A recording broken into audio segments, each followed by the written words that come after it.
Hello, everyone. And welcome to this wonderful day two of what has been a remarkable event so far. So congratulations to everyone. I understand that the third panelist on the list, Pia, is not going to be with us today, and that maybe if we have time, Anna is going to do a little something at the end of the three speakers. And I guess with that, I will begin with myself as the first speaker, and I'll get started. Hello, here I am back again. You can find my work on this website. It showcases my artwork and my research.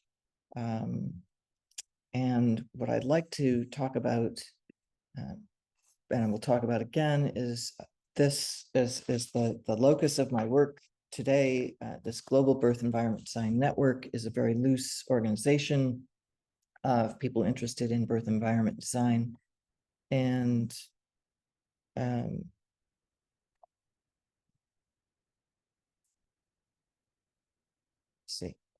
and it has led to this collaboration, 4 partners, principals, investigators, myself, Nicoletta Sitola, Jay Davis Hart, and Elizabeth Newnham, with some very capable research consultants. And we have developed a goal for ourselves of creating a knowledge repository for architects, designers, and policymakers.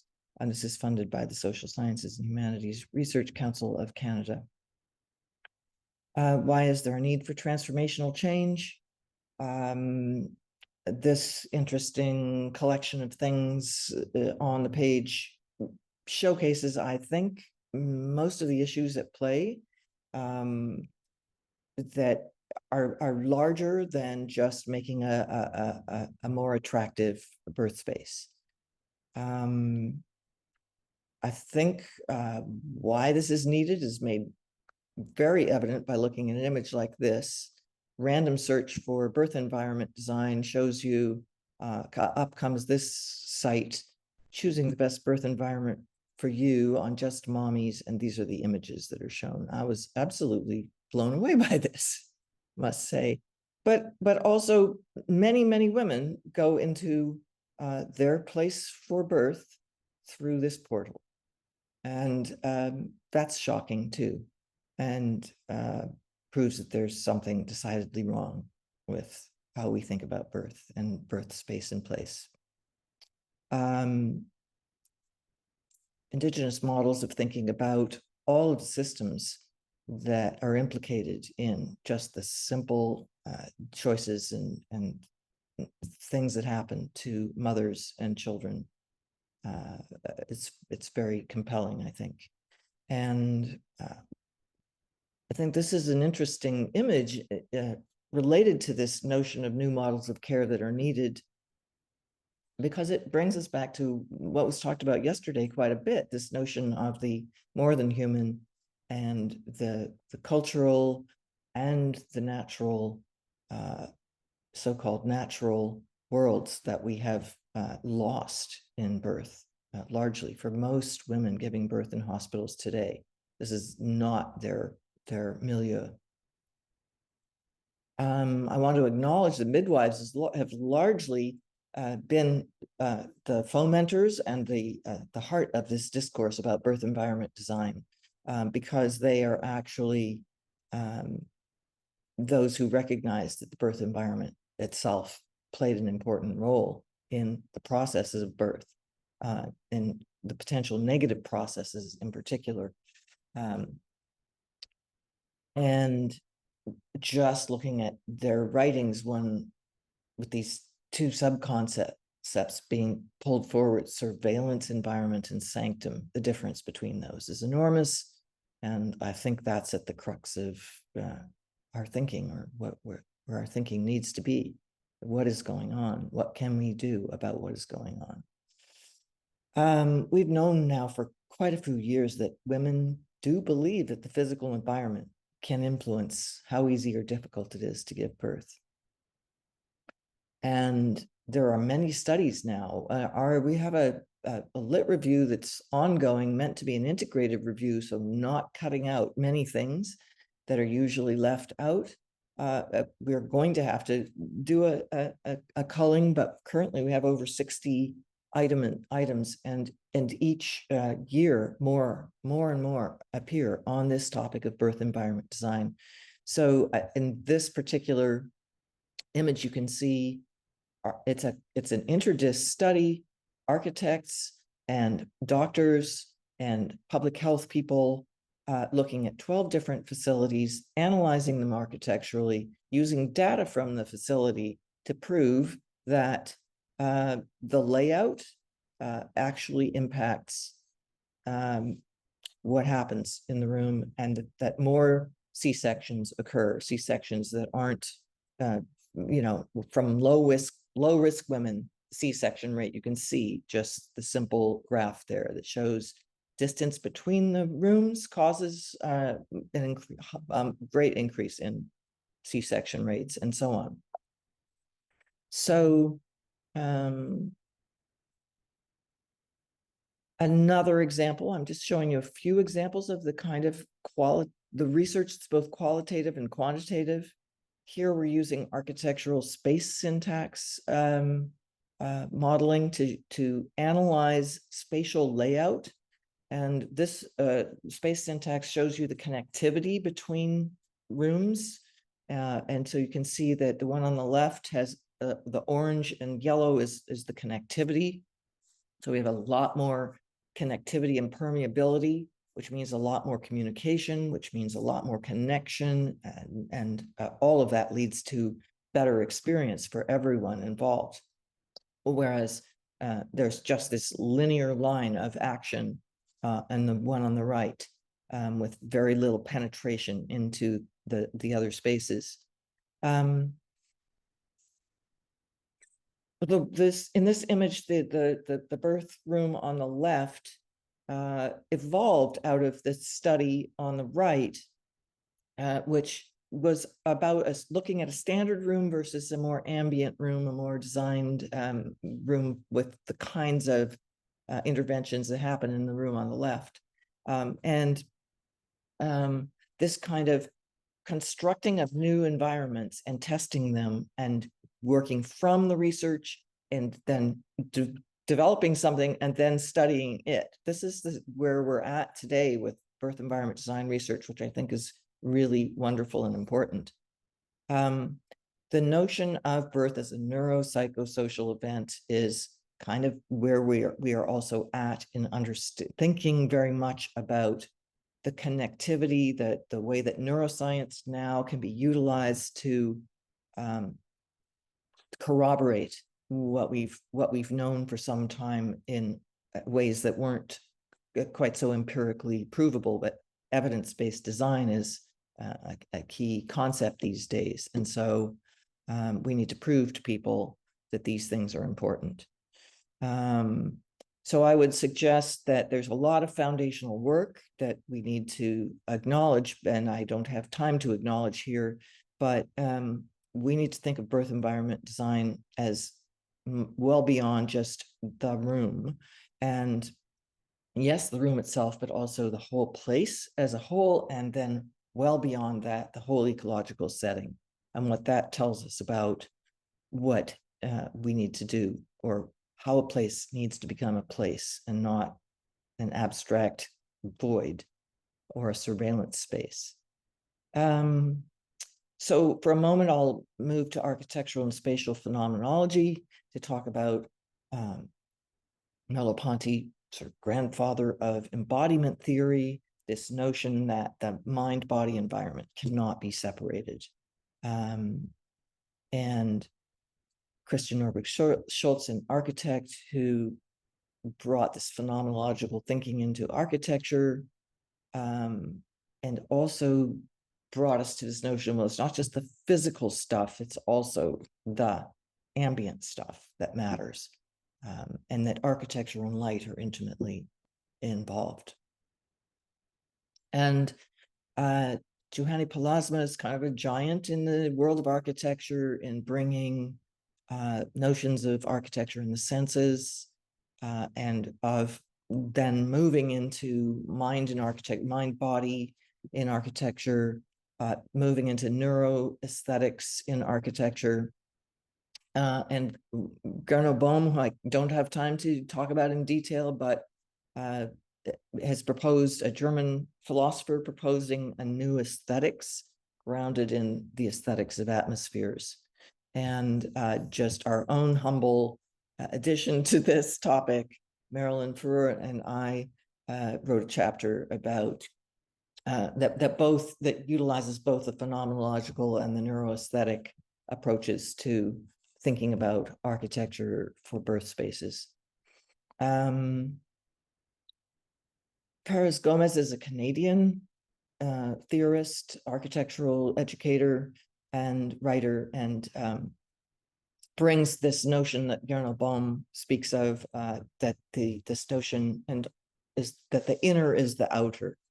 And what does this mean? Merleau-Ponty and Heidegger both, he says, agree that our existence is always mooted. There's this kind of coincidence between the inner and the outer. And so it's kind of an attunement. Our body just immediately attunes to the spaces and places we are in. And this is a kind of an emotional adjustment. It's not a cognitive thing, and it's a whole organism event. So that well-being is very bound up in the physical places we find ourselves. And these are midwives. Susan Crowther is, I think, will be in the discussion tomorrow, and she's brought forward the spirituality of birth and notion that these things are often overlooked or neglected, certainly not very much spoken of.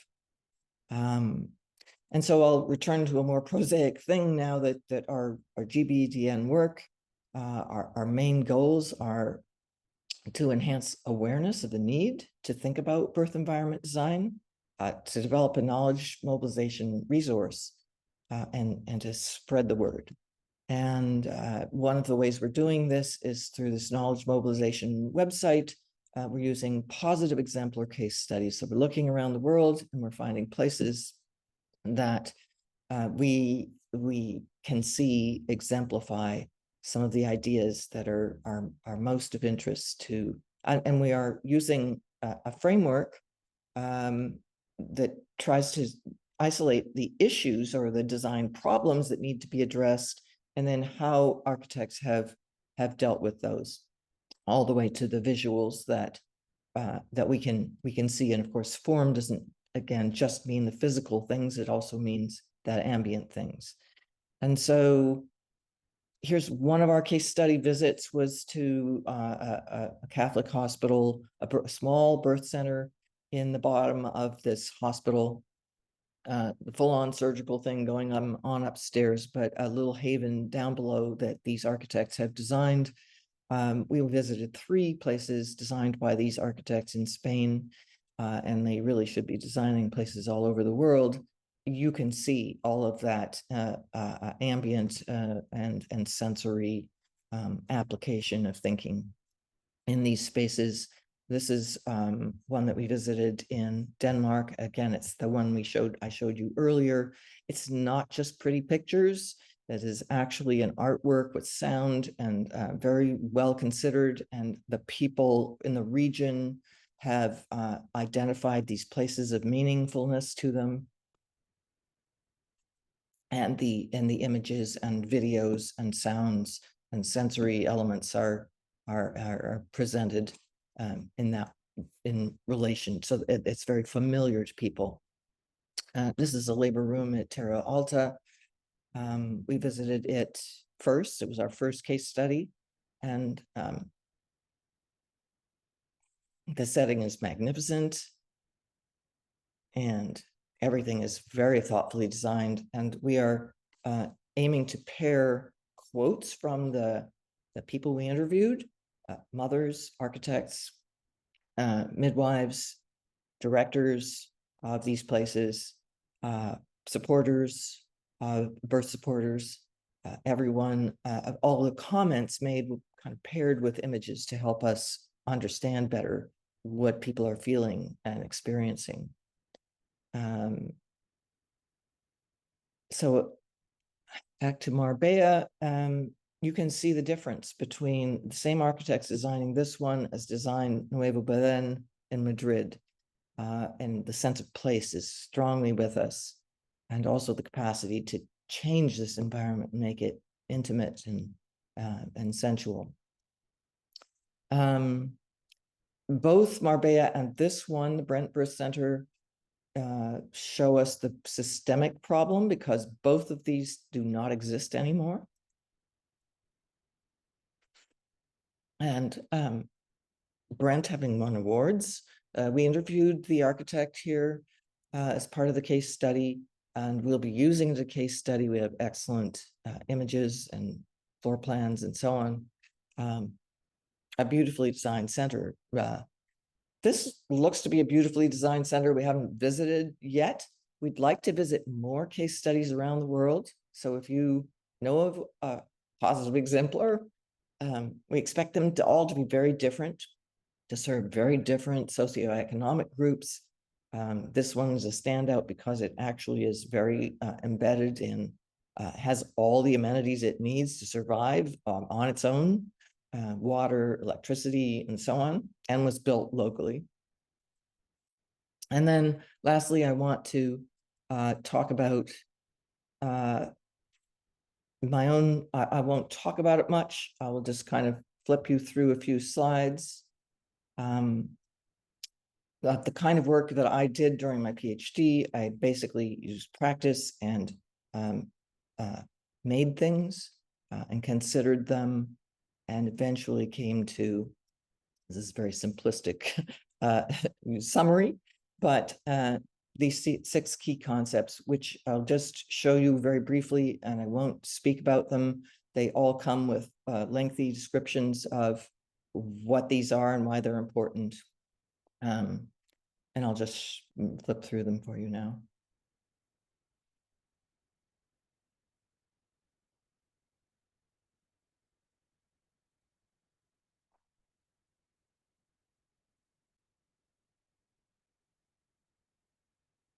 And along the way, I designed, these are 2 possible versions of a birth center in which there's a water element in the middle, a kind of cloister-like setting around the water, an interior space for walking, very useful in Toronto winters, and those egg-shaped things which later evolved into non-egg shapes, but each one has a private balcony.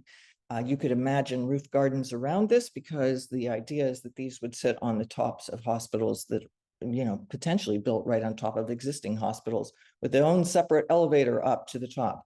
You get the idea that this is, I think, entirely possible, but one requires just a stretch of the imagination to get there. And I think we need to watch out for understanding that as we do new and creative things, we need to think about and we need to watch the research on melatonin, not just oxytocin, which is widely talked about in birth environment discourse, but melatonin is now understood as triggering and helping work with oxytocin to sustain birth, but melatonin can shut down labor, and it is triggered by blue and white light. And we see lots of birth centers using blue and light, and white light is predominant in all of these bright lights in the hospital as you walk in. So I would like to propose that Venustas is an interesting idea. All the properties of architecture that aren't about structure and appropriateness for the environment, that's fermitas, utilitas. Commoditas is all the functional things, and then everything else is Venustas. And Vitruvius named all the properties, all the aesthetic properties of architecture after Venus, the properties of Venus.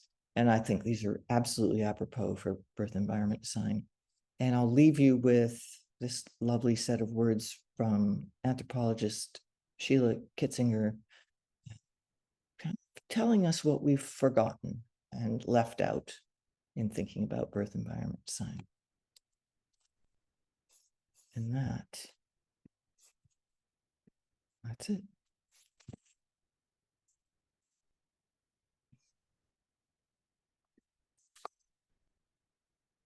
So we're moving on to Tolulope Esther Fadeyi.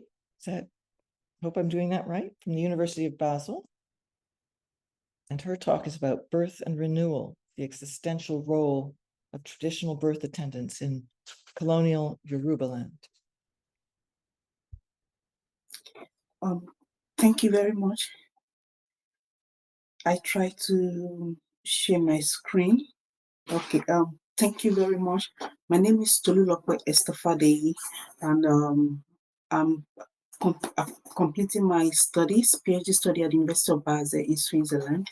My area of interest is on maternal health, in which I try to understand the intersection of indigenous knowledge and maternal health in West Africa. I would like to thank the organizers of this conference for the opportunity to present my work. So for today, I'll be looking at birth and renewal, the essential role of traditional birth attendant in colonial Yorubaland. Can you please? So for clarity, this is my area of study and is known as Colonial Yorubaland, and it is located in present-day southwestern part of Nigeria in West Africa. But what readily comes to mind when we talk about birth and reproduction, especially in contemporary time? First is the idea of the response of international organization, among which include the World Health Organization. So from 2000 to 2020, the global maternal health ratio declined by 34%, and from 342 deaths to 232 deaths per 1,000 live births, according to the United Nations. This translates into an average annual rate of reduction of 2.1%. Kudos to the World Health Organization. But when it comes to Sub-Saharan Africa, we still have a lot of work to do. So this brings me to the discussion that it is fine for us to go back to our roots in order to engender maternal health. Next slide, please. So for this presentation, I try to look at ethnoscience theory. Various literature are focused on modernization theory, which try to explain that local birth attendants were inferior to Western biomedicine. Other studies that try to talk about pregnancy and reproduction have also tried to look at the Southampton approach to understand the experiences of indigenous people in explaining their health. For this presentation, mine is a departure to what some scholars have said. That is why I am employing the ethnoscience theory that looks at culture from a scientific perspective. By employing the ethnoscience theory, I try to understand the role of traditional birth attendants in engendering maternal health. Next slide, please. For the presentation, I argue that the cultural construction of pregnancy, birth, and reproduction within the African context differs from the Western thought on reproduction. So I also try to look at what some scholars have said in terms of literature. And I argue that from the existing literatures, some have tried to explore natality within the context of legacy of colonial medicine, among which include Ellen Tilly in 2016, Nancy Hunt in 1991, among others. This set of scholars have argued they try to situate the reproductive bodies within the colonial period. They also try to look at the conflict of interest between the colonizers and the native population. Some set of literature have also brought to fore the cultural significance of traditional birth attendant. Kudos to them, because this is an aspect I will also be looking at. Some other set of literature have also looked at women agency and autonomy within the birthing space. And this is a major work, is a major aspect that I'm going to explore during the course of this conversation. So what am I adding to this presentation? For this presentation, I'll be offering a new insight into the recognition of indigenous knowledge and medicine. Next slide, please. By recognition of indigenous knowledge and medicine, I try to look at the impact of indigenous knowledge in engendering natality, in engendering motherhood, reproduction, and pregnancy. As I have earlier established that the area of study is Yorubaland, that is located in West Africa. So from a historical perspective, it will be fine to know the what the cultural context of the Yoruba people look like. And we have the local birth attendants, otherwise known as Iyagbebi, which should be a term that I'm going to use during the course of this presentation. So for Iyagbebi, this set of people are known as they are vested with the responsibility of engendering maternal health. Within the Yoruba culture, we have deities and some other spiritual element to say that have been vested with engendering maternal health. From the PowerPoint presentation here, we see two different artwork, but these two artwork depict motherhood. From it, we'll see that we have like a mother figure, and around them, they have a lot of children. So this is an artwork in Yorubaland that depicts motherhood. Next slide. But when we talk about motherhood, we have some set of people that have been vested with, with the responsibility. Unlike in some other culture, in African culture rather, the responsibility or the business of pregnancy and reproduction is a collective one, and this has its origin from culture, which I'm still going to talk about that. Among the female deities that have been vested with the business of engendering maternal health, we have Oshun and Yemaja. But for the purpose of this presentation, I'm going to dwell more on Oshun. Oshun is a female fertility goddess. Not only does Oshun engender maternal health, but she is known as a mother that nurtures her children. Oshun as a deity is known not just to, facilitating pregnancy, but after pregnancy, it is believed that Oshun will take care of the babies. The sources that inform this presentation has to do with oral history.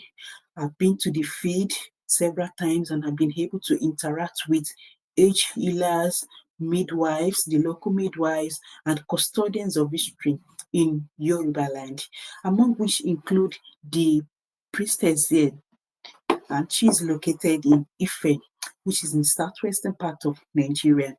For her, her sole business is she's a traditional birth attendant, but being a traditional birth attendant, it transcends just beyond engendering the health of women. It also deals with divination. By divination, that is what translates to Western perspective of diagonism, or or experimenting in the lab, or rather performing a clinical trial. So for the Yorubas, they also have their cultural understanding of clinical trials of experiment means. So during my discussion with her, she was able to shed light on the practices of reproduction. For her, you will see that she's gorgeously dressed in white apparel. This shows that she's an adherent of Oshun deity, and most of the Oshun deities, they make use of water, and this is an aspect of their practice known as phytotherapy. It is important to note that Oshun water has been used for healing ritual and for the revitalization of maternal bodies. Not only has the water served as source of fertility, it has been able to ensure smooth motherhood during pregnancy. I visited the grove, and I was also able to interview some women during this period who already had their babies, and there was testimonies about their encounter during pregnancy until delivery, and many of them were super, they were able to affirm that they had smooth delivery after their encounter with Oshun priestess. Next slide, please. More important to know is that every August of the year, people from diverse community from the globe come together to celebrate Oshun deity. Permit me to talk about the praise poem of Oshun and why it is important, or the characteristics, that hen had such a pedigree. From here, Oshun is being referred to as the owner of cold water. In hydrotherapy, it is believed that it helps not just in healing, but it can help with calmness and the like. So Oshun deity is known as someone that uses cold water to met any tumor. Tumor here translates to pregnancy, any form of pregnancy complication that might arise during pregnancy and delivery. Oshun is also a divinity that uses cold water to heal all the diseases. So regardlessness of the kind of complication that might arise during pregnancy or otherwise, it is believed that Oshun is capable of doing this. Next slide, please. Why Oshun is capable of doing this? It is also important to know that Oshun has, vested, she has empowered women, to continue this business of engendering maternal health. This is a 108-year-old woman whom I met at Ibadan, and she's during her prime age, and even until now, she was a local birth attendant, and she was able to witness so many events during the colonial period. She informed me about her encounter with some colonial masters, and tried to share their experiences in terms of the conflict of interest between the colonial medical officers and traditional birth attendants. Interestingly, she informed that she learned the art of midwifery from her aged mother, and she notified me that her aged mother was at the forefront of those set of people in Yorubaland that advocated for the 1922 company ordinance.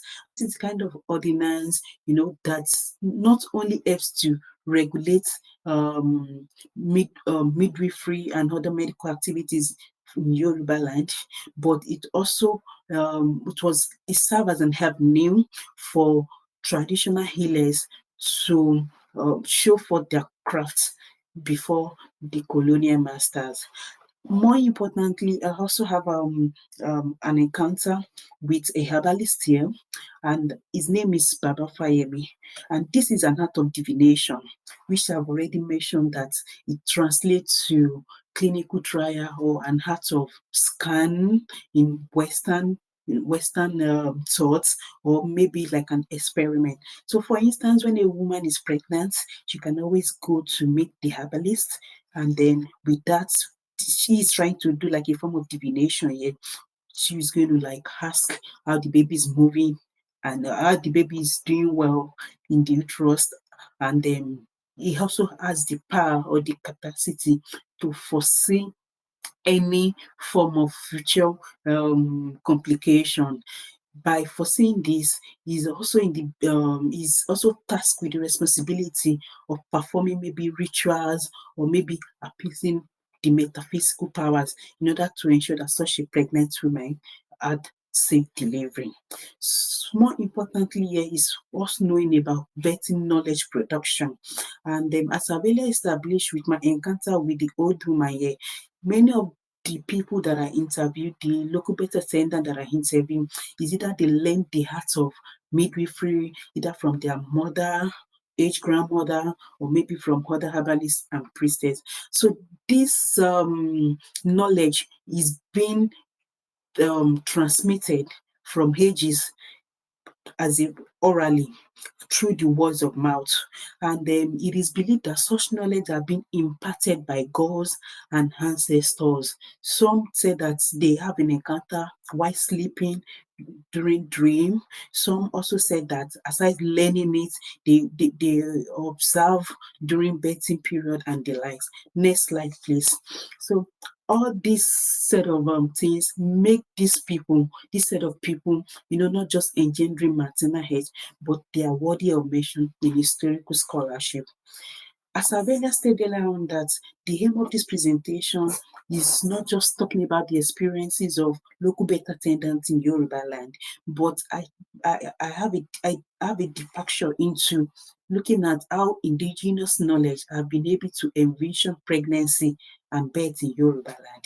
First, it is important to know that pregnancy and birth are sacred in Yoruba culture. We look at the state of being pregnant as a mystery. It translates just beyond reproduction. Because it is a mystery now, it involves a collective effort from the mother to the entire family. Aside that, it also goes beyond, the ancestors and the deities and gods. By so doing, when a woman gets pregnant, it is important that some rituals are being prepared for her from the first trimester to the second, third, until her delivery. All these are very crucial to understand. We also have some birth practices which during the colonial period, it is a taboo for birth to take place in the huts, in the house. So during the colonial period, birth takes place at the we do have a hut that is being built behind the house. That is where births take place. And why? The question is, Yoruba people pay so much reference to what blood entails. During the course of my discussion with many of the healers, many of them informed me that when a woman, most of the traditional birth attendants are usually aged women who have who have transited beyond menopause, because it is believed that blood is a significant aspect of Yoruba culture, and it can be used otherwise if care is not taken. For instance, when rituals are being performed, it is believed that such a woman must not be on a monthly flow. It is also important to know that holistic approach to birth and natality constituted an aspect of Yoruba culture. So it has to do with the use of herbs, plants, and in some cases, the use of incantation. Reason being that complications during pregnancy are attributed to metaphysical powers like witches, or maybe ancestors, or maybe the family deities and the likes. However, any attempt to understand why Yoruba indigenous knowledge is key to envisioning pregnancy and birth, translate that there must be an opposite view to this.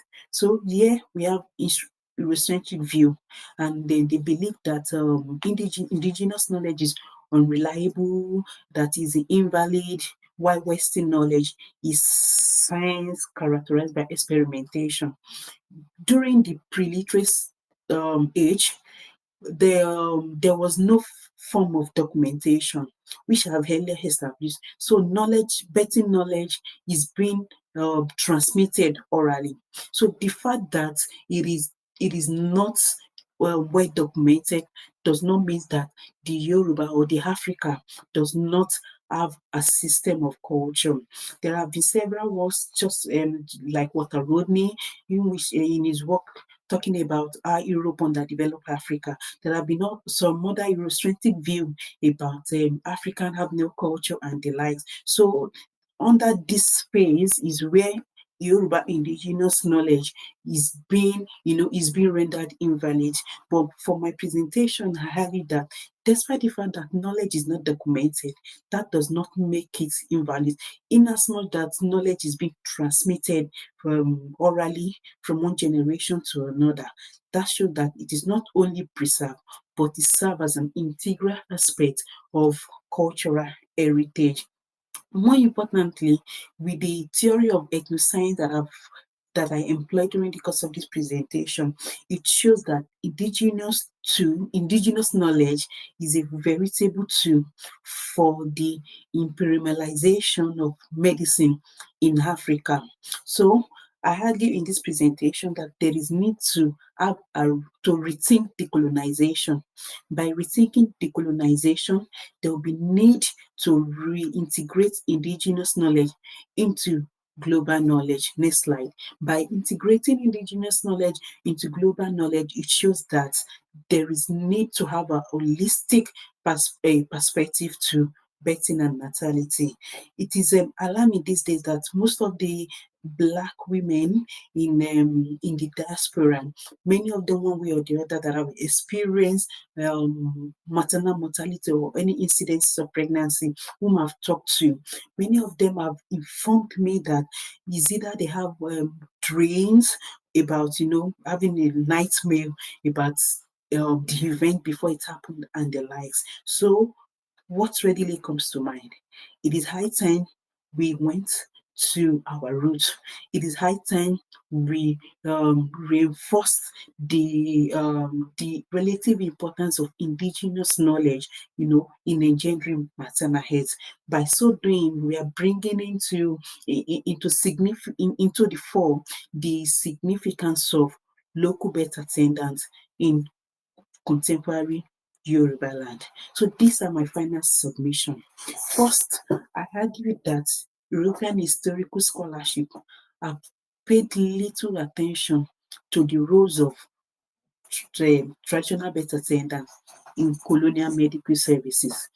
My reading of colonial materials was, I came across a particular woman, and her name was Akere. Akere was said to have been empowered by Oshun. And during this period, Akere was able to, to help women who were struggling to conceive. And there was a testimony of a number of women that she helped in the archive. However, the archive is silent on this. Another postulation of mine is that birth and pregnancy in Africa transit just beyond the notion of color and continent, which I have earlier established. Rather, pregnancy and birth, they pontificate the need for holistic healing, especially in African culture. And now that we now have a global community, it's high time we brought this understanding to preserving holistic healing in a contemporary time. I also argued, as I joined my thought with some medical anthropologists, that the domains of health and healing, they are one, they are inseparable. This is because when we're talking about health in Africa, then there is need for us to also look at healing and to also look at culture. Culture and health, they are intertwined and they are not separable. I also argue that being pregnant, or rather at the state of maternal health, does not automatically translate to being a weak person. When a woman is pregnant too, my encounter with traditional birth attendants, many of them, encourage them to go to the farm. They do it like a form of an exercise, such that that translates that they are not in any way weak. The fact that women are life giver does not make them weak vessels. So by also highlighting the agency of traditional birth attendants in Yorubaland, it also eliminates understanding of the complex relationship between traditional birth attendant, colonialism, as well as the philosophy of natality. And I been able to demonstrate in this presentation that baby, otherwise known as traditional birth attendants, they were not just innovative, despite the fact that they have their own birthing techniques that were not documented. They are not just innovators, but they have been able to, integrate their bodies of knowledge and creativity into natality. And finally, I argue that since the outcome of maternal mortality is devastating, should we not rethink indigenous knowledge? Should we not have a rethink of the importance of traditional birth attendants in our contemporary time? So I argue that there is need to integrate indigenous birth attendants, the indigenous knowledge into Western medicine in order to improve health outcome as well as in gender birth and pregnancy. Next slide. Oh, okay. I'll be having my defense in the coming months, and more importantly, I'm always grateful to my academic advisors for the training so far. And I also want to thank the organizers of this conference for the opportunity to present my work. Thank you very much for listening with your observation, question, and comment. Thank you. This is Cassandra Sciortino from the University of California, Berkeley. Today, she is going to be presenting Natality and Neonatal Intensive Care, Reflections on Caregiving, Birth, and the Womb. So thank you so much, Cassandra, and take it away.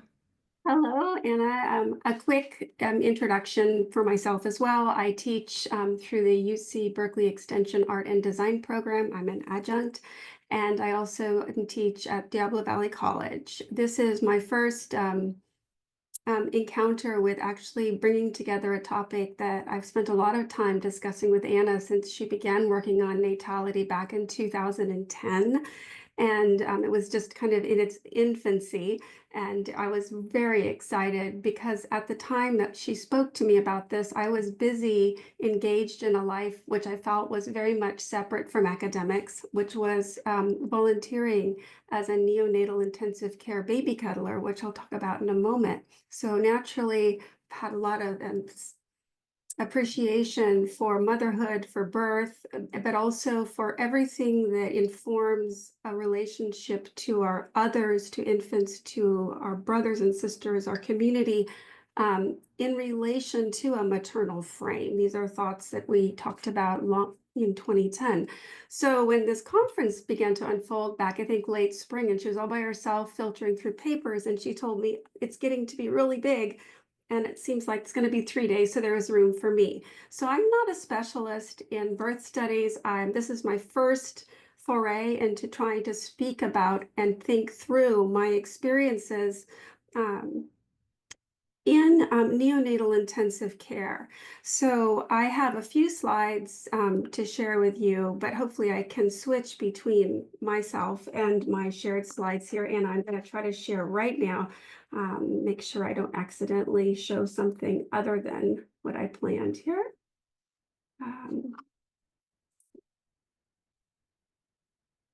So I'd like to give a quick background. My work is, I'm also a musician. I'm a classically trained harpist. I've played the flute as a very young girl. It was my first instrument. And I have about 13, 14 years of serious training in Gregorian chant and medieval music. And I sing as the solo cantor for the National Shrine of St. Francis, dominantly Gregorian chant music. Which is monophonic and does not have a wide tonal range and is meant to move the listener to a space that is as detached from earthly concerns as possible, and create a sense of calm, meditative calm, like a lot of other world traditions of music. Now, so my work at the intersection of music, care, and caregiving began during a 2-year CRESS research fellowship at the Kustostorch Institute in Florence, where I encountered the Casa dei Bambini at the historic Ospedale degli Innocenti, existing well within the old hospital and unknown, except I stumbled upon it, to tourists and even to my colleagues at the Kustostorch Institute. They knew of the famous facade, but not the active Little Casa dei Bambini, which means house of babies in Italian, within. Once I discovered this space as a young woman who loves babies and had felt rather disconnected from that part of myself as a researcher at the Kustostorch Institute, I was able to become a volunteer every night. And I volunteered during the course of my fellowship after my research walked. It was only a block and a half from the Institute, conveniently. And I would hold babies who were at the Casa dei Bambini. These were babies that had been separated from their families, often awaiting adoption or recovering from emergency placement. There was no screening of me. It's a totally separate story of how I ended up there and how I came to be trusted, but it was all very quick and magical. And I was trained by the Italian caretakers there, dominantly women, but it's several men, how to hold, feed, and look after babies that had gone through traumatic ruptures in separations from their caregivers, severe situations of abuse, abandonment, and sometimes simply this liminal space of waiting to be returned to a parent who was in therapy or working through a legal issue. This early caregiving experience caused me to develop a method of working with my voice and body to enlarge it. Because what happened was there were more babies than there were volunteers. And I found when I was holding one child sitting on the floor of this little Casa dei Bambini, singing a lullaby, usually not even with real words because I was remembering Celtic melodies but didn't know the words. I would sing in my own more or less crude Celtic word shapes, rocking a baby. And I learned that if I set that baby down and continued to sing, the baby would maintain an association with me through song. But if I stopped singing, it would feel a rupture. And so I was able to develop bonds through sound and holding, and then take my physical body away, but preserve the immaterial vibration sound waves of my voice to continue reaching that child and pick up another. So in a way, sound allowed me to duplicate, triple, and quadruple my body. Upon returning to the, and there's a name for this that I will talk about in a moment, but I'd like to talk about this moment of moving between spaces. First, say this most simple process of taking a baby out of my arms and placing it near me is a kind of threshold. It's a kind of movement between states. And this will be a theme that my talk will pick up repeatedly.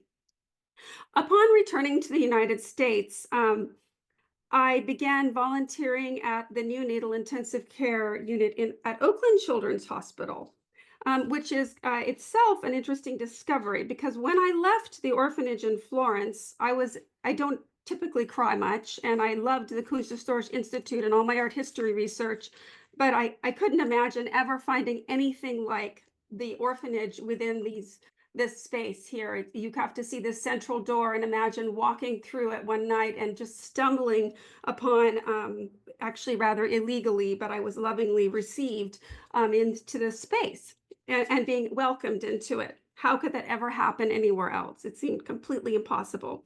But there was a man, the director of one of two directors of the Casa, who stood on this very threshold and said to me, "Never forget what you found here, and you will find it again." And he was right. The proof taking its shape in ways from Elaine Scarry's wonderful claim in her book On Beauty and Being Just, that a property of beauty and brackets, and for me, the Ospedale and my experience there was the most beautiful place I'd ever found. According to Scari, one property of beauty is that it brings copies of itself into being, or as she puts it, deeply beneficent momentum towards replication, suggesting that the desire to imitate or create beauty can be a positive force. In this case, of course, she was speaking about the replication by artists copying other works of art. Before I move forward, here's a view.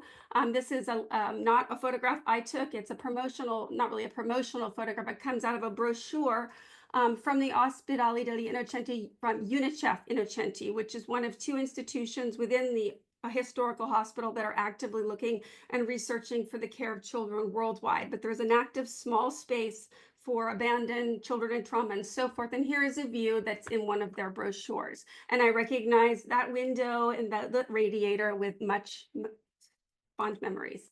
Now, returning myself to, as a young researcher back to California and to the San Francisco Bay Area, I was on the BART train, looked out the window, lamenting my seemingly impossible to replace orphanage, only to see a duplicate or replication of the very same medallion that is outside the Ospedali degli Innocenti by Andrea della Robbia. Here, a variety of swaddled infants in varying degrees of wrap. And of course, embodying every child in that wrap and the need for every child to be held and swaddled and nurtured. A magnificent image, of course.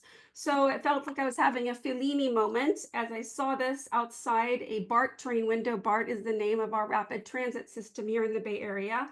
And here's a view of what was then called the Oakland Children's Hospital, and the left in the 1960s, and below the medallion, and here Florence on the right.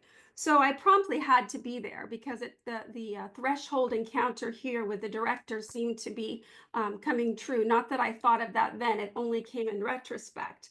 Within the hospital, there are numerous duplications of the swaddled bambino. There's a modern clock.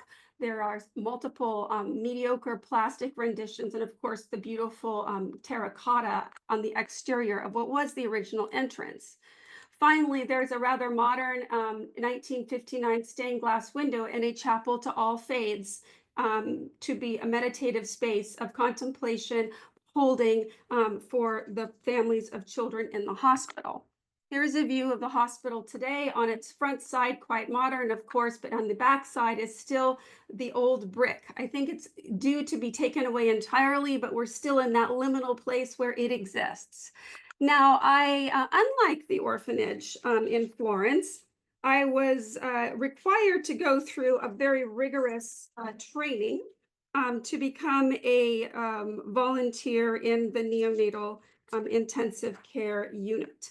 So here is a view of that. And I spent about a year and 4 months at the hospital working in different departments with children under supervision until I'd earned enough hours and been sufficiently trained to go into the neonatal intensive care unit and become what's called a baby cuddler. So here's a view of that space.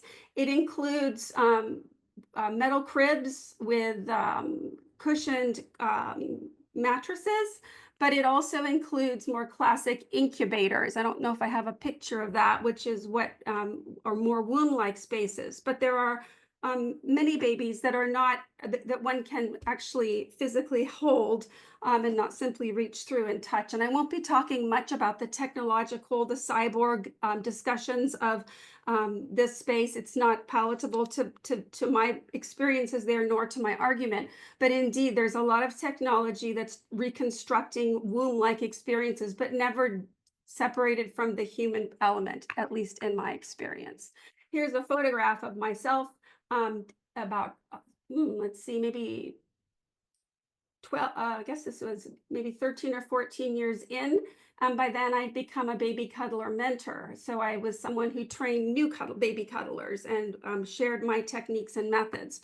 One of which I will talk about now, which was, I'm happy to say, was written into the baby cuddler manual, but I can't take credit for discovering it. It's well known in studies of music therapy in infants, but that material, that scholarship is slow to get traction across the United States and in Europe in hospitals. Some hospitals are more advanced and others not.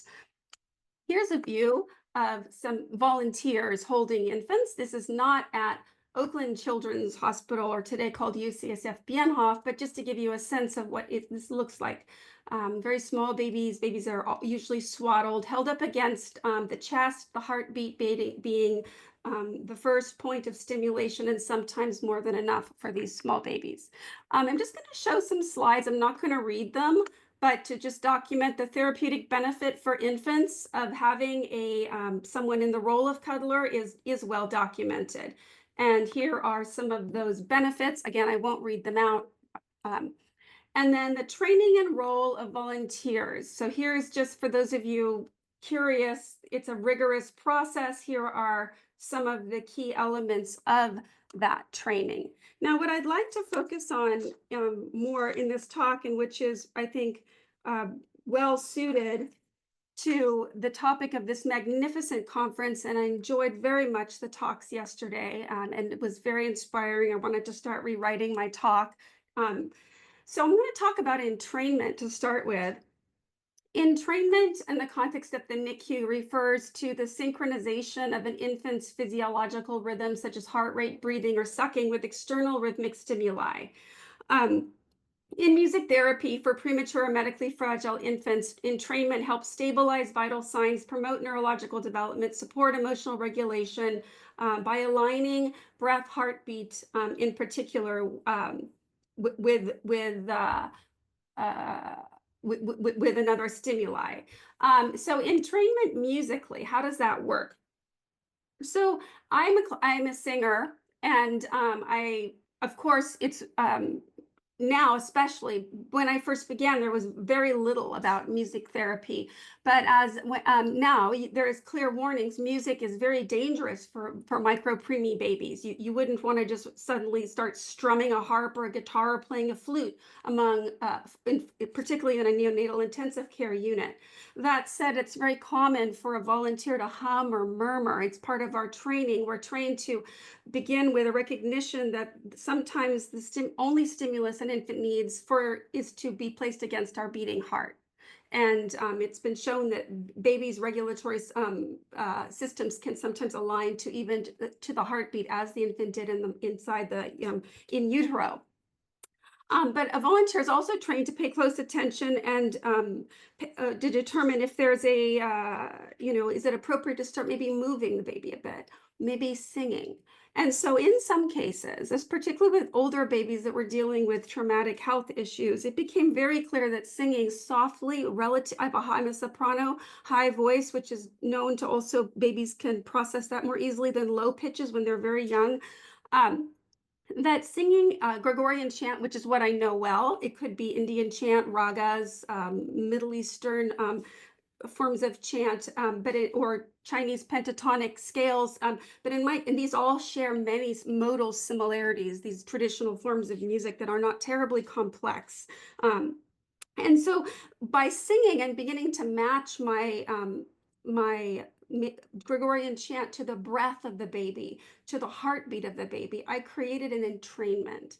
Now, I'm not a musical therapist, so I wasn't seeking to change the baby in any way. I wasn't seeking to guide the baby's breath towards something better, or guide the baby to learn how to suck on a pacifier to cultivate suckling in general. That's well beyond the scope of what I was doing. But I was creating a bond. I was using those rhythms to create a sense of a connection to my body. So the see if I move.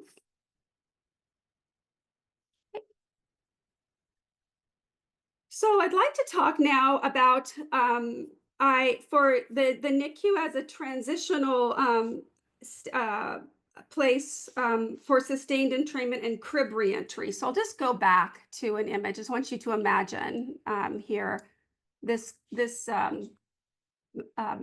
woman here. I'm not sure if she's a mother or a volunteer, but imagine she's a volunteer and she's been holding this baby, singing to this baby's heartbeat and breath, and the baby's in a lot of pain. Say it's a heart baby, it's dealing with a lot of issues. And you've been gently singing and creating that bond for a couple hours. and maybe the baby's come in and out of sleep and it's woken up. And once again, it's rhythm, your voice, your singing is matching its physical bodily rhythms. What I found, and the hardest thing about being a volunteer, is when I did have to leave, I mean, at that time, volunteers did put the babies back into the cribs themselves. That has changed in some cases now, but I would be responsible for transitioning to standing position, cords allowing, state of the baby allowing. In most cases, I could. And bring that baby back. You see where this pink gate is dropped, lay that baby back down into this soft but now non-human environment, at least temporarily. And how do I reduce the rupture, the sense of separation, both for myself, knowing that I would leave, and also the baby? Well, I found that by continuing to sing and slowly and gradually removing my arms, wrapping, swaddling the baby, placing my hand on the baby's chest, and continuing to stay with their rhythms, continuing to entrain with the child, that slowly I could remove my hand entirely, just have my hand hovering over the baby's chest. Typically, if they were laying on their backs, which they that was the almost in most cases the proper way.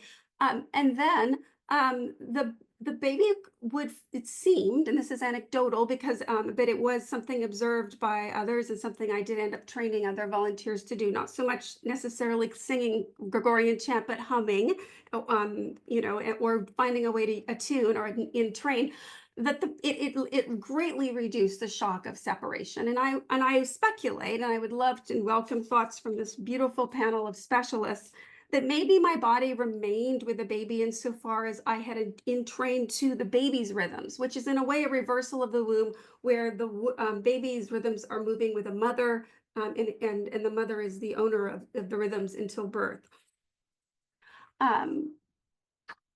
So this is an important point in the neonatal intensive care unit. I have some quotes here that I will just share. Here's, I think, this is the entrainment quote. There's also just a lot of documentation, a lot of it happening about 5 to 10 years after I began my work, that the value of music therapy for infants, quite a lot. It's been documented, it's better live than recorded. Even a mother's recorded voice is inferior to the live experience, and the best voice of all is the mother's, and then the father's, and any, of course, that a baby has heard in utero. And then barring any of those, which in my case, I was holding abandoned babies going, whose mothers are in drug rehabilitation, maybe the baby's going through withdrawals, maybe the mother surrendered the child altogether. I mean, typically the babies I held were ones that didn't have a stable support system, if any at all.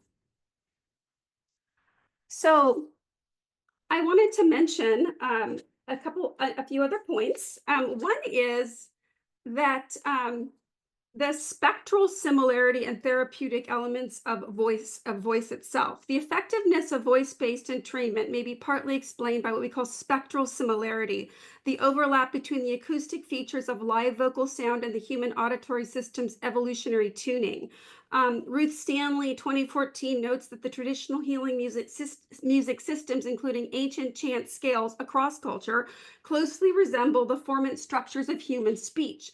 Schaefer et al. Demonstrate that slow monophonic music is better tolerated in emotionally deregulated states and aligns well with natural vocal contours. There's been further studies I can't talk about, which observes how many possible scales there actually could be across globally, and how remarkably alike different scales are, even though they seem different to us relative to the possibilities of intervals in singing. An interval is some la, la, la, that's an interval, that there are scales based on those intervals, and there aren't that many varieties, and they share enough similarities to be rather striking. And studies show links in these early scale formations, not so much later complex classical music or jazz music and so forth, but these early forms relate to our vocalizations, and that may be why they have such a calming effect on the infant, along with being monophonic, soft, maybe muffled in some cases in recalling the womb. So I have a number of points. I don't have time to talk about, but I'm working on, which is this idea of a threshold practice. A threshold practice that refers to an intentional action or form of care that supports or accompanies a person or group through a transitional phase or liminal state. It's often used in philosophy, ritual theory, and healthcare to describe practices that are enacted at or around critical boundaries such as birth, death, and major illness, grief, or identity change. It takes place in in-between moments, acknowledges ambiguity or transformation, may involve nonverbal, sensory, or symbolic elements. It does not attempt to fix or solve, but hold space, guide attention, or provide coherence. These elements were absolutely true in my experience with holding babies. The less I thought about the baby's outcome, the less I wondered what was wrong with the baby. I didn't always know the details. The less I worried about whether the baby was in pain, the less I thought about what the baby was needing, and the more I emptied myself to be in tuned and entrained with the baby in every possible way, the more effective the therapy.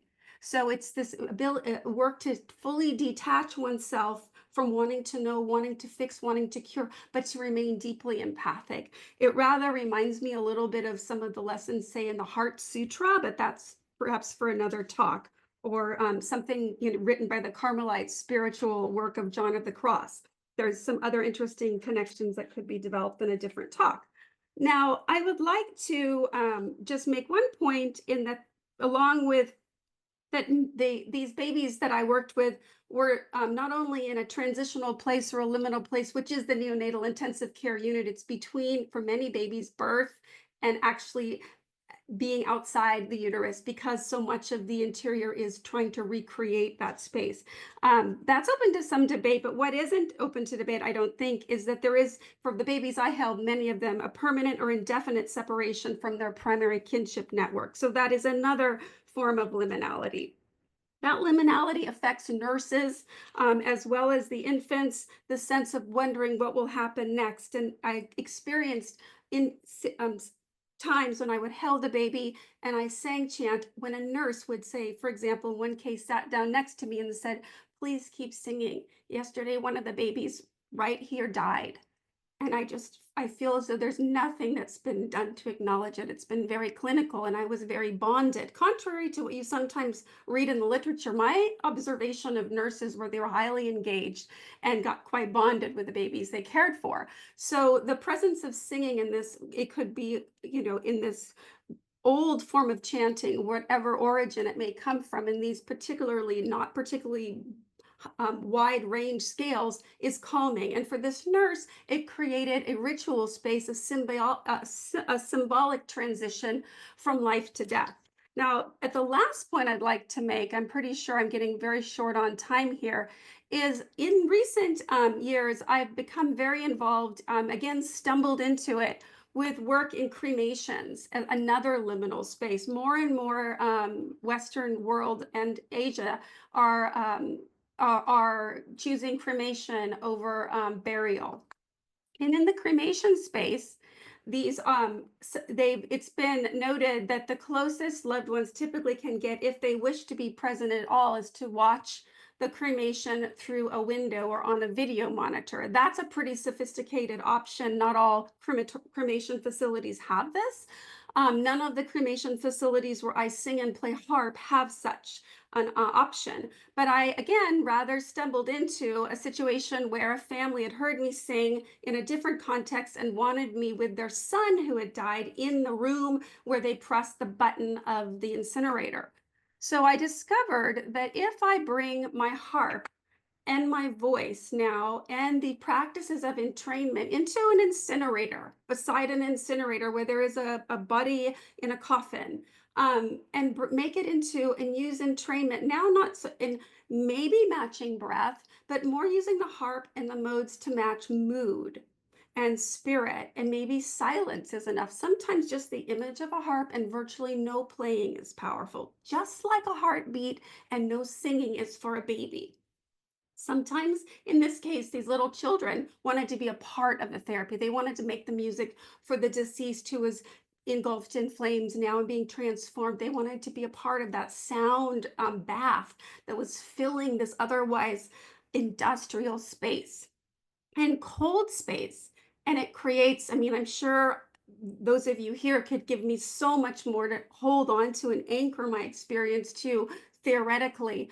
But at the most basic level, this is another kind of entrainment, another kind of, for me, a moment of transition, and I like to call it a threshold because it brings something more positive to both the case of holding a baby that may be dying, a palliative care baby, or an environment such as this, because a threshold has a sense of ascent into my ear versus liminal, which is so ambiguous and fuzzy. And an image that came to me, and I would say it's a very poetic image and not at all academic, but it recurs, is I feel like in moments where I'm placed with a particularly acutely ill baby and I have a particularly salient sense of a connection, as well as in these cremation spaces, that I'm sitting on a silver lining between heaven and earth. Thank you. That was beautiful, Cassandra. Thank you so much. And I hope that everybody was able to see these connections that Cassandra's doing between natality and mortality in her work.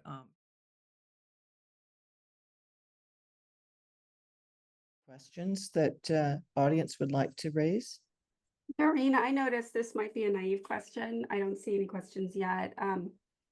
With these architecture examples you showed of healing spaces, not healing, but beautiful, healthy spaces for birth. I thought of, there was one that reminded me of the famous Holt sun tunnels, where there's openings in the top of the chambers to reflect changing patterns of light. And I wonder how that could relate to the idea that time in a birth space separates itself from normal, modern time or whatever the time system is where these safe places are located. That's an interesting question. And I think, for me, if you were to look at my dissertation, you would find that the final version of something I designed has light wells that, because light is not static, and it is so much a part of our psyche and our world, that and our circadian rhythms and so on, and we've completely forgotten about it in terms of birth, and we propose that it doesn't matter, it doesn't have anything to do with it anymore, but it still does. Most women begin labor in the evening, and that has to do with melatonin, and melatonin is the regulator of circadian rhythm. So but many, it's shocking to me. The first time I talked about my work in a hospital, they asked me, "Oh, you're the expert on this. Could you show us how to turn this room over here, which is a closet on the other side of the hall from the light? We could turn it into a birth room with your new lighting kind of ideas?" And of course, they completely lost it. Lost the, they had no concept. But this is the kind of thing that people want you to do. So far from where you're thinking about the meaningfulness of things, and the cycles of light are so important. And you may think that women, oh well, they give birth in the middle of the night, don't they? No one ever sees the daylight. Well, think about sunrise and sunset, and what rich light that is, and how emotive it is, and how memorable it is. And that probably most women going in for at least their first labor into even a hospital setting, if they have any kind of window facing in a direction that they could catch a glimpse of the sunrise or sunset, they would see one or the other, right? Or moonlight, right? And starlight. Yes, absolutely. You're right on my page with all of this. Yes, absolutely. And think about how we don't think about any of this when people design such places. It's, Japanese architecture has the famous notion of a moon viewing platform, usually sort of looking out over a body of water, and pointed towards where the moon would typically be rising and reflecting on the water and so on. And what a place that is, Why can't we have moon viewing platforms during birth? Why don't we think of such things, So yeah, you're right. Okay, a question from Stella. Why do you think they use and refer to cold water? What's the meaning and use of cold in this birth practices? In these birth practices, how do you find or produce cold water in the birth sites? She says, I find it fascinating. There's so much healing via cold waters in all kinds of fronts at the moment. Okay, thank you very much for the for the question. I was actually expecting that. In African culture, we believe in the word coldness translates to having a healthy life.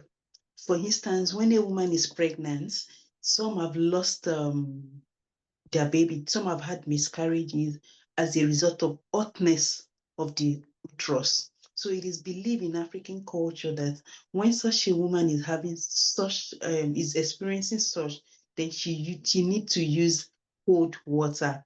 And by cold water, which I've earlier established, Oshun as a deity is like a metaphor that is being used to characterize Oshun in African culture. Oshun is believed to, to make use of hydrotherapy. So cold water there translates to the practice of hydrotherapy, which is believed will enhance the well-being of the pregnant mother. So you're suggesting that the water's not actually cold water. It's a metaphor for water generally, Therapy, yeah. water therapy. Yes. And there's another question here from Magdalena. Looking inward, what is the current relationship between the traditional birth attendants and the government in Yorubaland, and how is that impacted on the practices? Okay, thank you.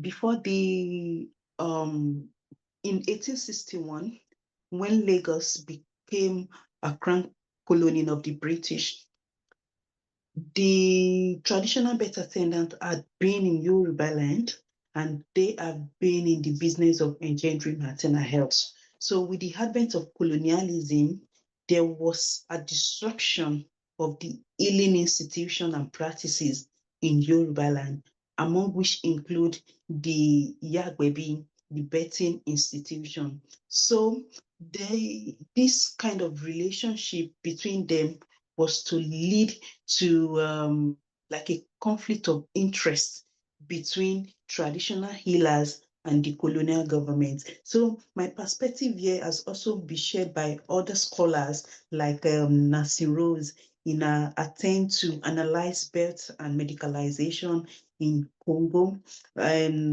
the same thing applicable to Lynn Thomas in her work, The Politics of the Womb, where she also argued that when the British came in Kenya, there was like a conflict of interest between the colonial government and the healers. So by the conflict of interest, there was room for negotiation, is because the British attempted to displace traditional birth attendants because they believed that many of their practices were attributed to mortality. They believed that the state of hygiene and sanitation were not well observed by traditional birth attendants. So all this led to conflict of interest, and that is why I argue that the maternal bodies was being contested. It was like a contest between the traditional healers and the colonial governments.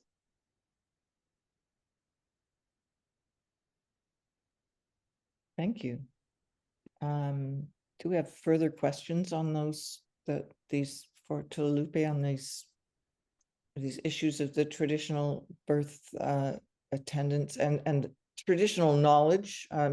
We can go to Agnes's question. I don't know, can't see it, so I don't know how different it is than this discourse on, but I think there's a significant discourse on that we should return to, at least, about this question of how do you integrate Indigenous knowledge with biomedical knowledge, or, and bring it into the global knowledge context. How do you do that?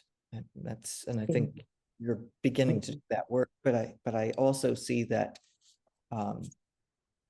Cassandra's work has some aspects of this kind of, a return to, and how do we bring forward ways of knowing that don't fit the predominant and hegemonic model. I've been surprised to see how quickly growing acceptance of music therapy has developed in the course of beginning when it was dismissed, to now where it's taken so seriously that it's being policed by those who are gatekeepers of the care. And I think that's important. You don't want to sloppy or, suddenly someone strumming the guitar ferociously. But at the same time, it's clear when knowledge becomes valuable, even I can imagine indigenous knowledge, it can get recycled into a knowledge system where there are new gatekeepers and owners of that knowledge. I think Agnes's questions about, do you want me to read it, Doreen? Would you like me to read it? I support all of these practices, but I wonder how to answer common objection that wanting beauty in birth space is just a bonus that people with over-refined tastes have. The harp and the nice furnishings, I get it, but many people object or ignore.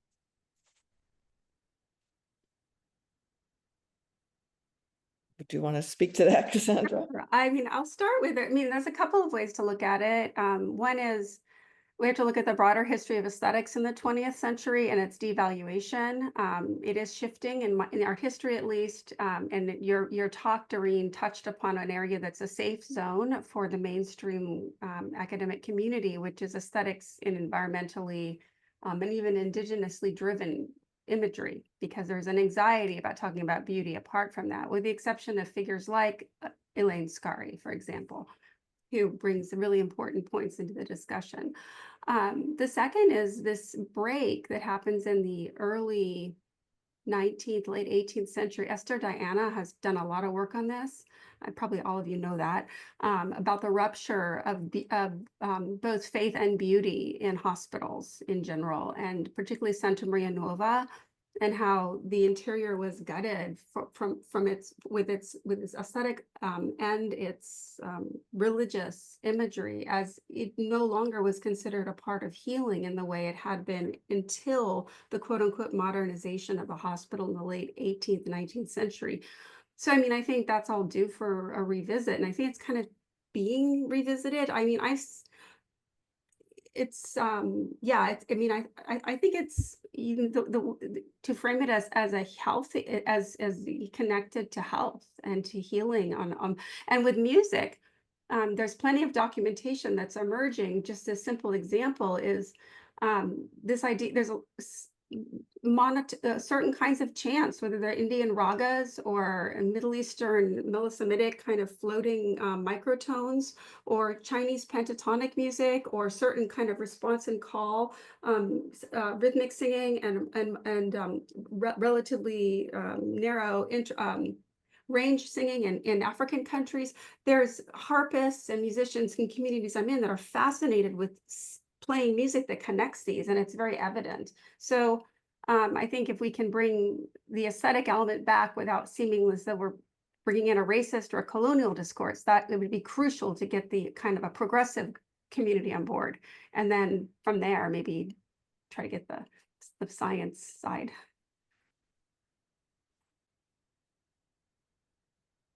Lupe, do you want to speak to this a little bit? Or?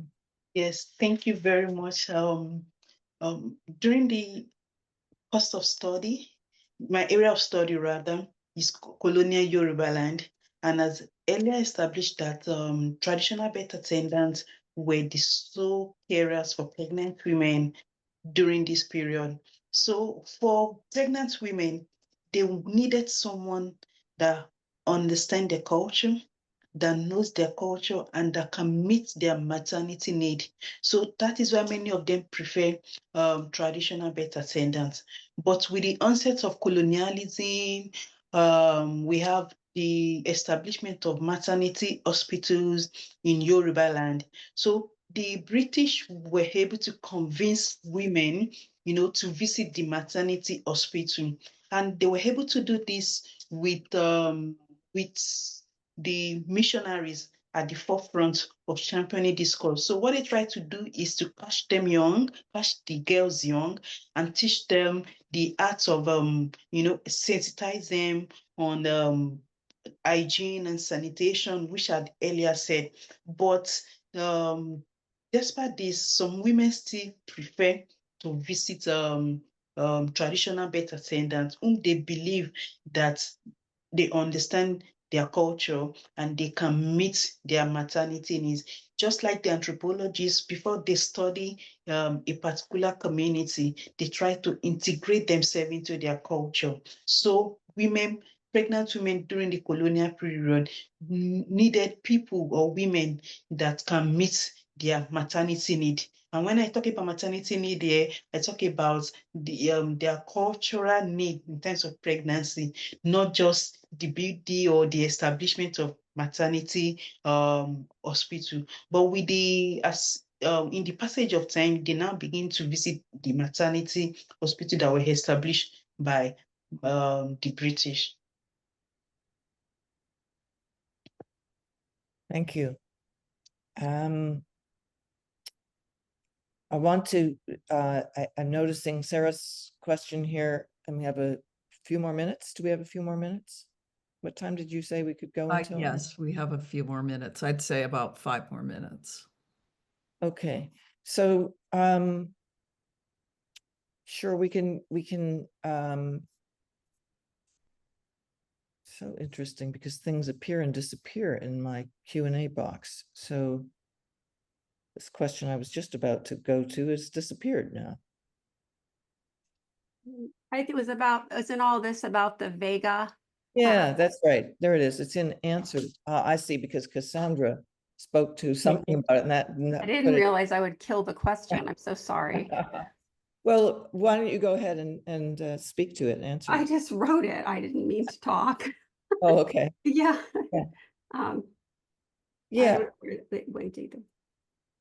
I mean, I think there are many different languages to speak about the same thing. And it's one of the interesting things that it makes it actually very difficult to, I think, I find it difficult to speak about what I'm doing because there are so many different ways to speak about it. And I could go on for days talking about all the things I've looked at and read and know and that are interconnected. Actually, I just took out shortly before the talk several diagrams that I have made that are kind of word clouds. One of them during what do we call it? So it was a cooperative inquiry with Susan Crowther and a group of midwives. And we had conversations over the course of more than a year online. And we talked about birth and spirituality.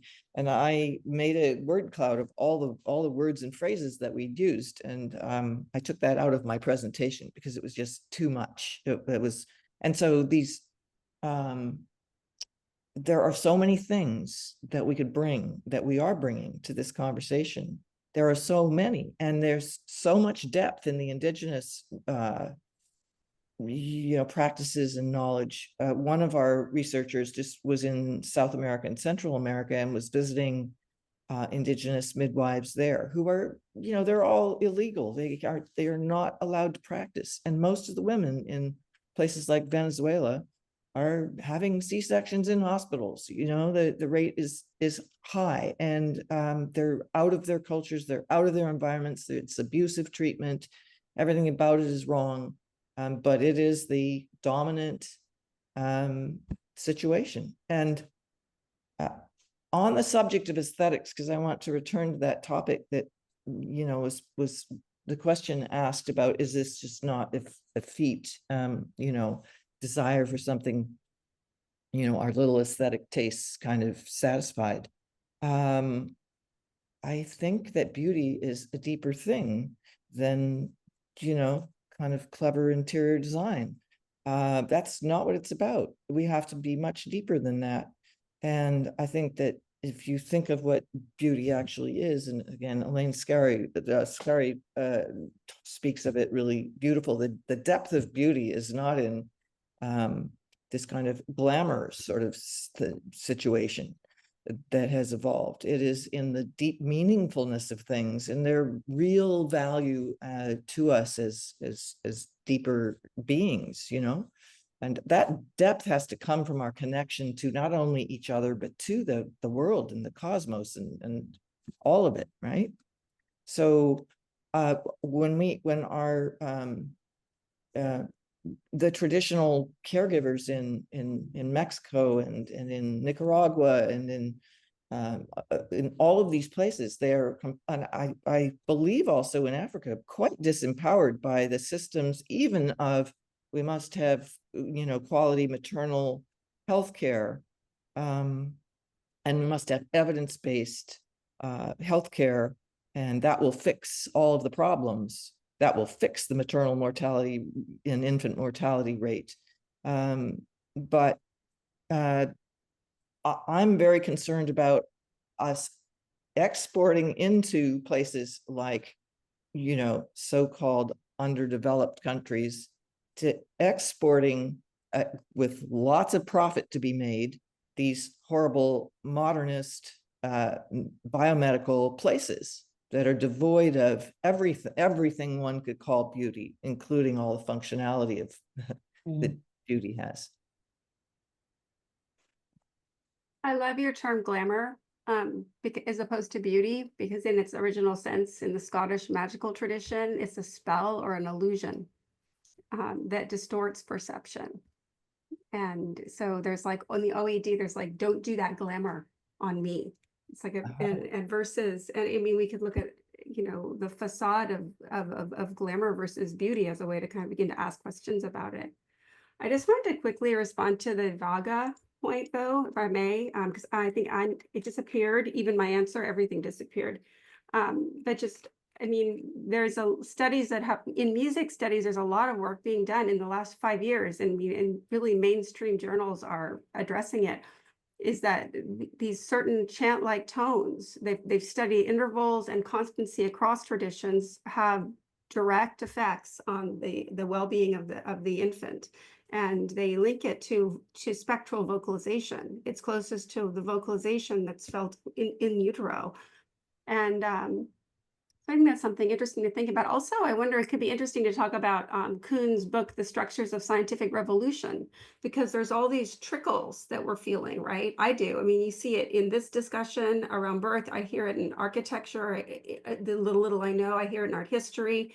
You see it here and there. And so maybe we'll hit a paradigm change, and suddenly things that aren't fitting will start fitting. So. Yeah, nice maybe. Hopefully. I mean, this is one of the things I'm also interested in, partly from the conversation yesterday. I think it was you, Anna, who said, how do we do propaganda?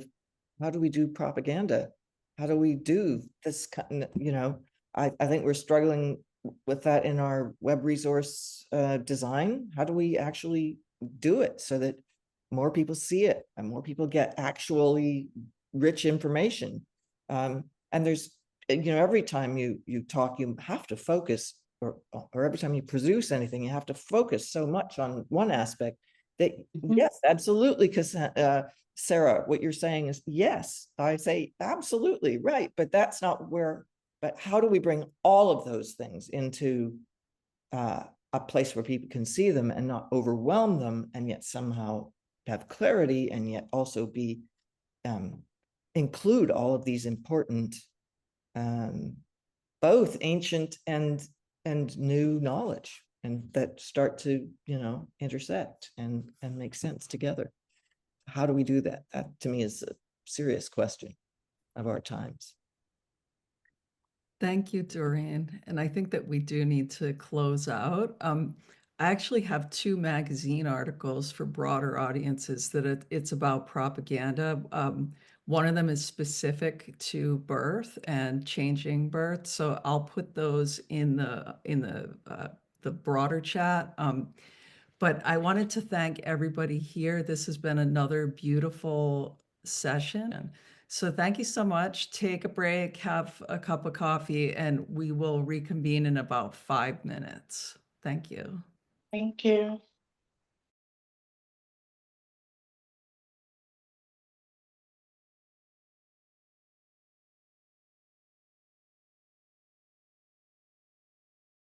Okay, welcome. I think we can start again. All right, so this is session 5. For those who have just arrived, my name is Anna Hennessey. I'm the founder and the director of the Society for the Study of Pregnancy and Birth. And this session is Themes of Natality in Poetry and Art. We are going to start with Ariana Lyriotakis, and please correct me if I mispronounced your last name. We are delighted to hear from her. She's at the Trinity College, Dublin, and she is going to present Toward a Metapoesis of Natality, Galway, Kinnell's, Alewives, Pool, and Under the Maud Moon. So Ariana, if you need any help with share, if you want to share your screen, just let me know. Okay, yes, I have a screen to share. Okay. Just click on here. Here we go. Are you able to see that? Yes, we are. Okay. Beautiful. Okay, so thank you so much for having me. My name is Ariana Lyriotakis, and I'm in the final stages of completing a PhD on the poetry of Galway Kinnell. And my research is generously funded by the Social Sciences and Humanities Research Council of Canada. And I'm also the mother of 5 children, ages 8 to 18. And so this symposium really has great synergy for me, both academically and personally. I'm very excited to be here with you today. So I think it makes most sense to start with what metapoesis is conceptually and the ways in which Galway Kinnell appropriates it in his body of work. So in thinking about metapoesis in poetry, we contemplate the creative act of writing, in addition to artifice, linguistic register, and literary composition, trying to ascribe a how and a why for these various modalities. By virtue of assessing the process of poetry and its textual product, we are, in essence, interrogating the artfulness of poetry, the ars poetica, and the apparatus surrounding its construction. So metapoesis as an act of reconciliation brings with it its own sense of contentiousness surrounding intellectual enterprise. So the argument being a tension held between form and meaning. Horace's famous epistle, Ars Poetica, which originated the term in 15 BC, instructively approached the craft of poetry and literary practice as a kind of treatise on theory and composition. And in a 1926 poem entitled, ironically again, Ars Poetica, Archibald MacLeish held that a poem should not mean, but be, disavowing interpretation in favor of aesthetic value and underscoring the varying typologies concerning codes of composition.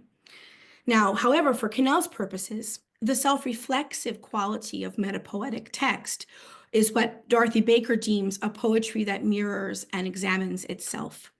So this kind of involution, in other words, how a poem enfolds or draws in upon itself, is of import because it can provide new values of meaning and significance. So oftentimes metapoesis is intertwined with mise en abîme, which we literally translate from the French as placing into the abyss. And we find this technique, of course, in literature, in art history, cinema, and other creative forms. And sort of a classic textbook example from Western art would be Velázquez's Las Meninas, which we see right here, also called, in English, The Ladies in Waiting from 1656, which appears on different levels as a story within a story. And it invites varying interpretations, and it even includes a self-portrait of the artist himself. A recent example from architecture, which is helpful visually, I think specifically with literature, it's often helpful to see things kind of pictorially and then to try to kind of proceed from there. At least that's how my brain helps to parse things. But this is a project from Athens called the Metapoesis, which reimagines the abandoned Polykatakias, which is a sprawling metropolis of 76 iconic post-war apartment blocks, marrying pop-up art exhibition spaces with hybrid residences. And from the photograph, you can see how the buildings sort of appear to replicate themselves into the infinite. So here I'd like to make the distinction about this kind of recursion or recursive nesting blocks, which layer a pictorial approach in the way we've just seen, one that affords layers of narrative and context. This exemplifies Kinnell's sense of metapoesis, which adheres to the innate connotations of self-referentiality and self-consciousness. And as a literary practitioner, Kinnell is concerned with craft and textuality, so how language is written and appears on the page. But of course, as a poet, he's similarly engaged with the sounds and orality of the prosody itself, the duty of composition, and the role of the poem itself to convey meaning. So the text within the text aspect, which we've seen demonstrated here visually, thus addresses the cognitive and subconscious processes of its making. Kinnell engages in a process of embedding multiple perspectives as lyric permeability, and that's an idea which we will revisit a little bit later. So in a lecture in Santa Fe in 1976, Kinnell states rather unflinchingly that he was the first poet to write about the birth experience. And the poem to which he's referring is one called Under the Maud Moon, which he published in part 1 of his 1971 volume, The Book of Nightmares. And in stunning detail, it describes his daughter Maud as a neonate, literally emerging into the life world. And it reaches its apogee with the infant taking her first breath. So I will be the first to admit that it is a bit of a disarming commentary on Kinnell's part. And he later suggests that John Milton's On the Morning of Christ's Nativity could possibly fulfill a similar brief. And Milton writes of Jesus's incarnation, that glorious form, that light unsufferable, and that far-beaming blaze of majesty, and shows with us a darksome house of mortal clay. Certainly other poets address pregnancy and birth, such as Marie-Noëlle's articulation of a woman's labor in Parturition in 1914. Are you able to see that one now? It says Marie-Noëlle up on the screen. Yes, we see that. Perfect, okay. As she pens, I am the center of a circle of pain, exceeding its boundaries in every direction. And as well as Louis MacNeice, for example, who contemplates fetal consciousness in Prayer Before Birth with its anaphoric refrain, I am not yet born. So while our purposes here are not to litigate Kinnell's claims, what it does point up is his engagement with natality as a pronounced departure from the specter of mortality which suffuses his poetic oeuvre, and which has earned him a reputation as the quote-unquote death-haunted Kinnell. Moreover, his cognition is activated by an ars poetica surrounding the experientiality of birth to explore the natures of greater ontological being. So in 1955, Poetry Magazine published a selection of 3 of his poems, which included Lilacs, Across the Brown River, and Alewives' Pool. And I would posit that Alewives' Pool marks his early engagement with natality in his work and serves as a precursive thematic study for Under the Maud Moon, which we're going to take a look at after this. So here's the second strophe. A dying lady from her bed once told, casting in the night her luminous glance, who came to her party at 4 years old, what frills each wore, who laughed, who could dance, as in her toothless mouth her dead years welled. But the child's mouth searches the mother's breast. He is all bruised by the shipwreck of birth. But when he sucks that milk, he knows he tastes the heirloom griefs and glories of the earth, his future lighted in the burning past. Within the framework of the poem, we perceive a sense of time, irrespective of standard linearity, in which a child sustains somatic trauma, bruised by the shipwreck of birth, as he collides with his future, lighted in the burning past, lurching in the vague fissures between the pre-verbality of fetal life and the uncertainty of survival through the birth experience. The inherent intergenerational nature of trauma, the heirloom griefs and glories of the earth, is suggested through its connection to the maternal act of breastfeeding, passing one body's memories into another, as well as through the biological imperative of the mother's body to produce sustenance for its newborn king. Kinnell divides this second strophe into 2 stanzas as life and death forces, Eros and Thanatos, confront each other. The first pertains to a woman on her deathbed, sharing the memories and words of her long years, and the singularity of her poetic song wells up in her toothless cavity. This is then mirrored in the second stanza, by which the breast milk fills the baby's empty mouth. Here, the frankness of language that seems to gather metaphorically with the old woman then finds circularity in the milk that the baby is taking in as a kind of mimetic pass-through for language. Kinnell achieves a metapoetic approach through the construction and the deconstruction of language, which connect to self-awareness and consciousness. The baby's epistemic awareness is achieved through the suckling of milk, of foreknowledge. Kinnell sustains ideas which highlight both experientiality and lineage. The birth of this child is not a pathologized one, but a universal event rooted in the totality of a specified somatic trauma from which all of mankind emanates. And the poem suggests that there is a generational nature and contiguity to these temporal shifts, where things may be anchored in the past and then possess a sense of return upon the present, directed towards the future. The self-consciousness of the poem is thus awakened by the context of ancestry and notions of belonging in terms of antecedents. So under the Mod Moon, within Kinnell's corpus, the Book of Nightmares is critically perceived as one of his finest volumes. Despite its very inhospitable title, Kinnell penned this book for his children as a new parent, and as much as it proffers a prescriptive for them to turn to later in life, it's also a means for Kinnell to confront the overwhelming sense of mortality that one feels as a parent. And as he states in the Book of Nightmares, I seem to face times passing as if for the first time. It is bound up now with the twin fears that parents of small children feel, the fear of losing the children and the fear of leaving them. This volume offers poems of spectrality and recurring trauma, poetic works which address past images, revenants, imprinted memories, as well as their collective resonances and implications for the future. But most importantly, for our discussion today, it centers on natalities and origin and birth, employing an extended metaphor of childbirth as one of artistic creation and metapoetic process.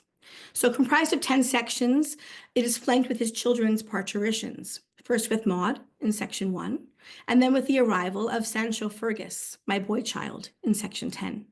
And in the end, we are left with the simultaneity of brightness and emptiness, the transitory illumination and forbearance of light, and essential to Kinnell's poetic universe.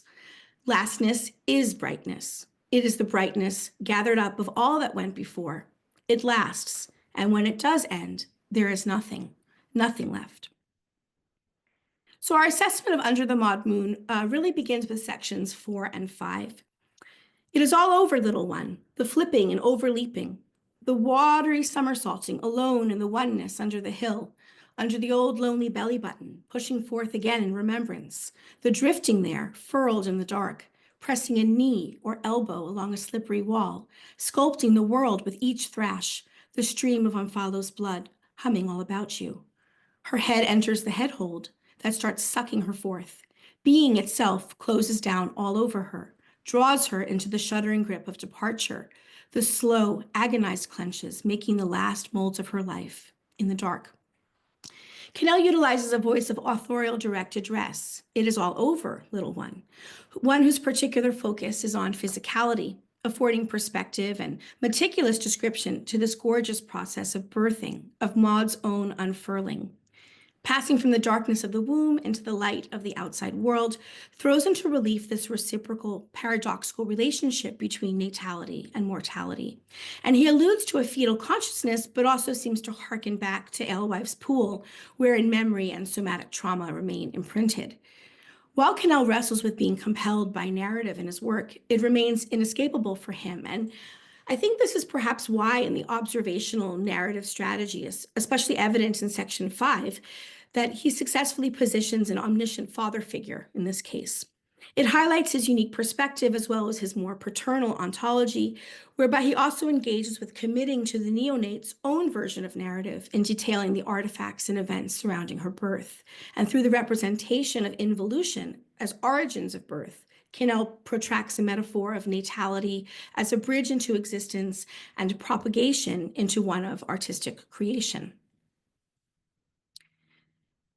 The black eye opens, the pupil drused with black hairs stops. The chakra on top of the brain throbs a long moment in world light, and she skids out on her face into light, this peck of stunned flesh clotted with celestial cheesiness, glowing with the astral violet of the underlife. As they cut her tie to the darkness, she dies a moment, turns blue as a coal, the limbs shaking as the memories rush out of them. When they hang her up by the feet, she sucks air, screams her first song, and turns rose, the slow, beating, featherless arms, already clutching at the emptiness. Roger Luckhurst advances that trauma is a piercing or breach of a border that puts inside and outside into strange communication. And Kinnell's diction is significant here, specifically his usage of the term underlife. Confinement and its essential boundary creation of inside and outside is countered by the sheltered concealment of the baby before birth as it breaches the border and moves from interior to exterior worlds, trading extracorporeal life for symbolic death and back to seizing life again. We thus identify the intertwined nature of natality and mortality as an interstitial space, glowing with the astral violet of the underlife. Kinnell's stanzaic break mimics the moment when Maud's umbilical cord is cut, contravening the boundary between maternal existence and she who was born, she who sings and cries. He reaches a formidable emotional pitch, impressing a duality and a doubleness floundering between birth and death.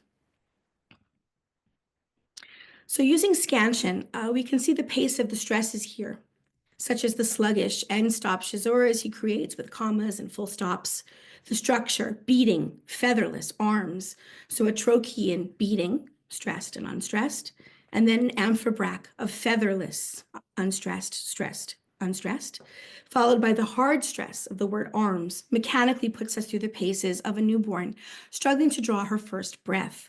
Longer lines mimic contracted pauses, while those punctuated indicate the staccato timeline of downward one-way passage through the birth canal. And so I wanted to close by returning to lyric permeability and its role in metapoesis that I had briefly mentioned earlier. Kinnell's work is often autobiographical, but merely focusing on it through an affective lens shaped through his sense of self is limiting. Permeability rejects the idea, the poetic idea of the lyric speaker of the poem as a closed eye. And so instead it allows for a framework to understand the poem as scaffolding and therefore relational between the poet and the reader, as well as the wider world. Boundaries between the poem and the reader are a porous membrane which encourage discourse and exchange, much like the placental membrane of transference between a mother and a baby. Interpretations become fluid, speaking to the poem and its structuration as a vehicle of form and meaning. However, as a poet, and this is especially evident in Maud Moon, he adds another layer of permeability, allowing for a change of perspective and representation within the poem from his own position as lyric speaker to that of Maud, and its fluidity and reflexivity that allows the poem to shape its narrative from within. In so doing, it brings itself forth into existence, touching the world with the underglimmer of the beginning. Thank you. Thank you, Ariana. That was wonderful. Sorry for the technical glitch at the beginning, Oh. but thank you so much. And you did a wonderful presentation. Okay, Thanks so so much. if you can stop share now, then we can go into our next one. Okay. So thank you again, and we will have the questions after all of the presenters have gone. But feel free, attendees, to write in your questions or comments if you have them as we go along. So our second presenter today is Guinevere Clark from Swansea University. She's going to present The Poetics of Birth as Initiation into Third Space. And if I'm correct, we have some of your own poems that we're going to be listening today. Is that correct? Okay, so it's off to you. And I don't know if you have slides to share or not, but you can do that with the share function, or I can help you if you need help.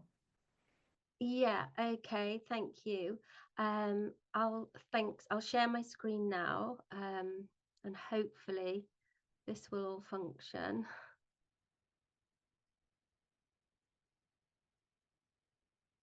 But thank you, Dr. Hennessey, for letting me speak at this symposium. It's really exciting to me to share some of my PhD work. So I'm Dr. Winevere Clark, and I graduated from Swansea University in 2023 with the Egg in the Triangle, Poetics of Sexuality, Motherhood, Sexuality in Place. Correct, I'll be sharing my own poetry because I did a creative writing PhD. So I'm here to share some of that on the poetics of birth as initiation into third space. So a little bit about myself and my research. So I wrote this as a cisgender woman, written from lived experience of motherhood, pregnancy, as a kind of living theory, wherein in living theory, the research involves the individual generating their own unique explanations rather than deducing from general theories. So we'll come to that later, and how I formed an analysis model formed from what I describe as third space of motherhood. I also had a background experience of domestic abuse and birth trauma that influenced a lot of my creative writing and my journey, my living theory journey through my PhD. And I ended up writing a lot of my work on single parenting, which allowed me to touch into gender inequality, sexual politics, and things like that. My son is called Sol. So when we talk about initiation, so obviously the poetics of birth as initiation into third space is what I'm here to talk about today. What we mean by that is that little bit as to what Ariana was talking about at the end, about that permeability, did she say, lyrical permeability between the reader and the writer, but the poetry is a means to initiate the reader into the subject vicariously, as well as to encapsulate that experience of pregnancy and motherhood as the experience from the mother. So that led to an interest, really, the idea of initiation into rites of passage and liminality, and birth as expressing that, and the interplay of opposites, so within liminality being between two things. And it became important during my PhD. So creative writing PhD, anyone that's doing that or knows about it, you form a body of creative work, and then there's a whole analysis around that body of creative work. So as part of my analysis, I wanted to create a model that showed the multivalence of motherhood. It's not singly defined, but also it's a very specific and concentrated experience with far-reaching aesthetics. So I flanked motherhood with sexuality in place on my model, which I'll show you shortly. And as I say, that allowed me to expand my study and look at gender and also the body and being in place and what that means in terms of each poem and the experience shared within each poem. And eventually, which really is a comment on the fact that matricentric feminism isn't as widely available or known as it should be, I discovered quite towards the end of my PhD, matricentric feminism, which is a feminism for mothers developed by Andrew O'Reilly, which really empowered my work. So as I say, liminality became a very strong interest of mine. What is it? You probably know a bit about it already, but what I took from it is it's about experience, and it's about transition. It's not a theory. It's about something that happened, something that is. It took me back into looking at where the word came from, into anthropological theory and the work of Arnold van Gennep and Victor Turner. And they studied liminality and broke it down into 3 phases. You can see those phases here. So the rites of passage that often involve liminality. So we can see birth as a rite of passage from one state to the next. And we have the separation and the transitional phase, which is the liminal phase, and then the post-liminal or the incorporation phase. So that's the area that I zoned in on for my PhD. And as women, if you look at the end part of this quote, we are very accustomed to the change and changeable terrain. And, you know, as matricentric feminism empowered my work, so did the idea of living in this in-between state and being, you know, knowledgeable of what it is to live in between as a mother and as a, you know, a mother that's going through childbearing or birth. So I started to put these ideas down, and it's very simple. It just is a very rudimentary Venn diagram where I started to pull out that in-between space, so the third space between the mother and the child. It is a fused space, a place of natural interplay between the two, of experience, and it's made manifest through the mothering role. I think that's what's really important, is that motherhood will initiate this new space, which we all know about, of course, if we've been through it, but it's just another way to define it and look at it. Third space I see is often perceived as invisible or challenging, or it's a prescribed space sometimes, that can be seen as limiting. But what I wanted to do is deepen the access and awareness and expressions in between space through poetry and my analysis model. So there's a little bit more here on the idea of, again, which Ariana looked at in her presentation, about that in-between space with the interstitial space. Nothing is necessarily ruling. Third space defines sovereignty, and it can be about that struggle for discourse or dominance. And I just became very interested in the multivalence of motherhood and that living in between dichotomies, and that became the kind of key into so much of my analysis. Poems I'd already written and then went on to write. Some of the feminists, the French feminist Cizot, she talks a lot about binaries and deconstructing binaries, and it being really important to do that. So these aren't defined, these are to deconstruct. So this is just a simple list of things I started to notice that existed in third space, as in, you know, being able to function perhaps in one world, maybe a 9 to 5 Monday to Friday prior to giving birth, and then almost becoming dysfunctional in that world to a certain extent, about, you know, maybe being very much in the public domain and then having to retreat more into the domestic or private domain, the fullness of pregnancy as opposed to the emptiness of having given birth. There's something is missing, something new has occurred, but something's missing. And just the dichotomy of male, female, night, day, it became endless, as you can see. The lists kept on coming, and I kept on writing poetry, and it became this, one of the phrases that really struck me was this epistemic tussle in my research of liminal and third space. And the in-between, living in the in-between, was this epistemic tussle, and I just loved that quote.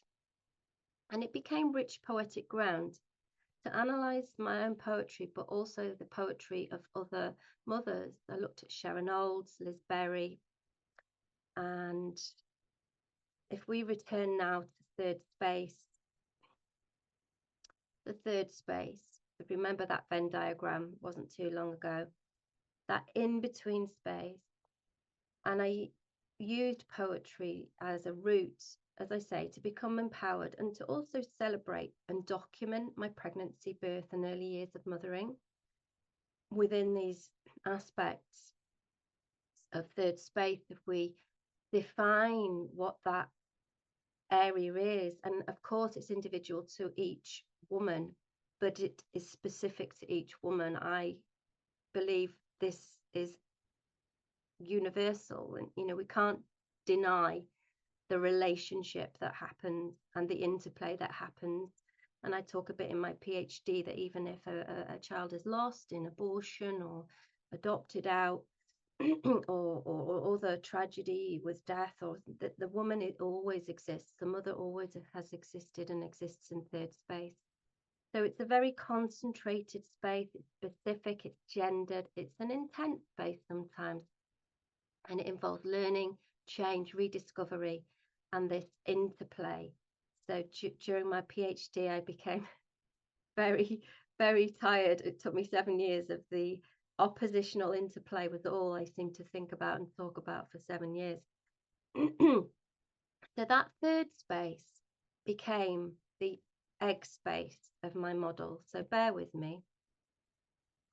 You can see now, I'd identified a very definite space, nothing that, you know, is perhaps, you know, rocket science, but it was important for me to say what's happening in that space. Actually, a lot of conflict, a lot of being in between things, in between the changing processes of the child or my own identity and all of the other things that I've listed. So I created this model. As I said earlier, I've flanked motherhood with sexuality in place because they became really evident in what I was writing about creatively. Expanded my research. And that third space became the symbolic egg. So any poem can be put into this egg space. So it's an analytical space. One, you know, the Maud poem, Under Maud Moon, we can put that in there. We can put any poem in there. And what we're looking at is the oppositional interplay of those binaries and what is to be found when we start to deconstruct limiting binaries, good, bad, you know, virgin, whore, all of those things that circulate in the culture of you know, motherhood and the media representations of motherhood as well, and sometimes the literary representations or myth representations or non-representations.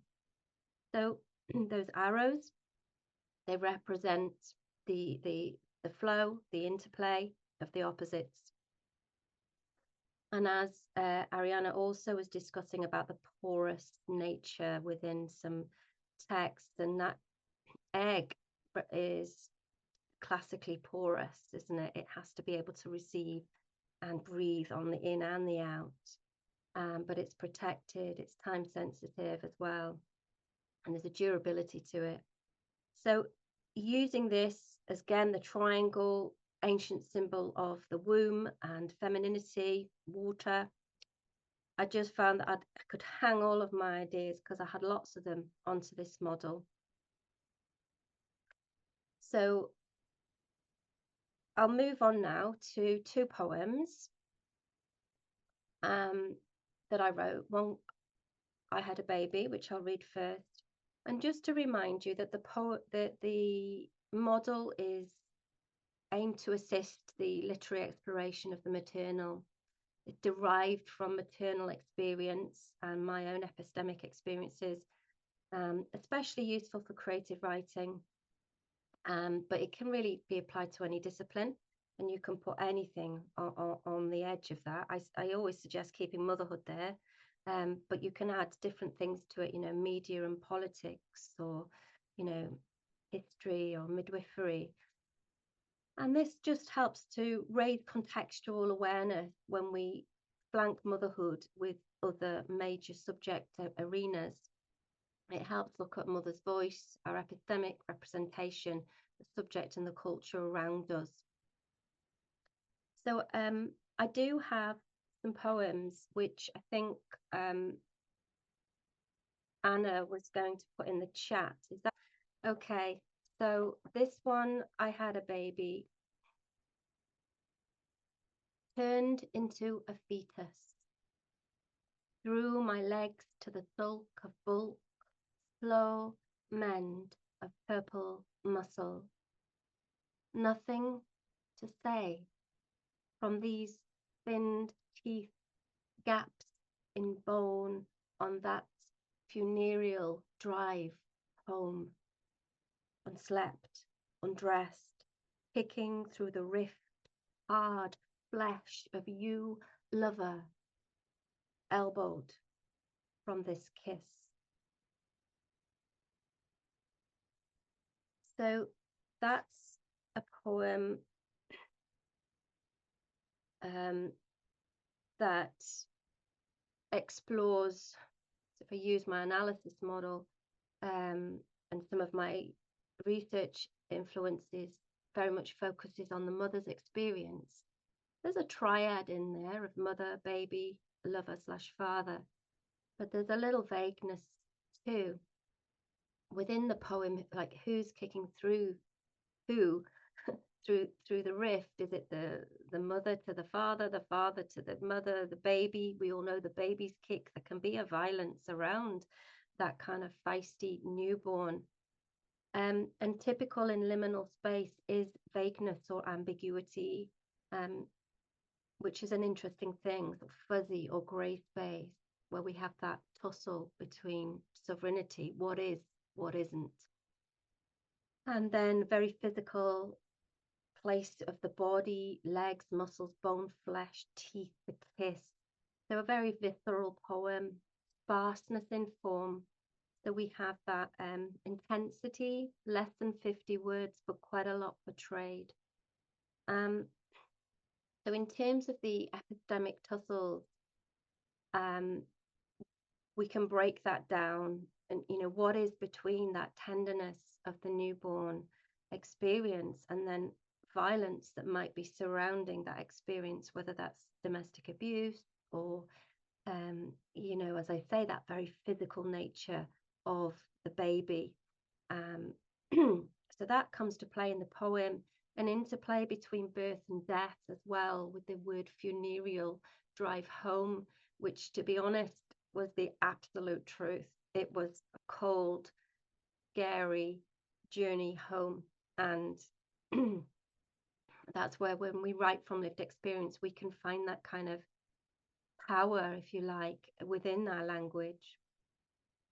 The mother reverts into the fetus to start with. So we have the oppositional interplay of regression rather than the progression of growth, and a very clear return for the mother into a different state herself, which highlights birth as transformative and challenging. So I'll move on to my next poem, and this one's called Mothering Under the Mandala. Okay. Oh, I can see someone said about the mandala's actually downstairs. I just moved and I saw it on the kitchen table earlier. I will post it to a group at some point. So, Mothering Under the Mandala. You were still an egg in the cave of my pelvis when I carefully packed the mandala, still smelling of ink and market figs, into my suitcase. The Bosphorus unravelled beneath as we flew from Istanbul in the sweat of dance and travel. And now, tiny sun, you shimmer under the sheer pink fabric, fixed in a square of light, a Welsh dawn rippling the kaleidoscope of your eyes. On the loom of our universe, it stretches wide, pinned over the bed, behind it all a web, knots, pauses, the scaffold of beauty, the star in making, sun of somebody else's morning, sewn with thick gold thread on this dot to dot. You are the matrix, and we need no pages, no more planes, no more world travel. You are the adventure now. Elated, peach bright in your crochet, smiling beyond the edges of your smile. amaze me again. Now I understand creation. We are this pattern, unstitched, stitched from the rota of life for a while, relishing the definition of our faces, fresh from the tumble of milk-hashed sleep. And we drift into the shape of our day, lights of the world threading through our window. I nurse the purple stub of umbilicus you gifted me, rattle the specimen bottle, no fat placenta for the apple tree, but enough for me, oozing, half drunk from you, arching into my capable breast, struck with needle-thin scratches.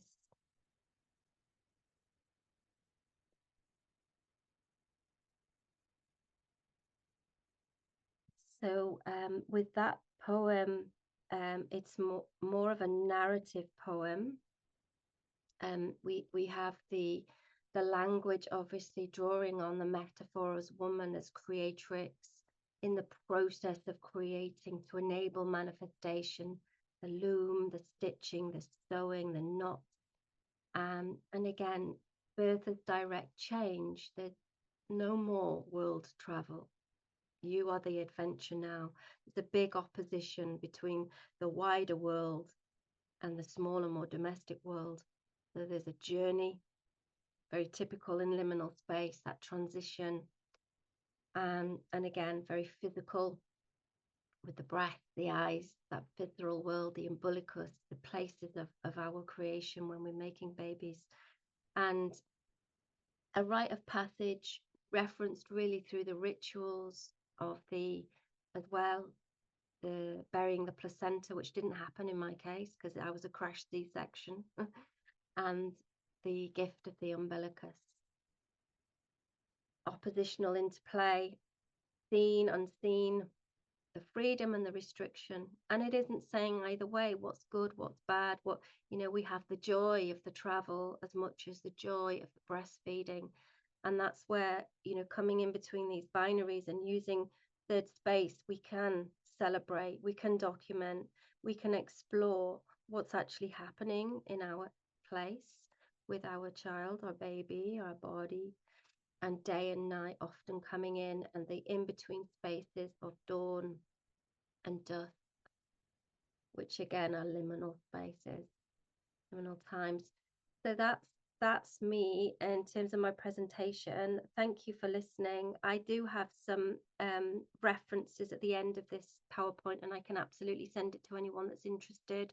Just some books that I found really interesting throughout my research, and some direct quotes I've taken from some of these as well. Thank you so much, Guinevere. Okay, so we're going to move on to our third presenter, and then after that, we'll do the Q&A. So we have Rachel Hostetter-Smith from Taylor University. She's going to present Magnitude and Mystery, Maternity in the Work of Two Artists. And Rachel, I received your slides, so if there's any issue, I can show them from my machine. Okay, terrific. Thanks, Anne. All right, so I'll go ahead and try to share my screen here. And so I may just need to click through these as you're seeing them on the screen now. Yeah, that works. Because I absolutely cannot get to the right button because the Zoom functions are covering it, and I can't pull down my I can't pull down the whole screen to be able to do that. That's okay. We see it and it's pretty big, so that should work. All right. Yeah. Okay. Well, thanks again. And this has just been amazing, even though I've only been able to sit in on several sessions yesterday and so far today. Just really remarkable presentations and so much intersection of ideas, including in the two presentations in this session by Ariana and Guinevere, even though theirs are on literary works and mine are on visual works. So as you mentioned, I teach art history at Taylor University, which is in Indiana in the US. My scholarship addresses broad issues at the intersections of art and religion with a special focus on contemporary and global art. My most recent publication is a collected volume titled Religion and Contemporary Art, A Curious Accord, that was published by Routledge in 2023. And I'm currently working on a project on contemporary art as pilgrimage with Kate Baruch, who's at GTU and Santa Clara University. And that's actually how I learned about this particular symposium, and it really piqued my interest. So this particular presentation is really a response to the question that was posed in the call for papers. What does it mean to give birth, to be born, to create, to be created, or to be natal? This presentation introduces the work of two distinctly different contemporary artists, Laura Stevenson and Lauren Frances Evans, both 30-something American women, whose work in recent years investigates the significance of maternity. Significantly, their lived experience with infertility and miscarriage on the one hand, and pregnancy and birth on the other, naturally involved the existential, ontological, and spiritual implications of maternity that infuse their work as artists or creatives. Wherever possible in the presentation, I have included the artist's own words so that they can speak for their own thinking in producing this work. My own interest in art related to the topic of pregnancy and childbirth was piqued when I first saw some of Laura Stevenson's works in an exhibition in September of 2022 that were made in response to her own experience of infertility and miscarriage. I was struck by the way the work Unworn, the one that's on the screen now, powerfully captured the profound sense of loss she and her husband, Eric, had suffered as a result of two miscarriages that occurred in relatively close succession the previous year after a period of extended infertility. Stevenson is a mixed media artist who processes her experience of the grief of infertility and miscarriage through making art and sharing that experience through exhibition, workshops, and a documentary short titled The Art of Loss by filmmaker Kathy Bruner that was released in 2024. And there's actually a trailer online that you can take a look at for that. Stevenson's experience led her to research these topics to produce artwork that reflects not just her own, but the widespread, though seldom talked about, experience of so many others, giving form to the palpable experience of the absence of presence and perceptions of the sacred and sacramental nature of human life.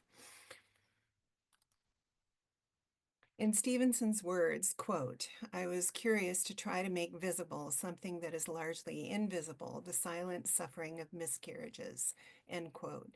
The ghostly impressions of baby clothes perfectly bodied forth the palpable reality of the absence of presence, to present the persistent presence of absence that the loss of a child entails for a previously expectant mother. The anticipation of playtime and dressing up with toys and big, beautiful bows and tiny socks just right-sized for baby feet, suddenly, very painfully dashed. The shadowy whites of the debossed paper sheets floating in white box frames suggested the shifting and modulated feelings of loss, mingling with longing, desire, struggling with against despondence and even despair. Even the title, Unworn, is the negation of something that otherwise should have been. Stevenson's deliberate designation of the pair of prints as a diptych, a term historically associated with small portable altarpieces designed for personal devotional use, emphasizes the hushed sense of the sacred the work projects. Immediately when I saw this work, it called to mind another series of prints produced by a British artist, Elizabeth Quant, during an international artist residency I had facilitated in New Delhi, India, 2 years before, in early 2020, for the Indian arts organization Art for Change, which Stevenson had also participated in. According to Quant, her series, titled Missing Girls, seeks to understand the socio-political issues surrounding gendercide within an Indian context. The issue, which is intimately connected to the practice of dowry, is an ongoing concern in Indian society due to the growing gender imbalance and subsequent demand for girl brides who are being trafficked and bought from other towns, cities, and countries in demand for wives due to the practice of killing baby girls. In this work, Quant explains, I collected secondhand girls' dresses and exposed them to the Indian sunlight, creating a negative print. The work speaks of the absence of girls from Indian society and of the beauty of raising girls through the delicate lace patterns.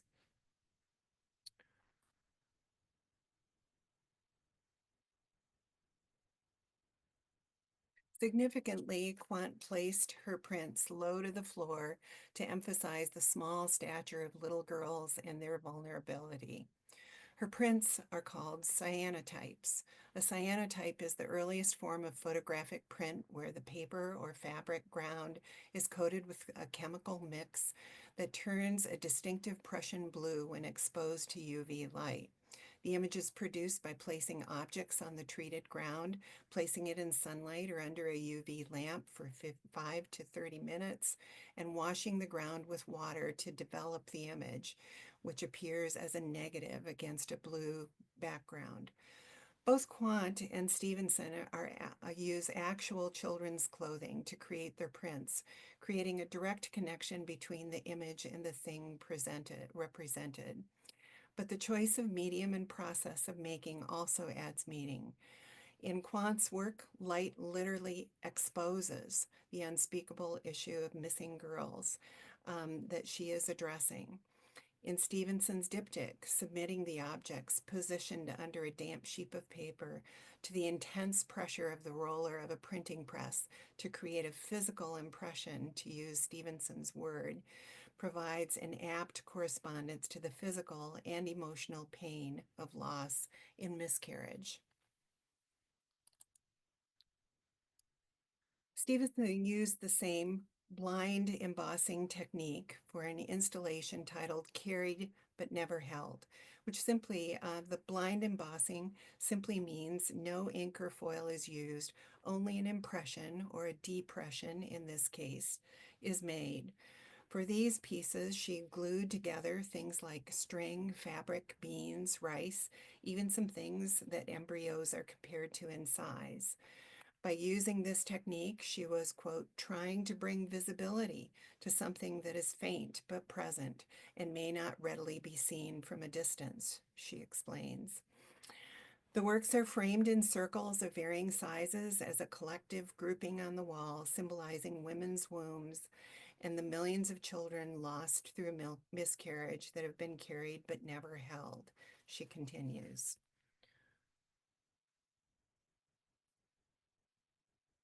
A closer look at individual impressions reveals Stevenson's perceptions of the magnitude and mystery of conception and birth that is at once individual and intimate and universal and of a cosmic scale. She writes, quote, there are already so many unknowns of the mystery of life and what life forming and growing inside a woman's body actually looks like.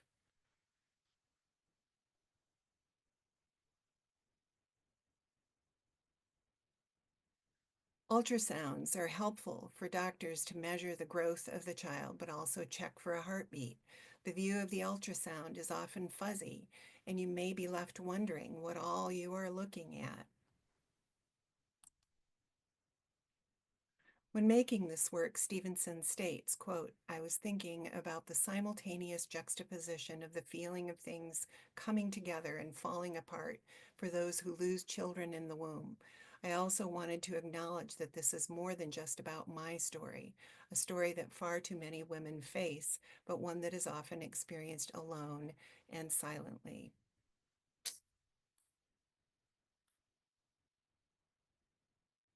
Stevenson's interest in heightening the public's awareness of the common yet surprisingly still silently suffered grief that results from miscarriage inspired the creation of this work, which she titled 1 in 4, in reference to the World Health Organization's estimate of the number of pregnancies that result in miscarriage, defined as the loss of a pregnancy before 28 weeks. Quote, "This work acknowledges the statistic that 1 in 4 known pregnancies ends in loss. 4 pairs of shoes hang in cubbies that form a circle, 3 clearly used and worn, and 1 pair still with its tag on them that says, 'Child of mine.'" Significantly, the 4 cubbies form not just a circle, a nearly universal symbol of unity, wholeness, and completion, but an implied Greek cross. In Christian tradition, the Greek cross with its 4 equal-length arms also represents the universal offering of God's grace to the entire world, referencing the 4 cardinal directions. The Greek cross form traces its origins to the Greek philosopher and mathematician Pythagoras, who adapted the Egyptian Ankh to represent the harmony of the universe in the 6th century BCE. Here, that harmony is disrupted by the one of the 4 pairs of shoes that are unworn. Shoes have no reason for being other than to serve the person needing to wear them. This is yet another poignant way of making palpably present that which is actually absent, the child who would have worn them. To borrow a literary reference, it is visual synecdoche, where the part is used to refer to the whole of something, to vividly conjure up that which is not presented in all of its fullness.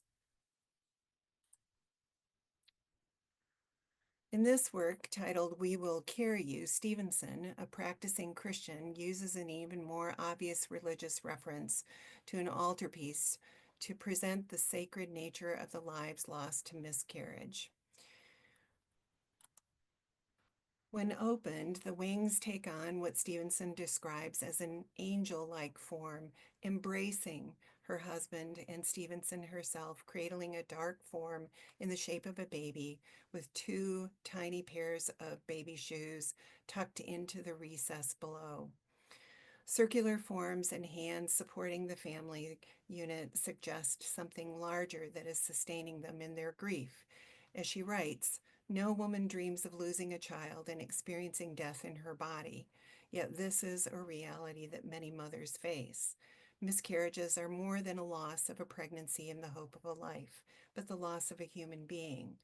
This body of work explores both the celebration of life and tragedy of death in the womb, as I have discovered joy and sorrow to be far more related and intersecting than we might naturally assume.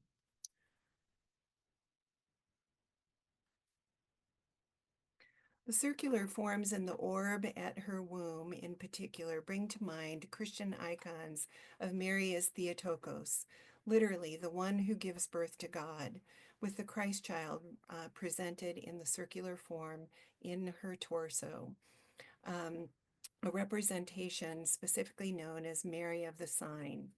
Representations of the Theotokos are understood as illuminating the mystery of the incarnation of Emmanuel, God with us, in the person of Jesus Christ. Mary is Koratau, translated as the container of the uncontainable, originates from the 6th century akathist hymn composed in Constantinople. where the Archangel Gabriel specifically, quote, marvels at the divine self-emptying and the renewal of creation, which will occur when Christ comes to dwell in the Virgin's womb, end quote.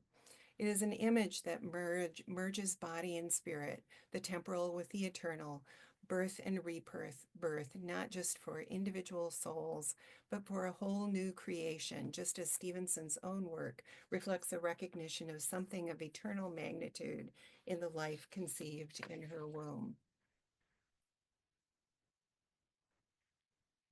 In 2023, Stevenson gave birth to a daughter, Vera, yet the impact of miscarriage persists. She is currently working on a series of ceramic forms created by dipping baby clothes, in this case infant onesies, in liquid porcelain clay slip and firing them in a kiln.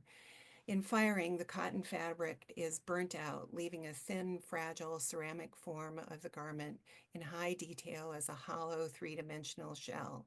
She explains, quote, I imagine the void and space that would have been occupied by a child lost in the womb, and through these forms bringing a visible physical presence to that empty void of a body.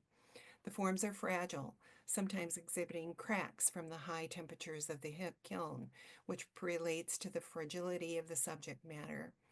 Even after my daughter Vera was born, I was lamenting for my two other children. I found myself so incredibly grateful for Vera's life, but also longing to hold all three of my children.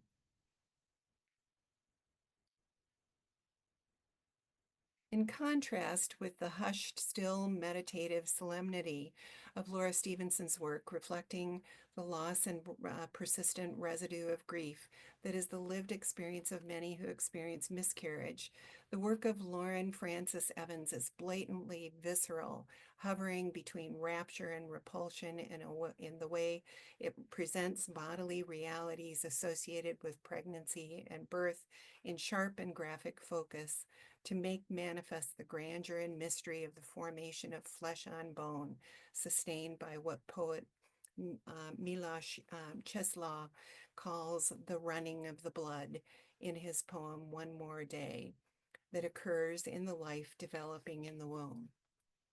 Evans employs mixed media and digital technologies to produce works that are equally visceral and profound, reflecting the bodily realities of pregnancy and birth, that includes real sacrifice and risk undertaken to bring a new life into being.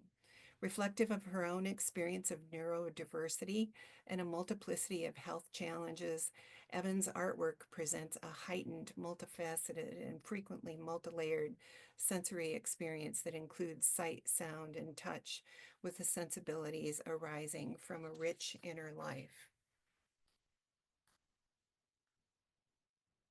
In works like Thinly Veiled and Transitional Object, Umbilical Knot 1, Evans uses lycra printed with bodily imagery, stuffed with fiberfill to make works that are remarkably realistic renderings of the flesh and blood, allowing for a glimpse of an arm to be seen through the translucent membrane on the left and the slippery wetness of bodily fluids to be seen in the representation of an umbilical cord on the right. The titles allude to the new life that can't yet be fully seen as it grows in the womb, and the undeniable tie that exists between mother and child even after it is cut, to allow the child to live on its own after birth. In relation to her exhibition at the University of Missouri's Bingham Gallery that just closed on February 28th, titled Umbilical Ouroboros, referencing an ancient symbol of a serpent swallowing its own tail, featuring themes of birth, relationship, and transformation, Evans explained, quote, I think of the umbilical cord as being this thing that connects us to our origins, whether physical or something beyond. Evans' work is not just visually graphic, but highly tactile. In another work that references the intimate dependent relationship of an infant on its mother, seen on the left, she used needle felted wool to create a small, roughly 3.5-inch in diameter sculptural form of a woman's breast with distended nipple encircled by an arm with the form so intertwined that it's impossible to distinguish where mother ends and the child begins. Titled Transitioning, What's Mine is Yours, Evans presents the complex realities of connection and autonomy that obtain in the mother-child relationship. The unexpected fuzziness of what should be flesh is at once comforting and unsettling, evoking a visceral reaction not unlike surrealist artist Merritt Oppenheim's infamous sculpture Luncheon in Fur, where the forms of a teacup, saucer, and spoon are covered in animal fur.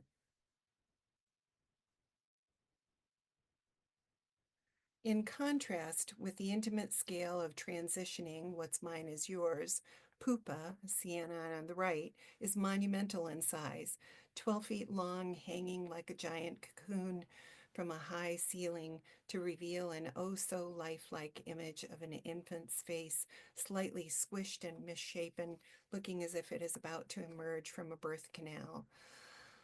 The title, Pupa, suggests that what we are seeing is not just a transition, but a transformation.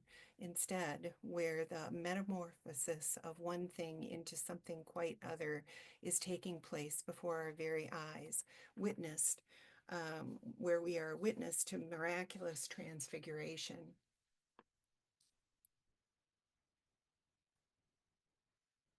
Her figural sculpture and call, roughly the height of an average-sized woman, brings together the visceral realism of the printed lycra and caul infant, still encased in its amniotic sac.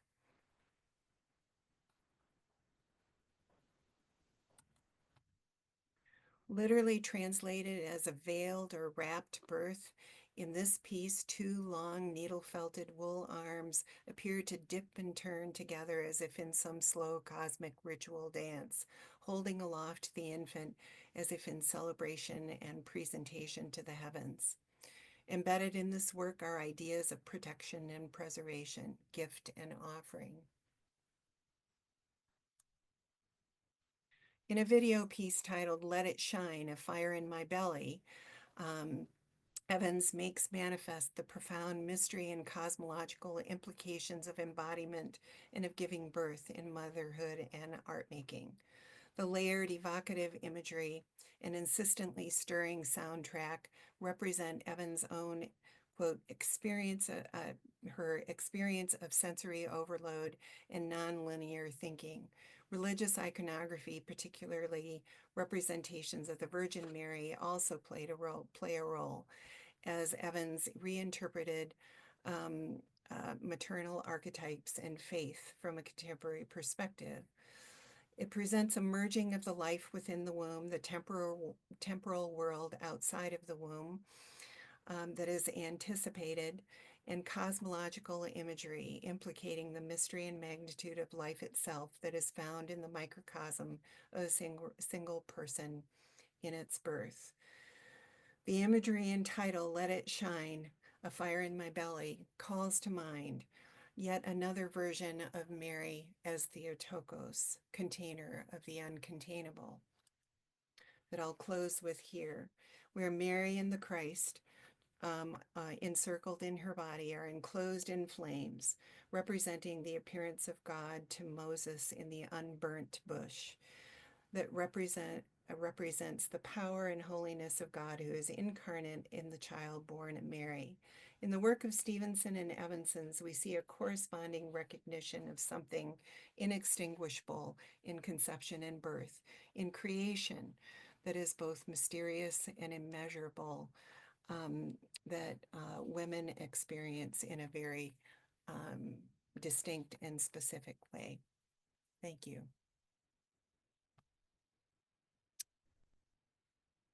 Thank you so much, Rachel.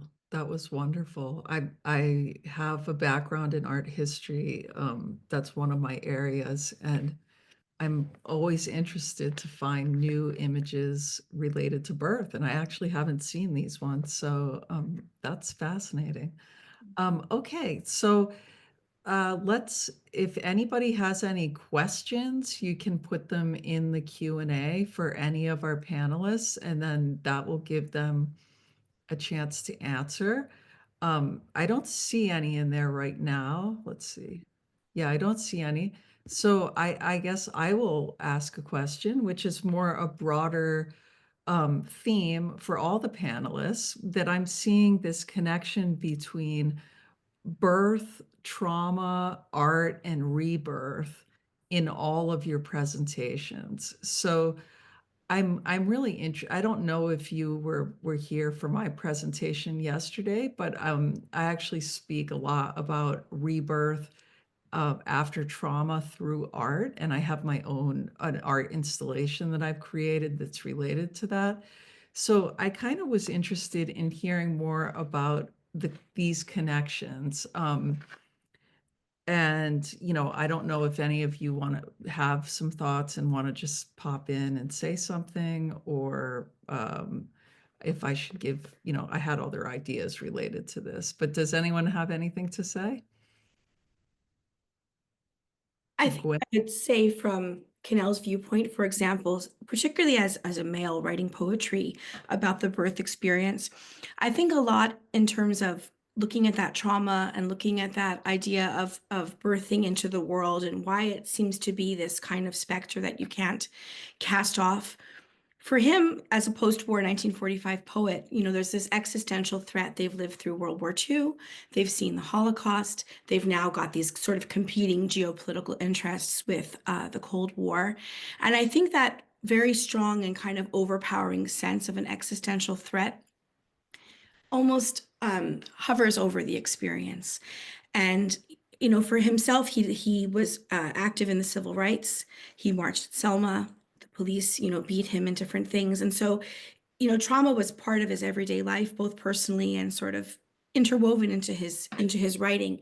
And I think that carried through to the poetry when he looked at that, and sort of always wanting to give both sides of things, not painting something with a broad brush, in a very sort of illuminating way. He doesn't, address miscarriage, for example.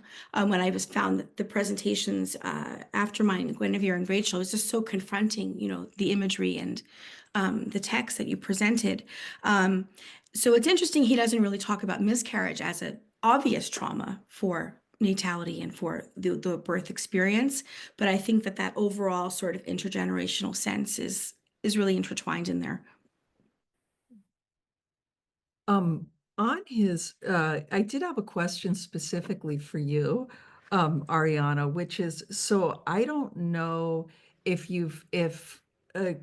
Galway Kinnell had any access to the work of Otto Rank, or if you know anything about Otto Rank, but he was a psychoanalyst, so he's not connected to this literary tradition. He was a colleague of Freud, and he wrote a pretty well-read book at the time, that was called The Trauma of Birth. And he's actually, he talks about how birth is our first, it's our first trauma, is when we are born. But in some of the, some of the poems that you read, I kind of sensed that there was like this traumatic aspect to being born. And so it just made me think of Otto Rank right away. Anyways, just throwing that idea out there. That's fabulous. He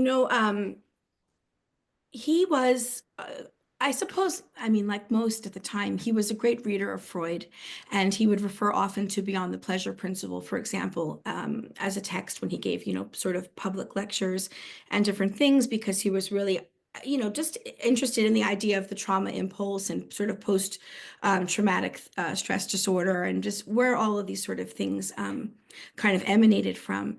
I don't know that he had read Otto Rank specifically, but that's actually really interesting. And now I'm going to try to investigate that. Thank you. Yeah, no problem. Guinevere or Rachel, did either of you have some thoughts on this topic? On trauma? Yeah, on the connection between trauma, art, kind of Yeah. like rebirthing, Yeah. rebirthing after trauma through the art. Yeah. But it's actually related to birth too. So Mm. it's kind of like birth and rebirth, trauma, and our artistic production are all kind of connected. Yeah, absolutely. I mean, for me, the poetry and the exploration of my experience of birth trauma became vital in me rebuilding myself into being a capable and strong, human that could actually do the job of mothering, because it was so ground zero for me. I was a crash C-section with eclampsia, in hospital for weeks, ITU. So the trauma was astounding, and it it became, they say artists are like vampires, you end up sucking your experiences for all they can give you in terms of how you build that back into your creativity. And I said that the poetry or the experience of motherhood was just rich poetic ground. So it was my friend, but it was also my lifeline. And yeah, I just credit so much to having the root of poetry in terms of being able to rebuild myself in a positive way, because you can go either way, right? After trauma. That's right. Guinevere, we actually have a question that just popped in from Cassandra Sciortino, and it's for you. She says, liminality, as you said, is threshold state, a zone of suspension or transformation between two conditions. I think you suggested intention or opposition. But it can also be thought of as a space of altered scale, where our usual frames of reference dissolve. In this space, what felt enormously wide, cosmic, open, infinite, can suddenly give way to the microscopically intimate, a breath, a pulse, a softening eyelid, a baby's hand, which I really got from your beautiful Mothering Under the Mandala in spiritual practice. Oh, in spiritual practice, it resonates with contemplative traditions, Christian mysticism, Zen, Sufism, that find the divine in stillness, breath, or gesture. Is there a connection here on this point to the mandala itself? Yeah, that's really interesting. There's that hyper reality that I think can come from being in a liminal space and an altered or transformed space after trauma, or just within the liminal space, as Cassandra says. The mandala, it was, I can't remember what the question was about the mandala. Did the mandala, what was the point on the mandala? It guided the poem, but that whole poem and bringing in the mandala into the title and using the mandala as this metaphor throughout was very much about being in that moment of exactly that everyday moment and finding the divinity in that moment. Yeah, and the way the mandala is stitched in the back and the front, and being aware of the structure of somebody else's creation and how they would have been in a meditative process as well. It definitely does nod to all of that in terms of a spiritual tradition. And I'm very interested in Zen poetry and imagism, and maybe that comes through in my work as well. Thank you. I think that's a great answer. Rachel, I actually had a question for you. I was wondering if you had looked at the art of Dolores Salcido. Yeah, I know Dolores's work really well. Yeah, because I published was her. really thinking a lot about this, these images of what's left behind these artifacts from people, and it's actually in the loss that we see the person. So Yeah. I was wondering if you wanted to talk about that. Yeah, well, that's what I was referring to. Yeah, I really am glad that you picked up on that, because that in a sense in so many of the works, especially in Laura Stevenson's work, the fact that you have the shell of the baby clothes or the unworn shoes, that's exactly what Doris Salcedo is doing. And it's referring to the way in which when we see certain things, when there's no reason for that thing to exist, as I tried to explain, there's no reason for a chair to be made, for example, except for a person to sit in it, that. And so when you see an empty chair or you see shoes in the road, your immediate thought is, whose shoes are those? The person comes to mind, the thing for which the person for which those things are made. And this is a kind of, it's a common artistic practice, actually.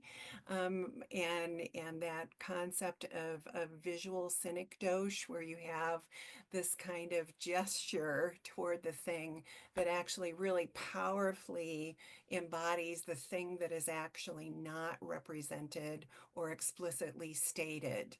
In, I think,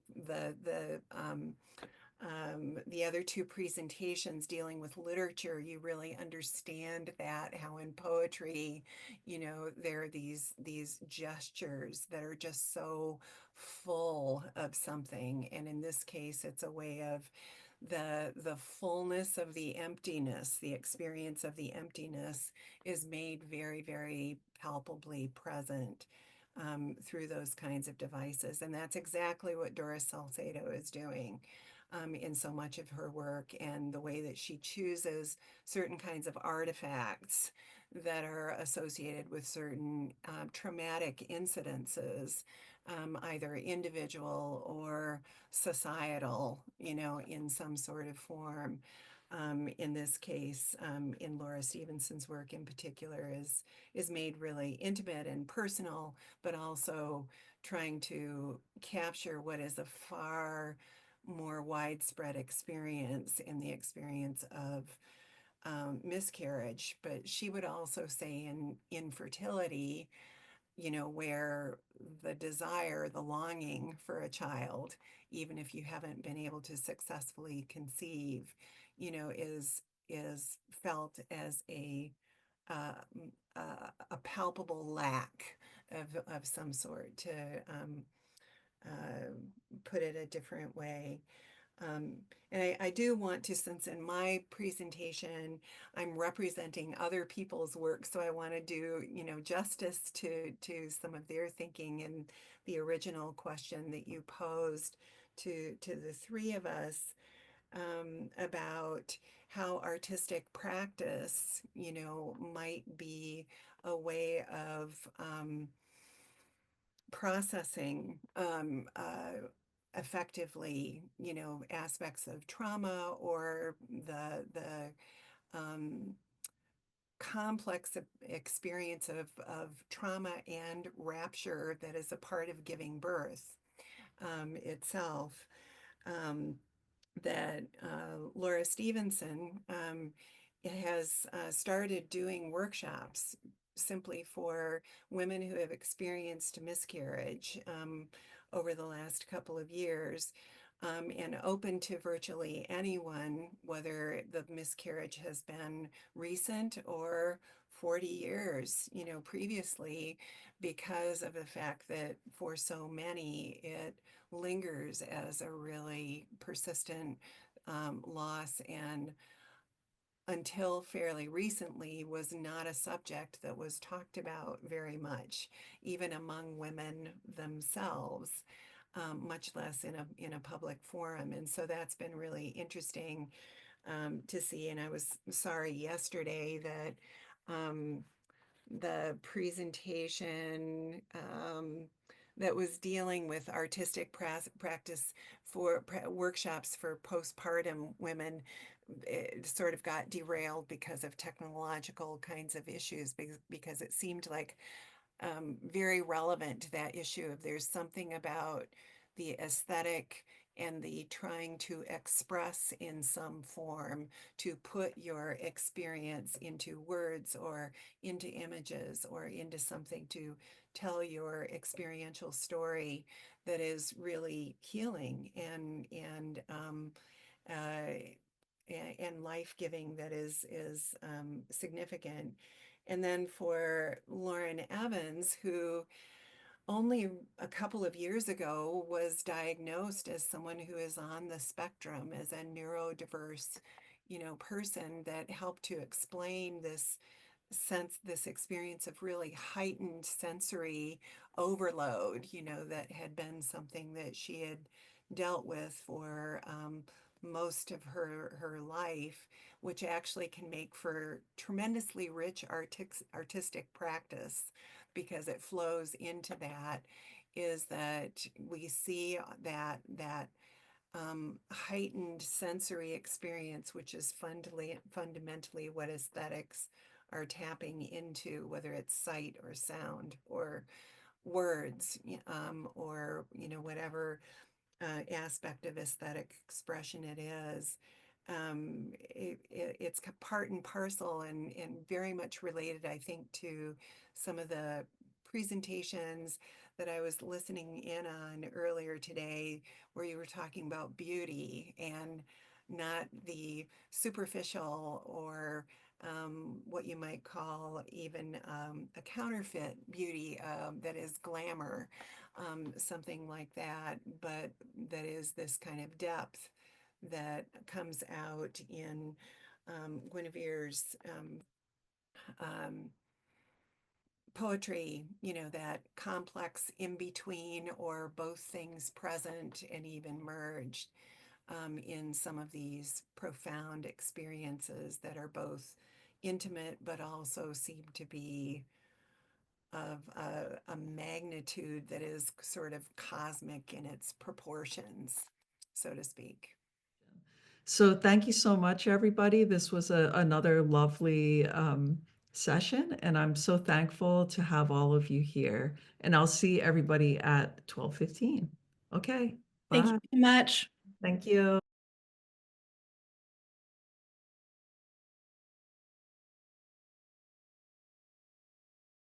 Hi. Okay, great. I think that we can get started. I see we have Cassandra Sciortino here, who is our moderator for this session. And yes, we have everybody. Wonderful. We are very excited. We are starting our session 6, which is titled Explaining Natality Through Subjectivity, Bonding, Personal Story, and Voice. We do have one presenter, Marianne Casselot from the Université Laval, who unfortunately can't make it. She had childcare issues arise last minute, so we understand that. And Purushottama does need to be out of here by 2 p.m., but Purushottama, it's going to be fine because we have one less presenter, and Purushottama is he's doing a bit of I think, a lightning presentation, which is going to be a shorter but very profound presentation. So with that in mind, I'll hand it over to Cassandra. And yeah, Cassandra, just the order of the speakers and then skipping Marianne since she won't be here. Thank you, Anna. I'm very excited for these talks. I'm delighted to introduce, is it Agnes or Agnes? Agnes. Agnes. You hear me? I'm okay, sound-wise. Okay. Agnes Howard from Christ College in Valparaiso University in Indiana. And her talk is entitled Nobody Told Me, Proclaiming Ignorance, Explaining Natality. Thank you and welcome. I'm Agnes. Thank you so much, Cassandra. And thanks, Anna, for this amazing event, for the launch of this symposium. As this symposium illustrates, we live in a time full of excellent writing on birth. I'd like to focus attention on one feature of some writing about birth that has surprised me, and that is its proclamations of ignorance. We hear this often in conversation about birth, but it's common in writing too. This claim that something was not told, something was not understood, and the writers, though expert in some respects, proclaim ignorance. More often than one might expect, women about birth frame their words with professions of their own failure, that they did not know, were not told, did not understand something crucial about the experience. These professions come off as practically obligatory, the expected way to present the reality that they did discover through maternal experience. I can give a few examples.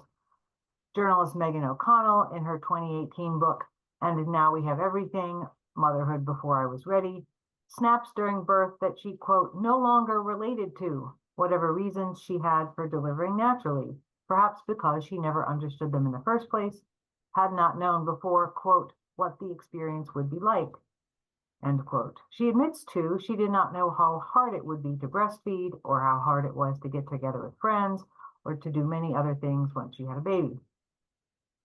New York Times columnist Jessica Gross opens her 2021 book, Screaming on the Inside, The Unsustainability of American Motherhood, by confessing her ignorance about a bunch of things, like medications during pregnancy or policies for parental leave.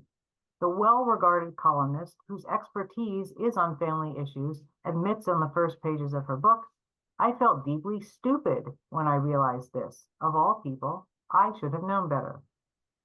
Lucy Jones, in her 2023 book, Matrescence, on pregnancy, childbirth, and motherhood, appears to be navigating, in contrast, an excess of information, which might be proof of the opposite of ignorance. But she admits that she had misunderstood what childbirth was, that she was confused by the mixed information she had about epidurals. She discovered that, quote, her knowledge of what birth actually entailed was scant. Her refrain while describing the risks of tearing, of postpartum injury is, I did not know. She says she was baffled by instruction on breastfeeding, where, quote, there was so little information about practicalities in her prenatal classes. She says later, and I think maybe most stunningly given the character of this book, I did not know that my brain would undergo lasting, let alone significant structural changes in matrescence. Jennifer Banks, whose 2023 book Natality has been mentioned by a couple of people in this symposium so far, acknowledges her surprise to discover the term natality from Hannah Arendt. Banks, whose work in publishing brought contact with books on just about everything except birth, concedes that, quote, birth has been explored more extensively than I first imagined. But still, as she recounts her emotional response to dropping off her young daughter at daycare, she demands, quote, why did nobody tell me what this was like? Pardon me, why did no one tell me what this was like? Why did no one prepare me? Why did no one tell me implies that a batch of information exists, that others have it and should give it to the expectant woman at the right time. I want to puzzle over proclamations like this. First, taking them at face value, trying to understand why birthing people reasonably might feel that they were not given the right information. But after, I want to consider the expression of ignorance as a rhetorically potent, if not literal statement, as calling for a change in common understanding that these writers contribute to by telling us what nobody told them. This paper interprets proclamations of ignorance as protests against specific contemporary attitudes that motherhood is sweet and easy and natural, and against long undervaluation of birth and motherhood. The distant past really may have left women untold what they would have wanted to know, and recent past may leave women misled. People who discover the human importance of motherhood only by doing it may regret broad ignorance of the physical, social, and cognitive facts of maternity, ignorance exacerbated by the implication that the only audience interested in these topics is young moms. So, first, history allows us to consider how ignorance actually could be or was a problem in the past. Women expecting babies in the past have had reason to claim that nobody told them what they needed to know before birth, either because, number one, because the knowledge was unavailable, or because what counted for knowledge was wrong or unhelpful. My time today only allows very brief look at history around birth understandings and practices to remind ourselves that in the past, the kind of knowledge that we presuppose is necessary for having a baby used to be unavailable. I'm looking predominantly at Europe and the United States, and my conversation here speaks primarily from experience in the US. To say people in the past did not have the information that we understand as necessary is, of course, not to say that they did not know anything about it. They had ideas that made sense within their own frameworks. Some practical knowledge was kept within the confines of women's spaces because it seemed obscene to tell the secrets of women out too broadly. But men were plenty involved in thinking and writing about birth because birth touches so many other significant areas of human understanding, human origins, human relationships to other animals, our anthropology, or even theology. Ancient Greek and Roman ideas about what they called human generation theorized that babies came from seeds. Aristotle theorized that men have seed and women don't. Aristotle's ideas came into competition later with Galen's, who insisted that both men and women have seeds. Of course, reproductive understanding varies a lot over a couple of thousand years, but pretty important and also pretty consistent in these theories is the assumption that the childbearing woman was understood to be doing relatively little in the process. Whether the fetus was made with one seed or two, growth in the fetus was thought to come from some immaterial force, from the fetus itself, or from man, or from God, or from all three, while the woman merely maintained nourishment and warmth around the womb. So there was a batch of information held by experts about how pregnancy and birth worked, but not exactly the kind whose knowing would have much help mothers-to-be in the way we might want now. What was assumed about women's passivity, beyond avoiding harm to the fetus through what they saw, ate, or thought while pregnant, gave little motivation for prenatal telling.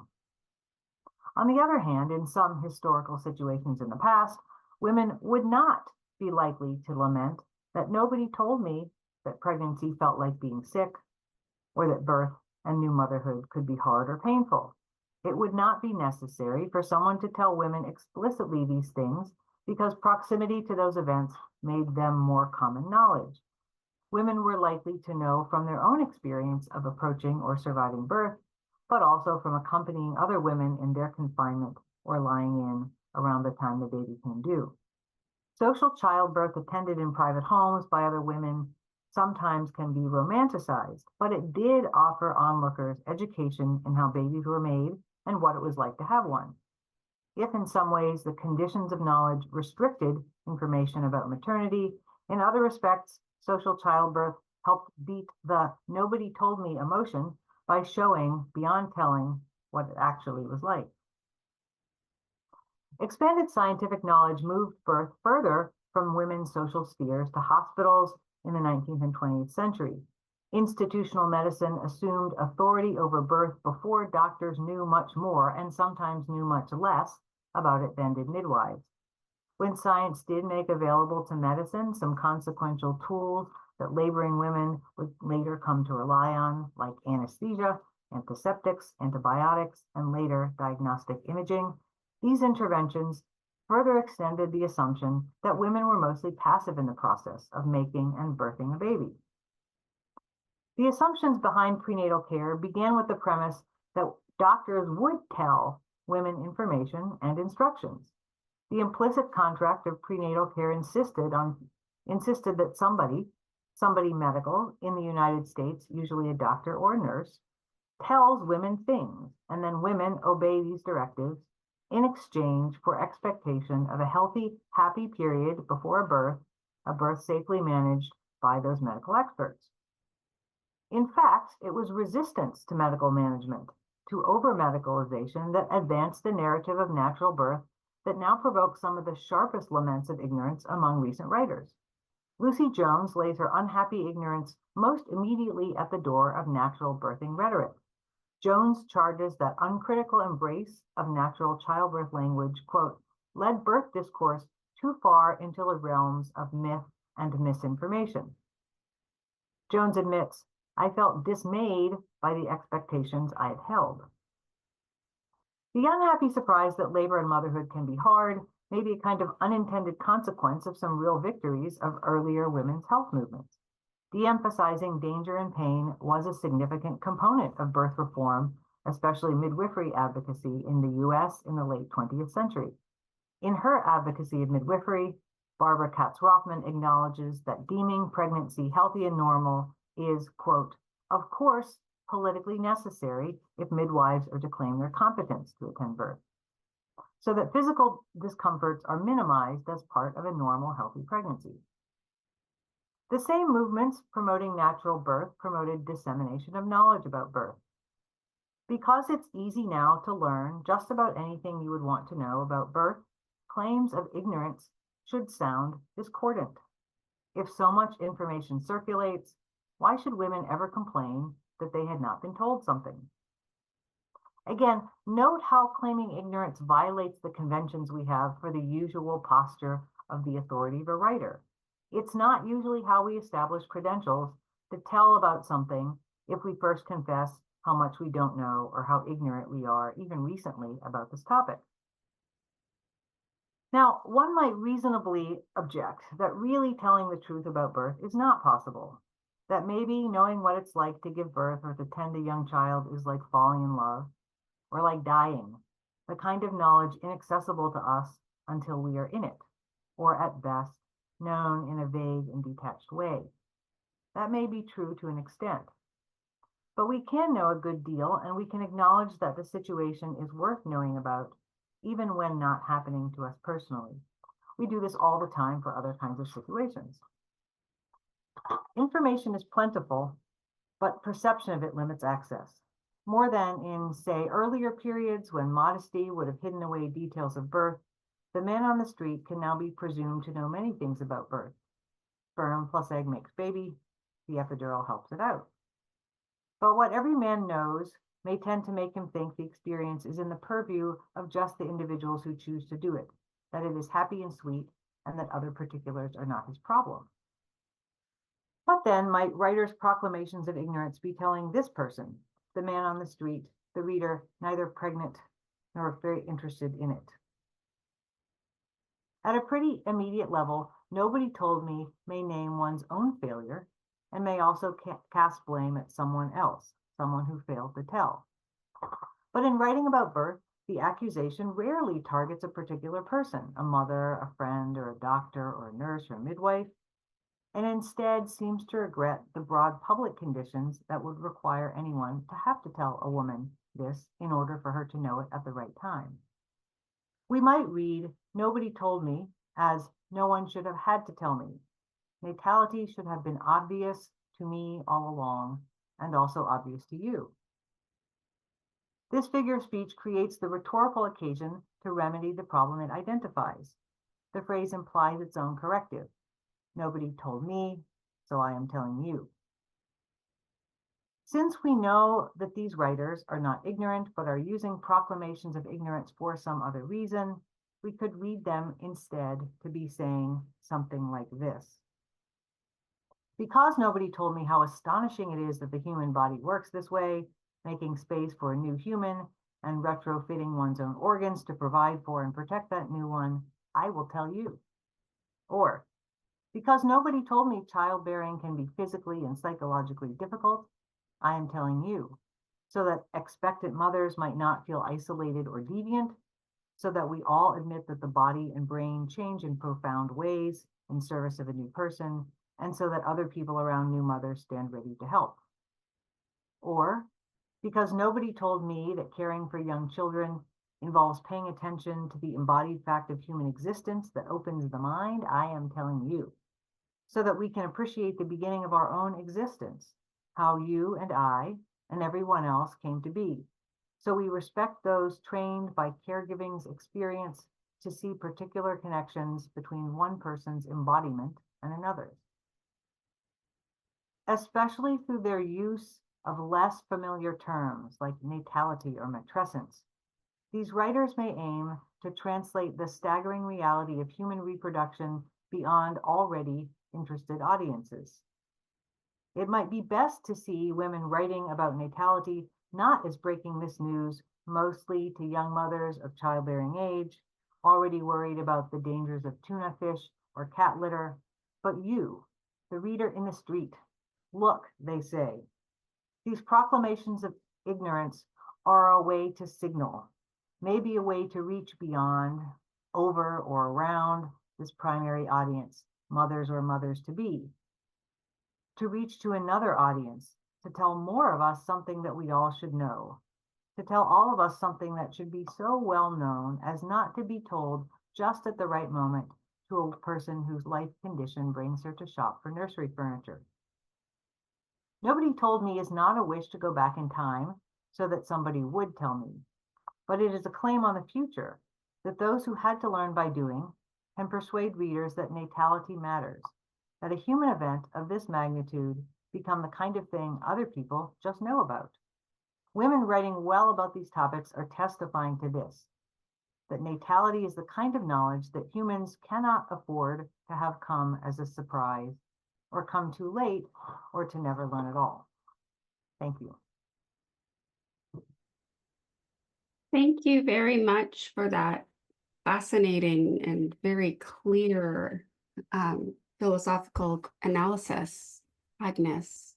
We'll have questions at the end, so please, if they come to mind, you can put them into the Q&A at any time. And it is now my pleasure to introduce to you our next speaker, Bettina Duesmann, Gesellschaft für Bildungsanalysis nach Hidas und Rafe, Creating Waves, is your university, School of Knowledge and Building at Hidas and Rafe. Sorry, I butchered the German. Thank you very much for your presentation. Thank you also for this symposium. It's amazing, all this intensity of information. And it's more that I can take in these 2 or 3 days. So I'm looking forward also to the recordings. Yes, I'm Bettina Duesmann. I'm living in Germany. I'm a midwife for more than 3 decades, and I'm assisting women to give birth in a birth center or at home. And I'm also a facilitator of prenatal bonding, which is bonding analysis by Yuni Rafai and Jörgi Hidas. And I'm on the board of the society also, and I'm happy to present this talk to you today. So I just start to share screen. Let's see.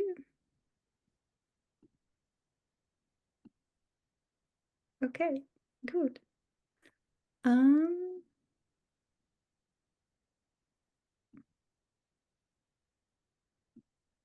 So better like that. Okay.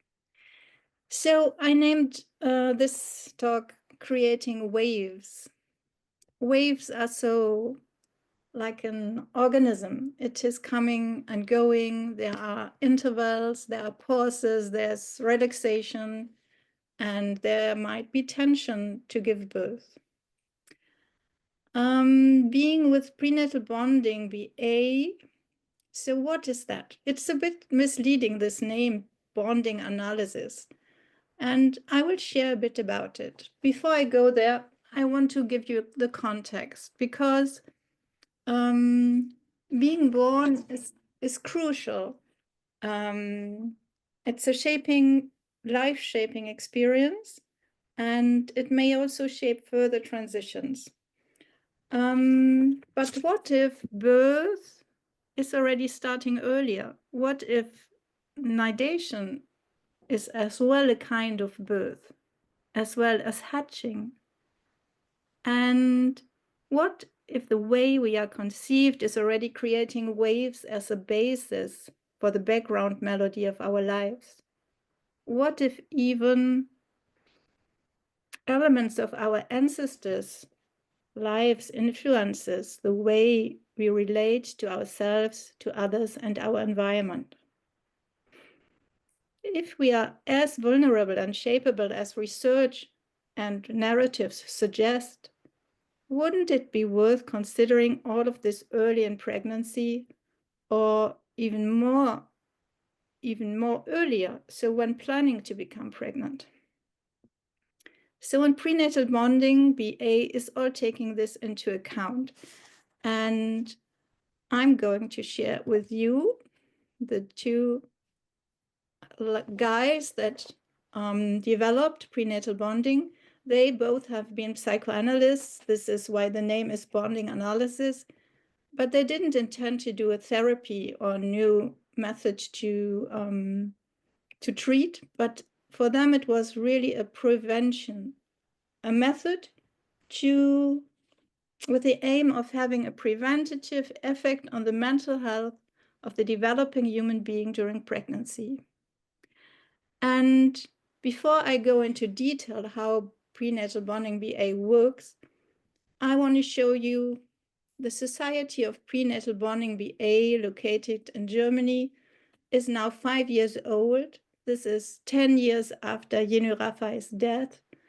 And it has already kind of 170 members with different professionals.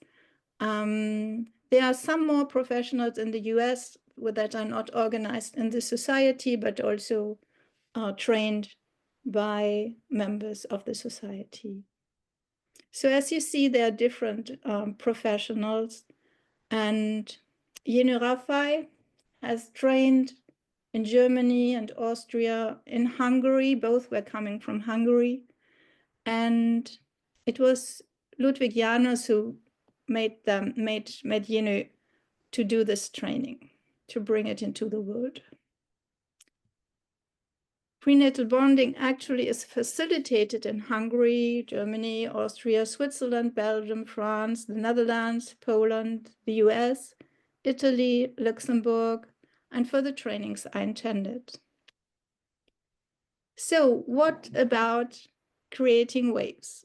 What is really creating waves are the results. And I want to start with the results first. This is a study, an evaluation study that has been published in 2023. It's conducted by Anne-Gerd Schroth, Gerhard Schroth, and Relaine Phillips. And they took the evaluation of 295 pregnant women and babies that underwent prenatal bonding. So creating waves, look at the numbers. So the preterm birth rate in this cohort was at 1%, whereas in the US it would be at 10%, in Europe 8.6% at that time. The C-section rate in this cohort was at 18%, whereas it is more than 30% in the US and in Europe. And in many other countries, it is even more, in some it is less. Postpartum depression, 1%, this is unheard of, so 17% worldwide. Breastfeeding after birth was 99% and after 6 months at 94%. Whereas in Germany, the numbers are at 74 and 66. And infant crying was at 0.3%, whereas in Germany, it was about 20%. So how can that be? What is done that these numbers could be possible? So let me share. The structure of prenatal bonding BA is in different parts. The first part is history taking. This may be 3 sessions or even more or a bit less. And this history taking is also taking into account the early life of the parents. So what do they know about their way of having been conceived, of having been wanted, about the pregnancy, about their birth? This is not for therapy, I already told you. This is to get an insight about the field, about the tissue the parents to be have been raised in. And this is a precious time because the parents get an insight they often didn't have before. Even especially when looking at the family story reference to the parents and grandparents. Then the second part are baby sessions. Baby sessions are provided once a week, and they go along with the talk with the baby and the mother or the father or both of them. And then separation sessions will take place at week 36 to week 38, preparing the parents as well as the baby for the transition to happen, the birth. There will be an evaluation at 1 month after birth and another one 6 months after birth. First of all, the mother is supported to be in a good, nourished situation. So for her to experience her own body sensations, to give them words, to experience her needs and to communicate her needs, this is at the core. And self-attachment is a precondition for the ability to bond. Renourishment could be needed when the mother, expectant mother, father, or co-parent has not have such much love from their parents. The information, we already heard the talk of Agnes. We give it a try. So we give information about pregnancy, healthy habits, nutrition, psychoeducation like autonomic nervous system or polygonal theory. The uterus is perceived as a multi-generational organ because it grew when it was in the grandmother's lap. And it's the first home for the baby, and it's the place for the encounter of the baby and the parents. So when you see this shell now, this is like a hole. And I want to use it as a symbol for the continuity. So it does matter how the conception has been. It does matter how nadation has been. It does matter how discovery was. And what is so very crucial is that the individual understands her own life as a continuity. So no breaks. She can make sense out of what life was for her, how it underwent. And these early life prints are discovered. In the baby sessions, the woman will share about experience from the week. She will be in a deep relaxation. She will be aware of her body sensations, and she will be making contact. Both of them will find out their way of communicating, and they will say a kind of goodbye when leaving the session. The experience may be then shared with the facilitator. The facilitator is not the one to be in the bonding process. He or she is the one to provide the space to go into this relationship.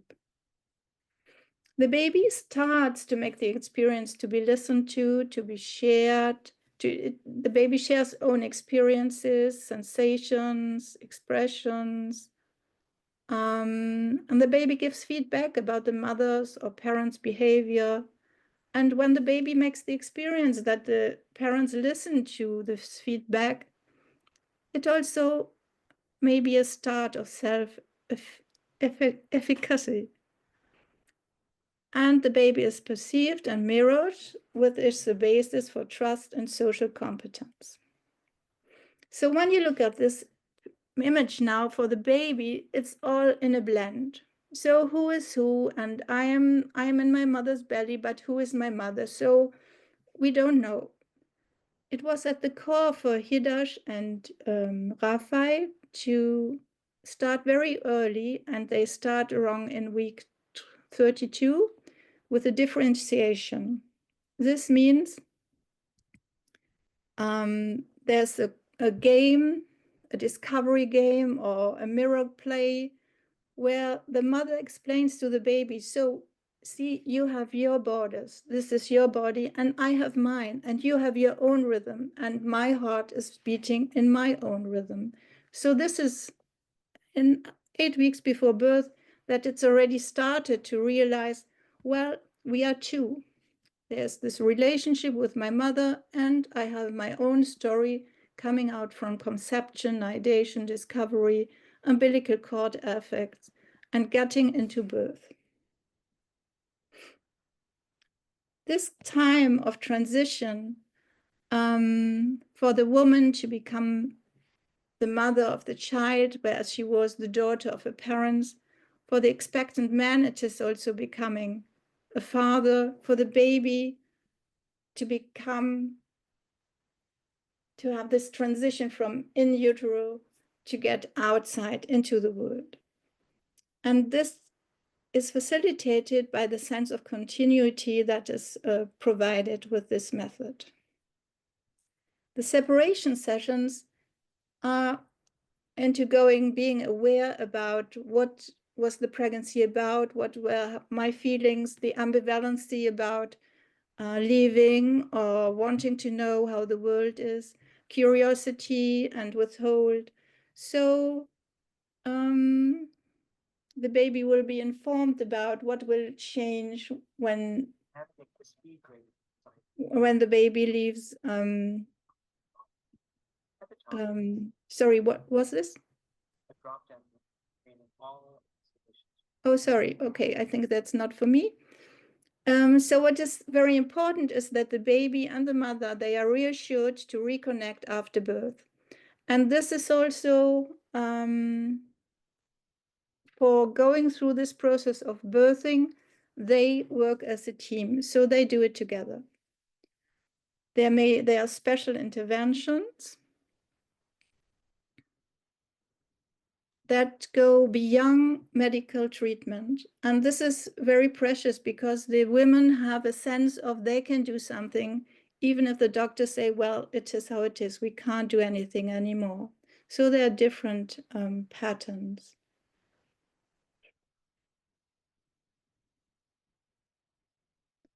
And when you read these interventions, you can see there are different, many various topics why somebody is choosing to go for prenatal bonding BA. Prenatal bonding BA is fostering the mental health in the sense of it's tidying up. So what are the mother's topics? What are the baby's topics? And it prevents to have the transmission of generational topics to the newborn baby. So it's like a protection so that the baby can have a start on its own. The facilitator is in a healing presence, aware of own early childhood, early lifetime experiences, offers empathic and non-judgmental support, provides a safe space, is a container for unheard feelings, and is a witness to the inner process. So it's very welcome that the pregnant woman or the parent, that they express their feelings how they are, so that they feel accepted and welcomed, and that out of this sensation, they can also accept and welcome their baby, however the baby may be and whatever it may be bringing. So there's further literature. There's one pilot study that is still conducted, and it brings a new area of research in this topic because it's the first study where it's that is working with the control groups. So there are 50 couples without and 50 couples without with prenatal bonding BA and 50 pregnant women without. And the results are hinting to confirm what has been shown in the study I just shared. There are podcasts to inform yourself. There are links. And so thank you very much for listening. Thank you very much, Bettina, for this beautiful talk and for the way in which you stressed continuity at an earlier point in the beginning of a new life. This is a very interesting, and I look forward to questions. And it's my pleasure to now introduce you all to Purushottama Bilmoria. Is that correct? That's correct. That's correct. Oh, good. It's my pleasure to introduce your lecture, which I'm looking very forward to. And I understand it will be a lightning speed lecture, but we're doing very good with time, so I hope you feel comfortable. Sure. And so allow me to say that you're in my neighborhood, University of San Francisco, and your talk, The Rite of Natality and the Simulation of Rebirth. So welcome. Thank you. Thank you, Cassandra. I do have connections with Berkeley as well. Lovely. And I thank Anna Hennessey for inviting me to this to present my little reflection. I'm not a scholar of birth or rebirth by any stretch of imagination. This is more anecdotal from a personal experience, which I think people will find interesting, and it cuts in with what we've been hearing, especially Bettina Doisman's talk about bonding and acceptance and to some extent prenatal process. So it's the rite of natality and simulation of rebirth. So natality is the capacity to begin an erstwhile process anew, and it is fundamental to Hannah Arendt's quest for a world shared by diverse individuals. It embeds the potential to investigate new beginnings, such as Arendt's faith and hope in the world. Natality underscores the capability to create, to cover or unearth what is lost or covered over. Death looks at what is yet to be, while natality is grounded in existential origins and an ontology of action. For Arendt, even though mortality is an unavoidable human condition, natality is significantly fundamental because it is related to freedom and action. To quote, the decisive fact determining man, read human, as a conscious remembering being is birth or natality. That is, the fact that we have entered the world through birth. The decisive fact determining human as a desiring being was death or mortality. The fact that we shall leave the world in death, end quote. As Joanna Verschiarelli Scott put it, quote, in Augustine, Arendt found her central metaphor of natality embedded in the power of love, caritas. That, following Augustine, replicates creation in each new birth, each act of moral will, and in each new contingent constituting of the world in action, end quote. With this concept of natality in mind, I moved to narrate a moment when I was dealing with mortality and grief over a loss of a dear one. Heidegger's adage of thrownness onto death could not have rung truer. Death had knocked on my door, and this hard moment had stayed with me going on to a decade. The existential realization of mortality moved me to contemplate disengaging from the world, if not leaving it, choosing via contemplativa or vita activa. I was cocooned in my solitary life of mind. I could not find a decent way of existing in the world. I felt distant from my family and even friends and colleagues. New relationships I attempted would fall apart miserably, usually in anger and frustration on my part for being accused of being callosely narcissistic during the term of endearment. I thought of myself as a quote-unquote living corpse in my own virtually post-mortem condition. Post-mortem condition. I was then also attending regular sessions with a psychotherapist. After many months of therapy, my therapist convinced me that I had come to reject myself, my own soul, that as it were had dried up, and the heart suffered from the angst of loving and being loved deeply for fear of betrayal by the ontology of life and death, amor fati.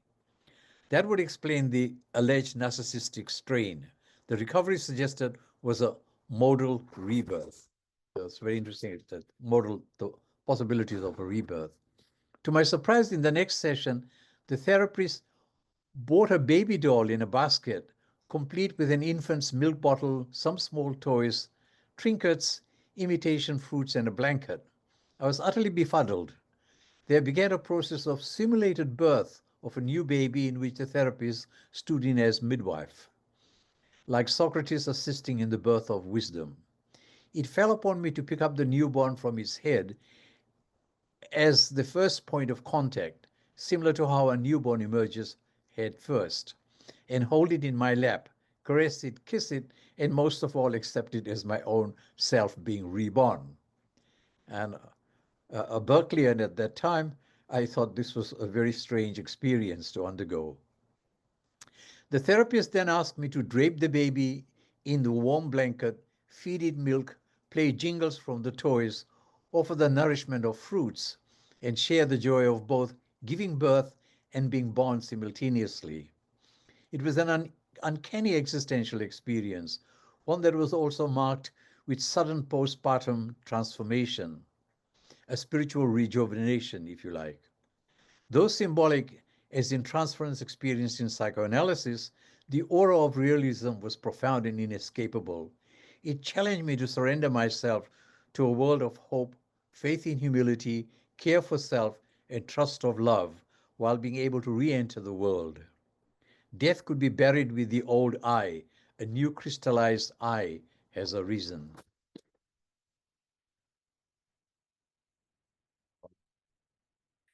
Hindu, Jains, and Buddhists have a life cycle practice called samskara, or sacraments that begin with one's birth. Childbirth signifies new beginnings and is celebrated with aplomb. But ontologically, this is also rebirth, reincarnation, as Buddhist, Hindus, and perhaps even Plato believed in it, of a previous soul or karmic bundle, possibly tired and depleted from a prior existential journey, that may have also been marred by tragedy and sudden ending, the memory carried forward in the disembodied self or no self. The magic and relief from the harshness of the past are rooted in both the prenatal environment and the natality that is offered to the incoming being, soon to be in a new body and mind. That is exactly what the therapist, unbeknown, had prepared for me and walked me through. Thank you. It's a short anecdotal piece, but quite telling. Oh, thank you very much for this wonderful and rich prism through which we can experience a testimonial of rebirth. And though short, was very dense and concentrated, and it has given me a lot to think about. And it's a beautiful way to end this session with a wonderful testimony. We began kind of broadly with writing and repetitions of a kind of a refrain or a phrase no one told me, and unpacked that, and then moved into a wonderful kind of case examples of rebirth or birth within the context of midwifery, that shifted the ideas of this boundary between birth and gestation and in utero, extra utero in a very interesting way. And then finally your birth or rebirth. I'm delighted to see that Lois Lee has a question here in the chat. And as you're listening to the replies and discussion, please do put your question into, it's not the chat, it's called the Q&A, and it's right next to the chat button below. So you can just click that and then it will be transposed to me to see. And I will read it to Agnes from Lois Lee. Thank you, Agnes, for a fascinating talk. I wondered if you could say something more about what you think is driving this new wave of writing about birth, i.e., why is it now that writers are addressing the experience of ignorance you describe in ways that previous writers did not, if that is what you think is happening? That's a great question. I'll say when I became interested in birth in the first place because I did some reading in women's history as part of my graduate study a relatively long time ago, I would say close to 30 years ago.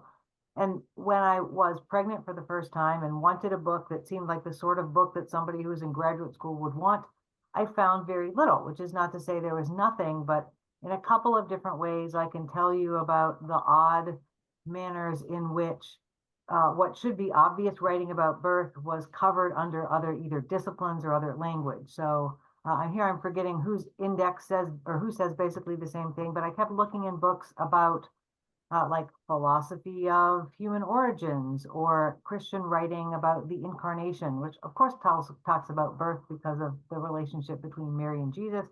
And eventually what I figured out was stuff about pregnancy appears in the category of embryo or embryology. So that took a while to find.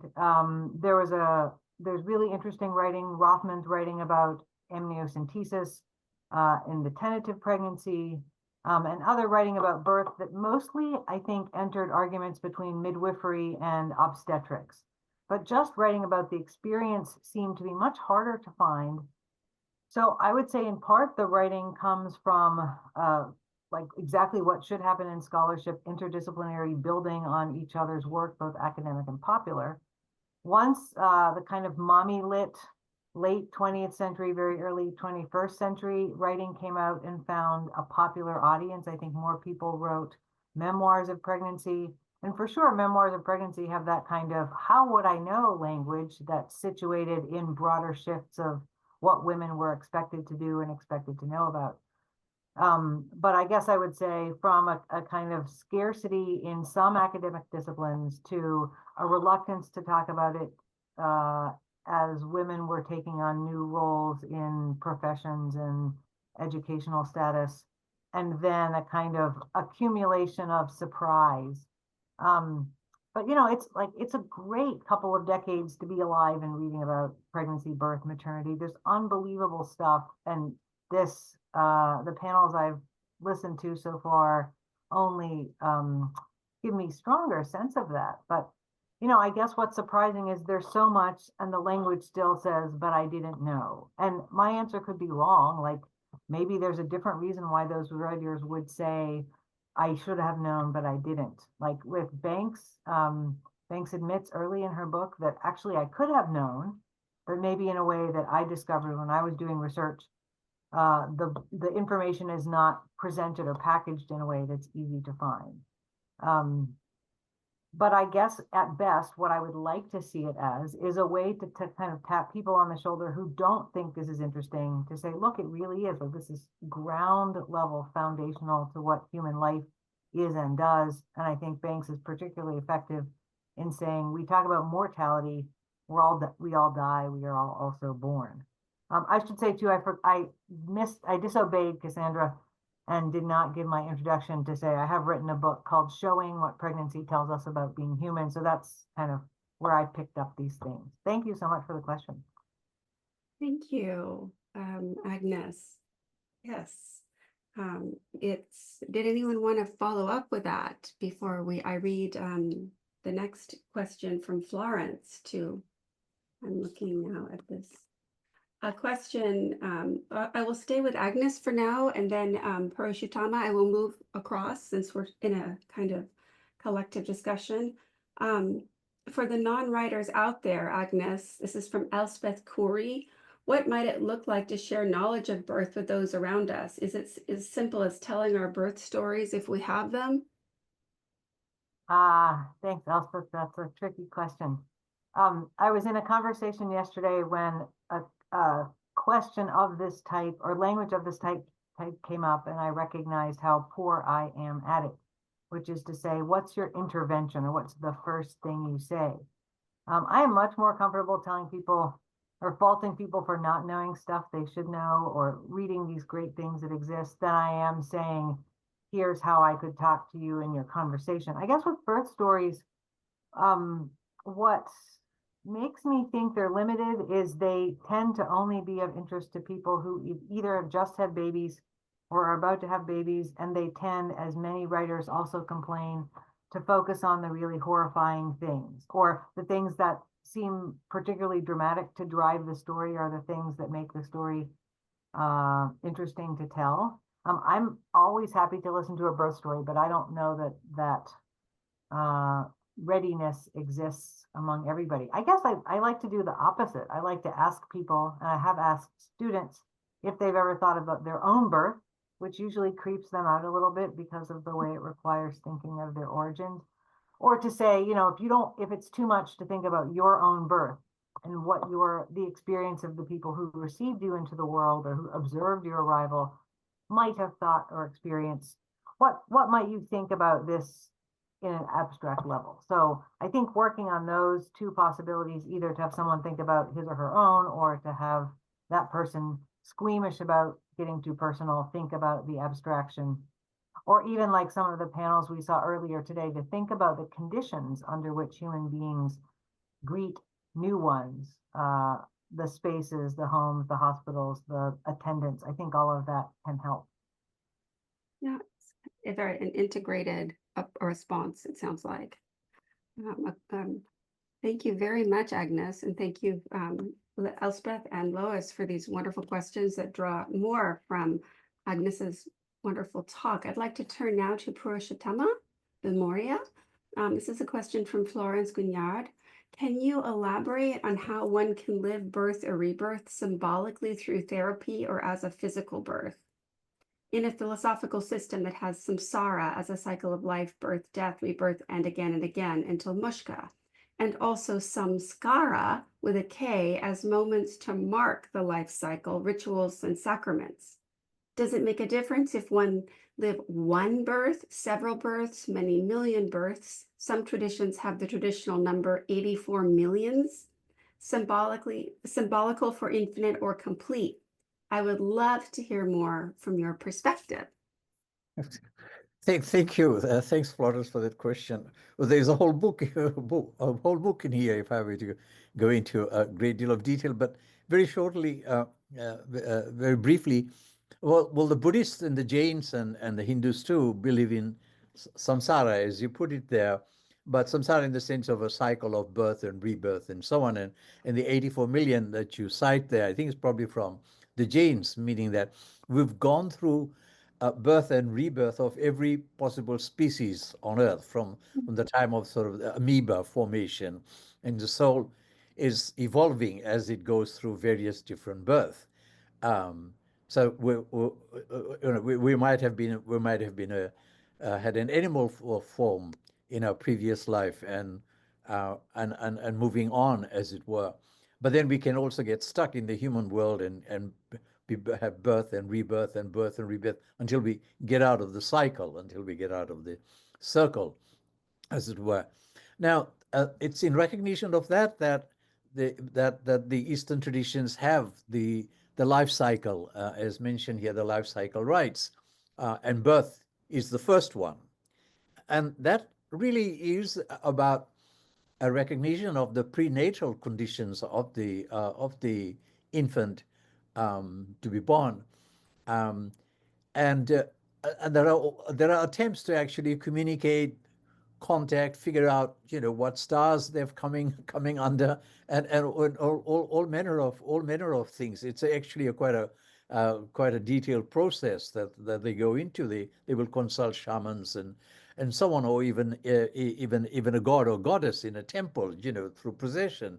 They'll be able to see and say, yes, well, so and so in your family is coming back, or something or other, or so and so has to work through some mistakes and some errors and some bad karma that they're coming with from the previous life. So there's a whole lot of preparations that are made for the coming of the infant, and various different rites and rituals are sort of prepared. They go through, but the culmination of that is at the point of birth and a few months after that. And that's where the sacraments and so forth are involved. And the purpose is for, I think you used the term that was used earlier, integration and alignment, sort of realignment of the body with the spirit. Now, the Australian Aboriginal people also have an initiation ceremony for the newborn, or at a certain point, I think at a certain age, and that's about realignment with the spirit as well. Because the Buddhists also believe that we don't come fully in our spirit when we are born. We're still sort of hovering about a little further away from our body, because the body cannot take the spirit in full form. It has to come in, integrate slowly, enter in, as it were, slowly. And so yes, so there are lots of rites involved. There are lots of rituals and so forth involved at the very first life cycle, which is birth, and then there is initiation as well, where they tie the thread for the Brahmins, but also other kinds of thread on a hand and other kinds of rituals that are including bathing in sacred waters and so on. Which you have sort of like baptism, if you like, of that kind. Um, and uh, I was sort of quite conscious in some ways that this rebirth that I was going through in the therapy was not just some kind of symbolic thing, that it was almost a real rebirth. I was really being reborn into a new body, if you like, discarding the old body, not so much the physical, but the subtle body, the auric body. There are rituals that can be done where one's subtle body can be sort of almost recreated, rejuvenated, reformed, even. So, but philosophically, all I can say is that there is a recognition of the samsaras and the recognition of samskaras as well, which go way back to the Vedic tradition, which was brought in by the Aryans from outside. So it'll be very interesting to see how in Central Asia and some of the other places these rituals were also done. It was not unique to India by any means. These rites are done in. I know from the literature that we have is that they're still alive, at least in literature and in some parts of Central Asia, Uzbekistan, Turkestan, Uzbekistan, and so on. And have been incorporated into some of the Muslim practices as well. Actually, quite interesting that they also talk to the fetus, to the growing baby, and might even ask very straightforward question: who are you? Where have you come from? I'll just end with one little anecdote. I had two beautiful dogs. One was a Shih Tzu Terrier and a baby. Was part Labrador. One day, my late dear wife, whose grief I had actually grief about whom the tragedy that I hinted at in the paper, she brought a dog psychiatrist, and after a while they said, do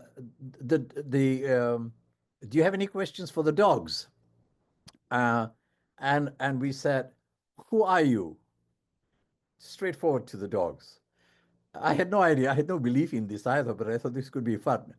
And the mother, the Shih Tzu Terrier, said, well, I was a Buddhist monk and I had some failings. I fell. And so I had to come back again. And this was a unique dog. I mean, it was I could just put the whole life together and say, yes, I can now see you're a Buddhist monk because you spend all your time in my study and in my meditation room, and played with books, not toys, but with books, which is quite amazing. And meditated with me by the ocean and so on. I said, this is really, but why did you choose this house? Well, this was the right place for a rebirth because there is wisdom and there is spirituality in this house. The other dog, the baby, I said, and who are you? And said, it's a secret. I'm not going to tell you. And I said, you're a cow because you're conceived in a paddock.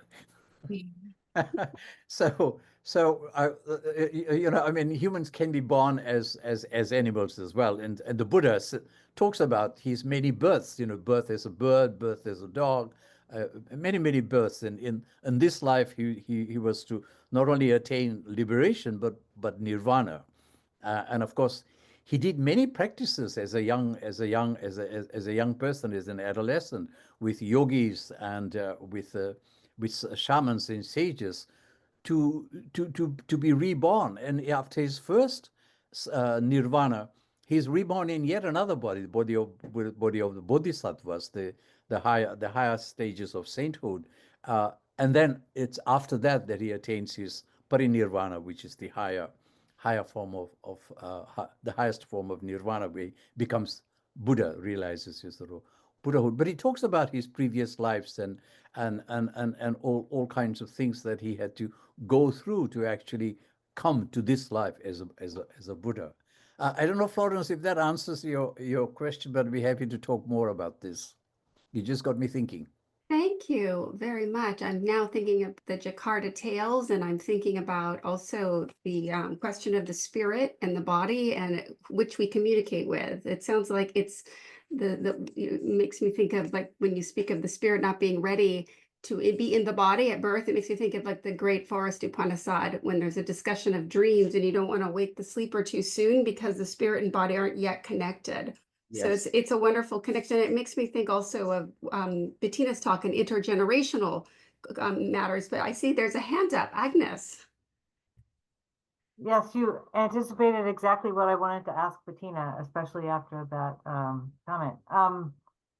I have read some, Bettina, about prenatal bonding, mostly physical. So the way a woman breathes and the way a woman uses her hands to feel the outline of the belly and the fetal form underneath.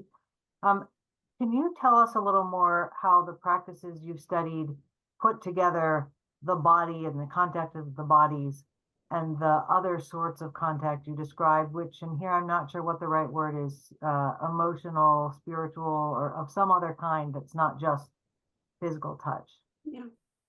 Yeah, thank you, Agnes, for the question. Yes, it could be physical touch, but then it could be also like inner images. It could be like colors. It could be like some really go for dialogues.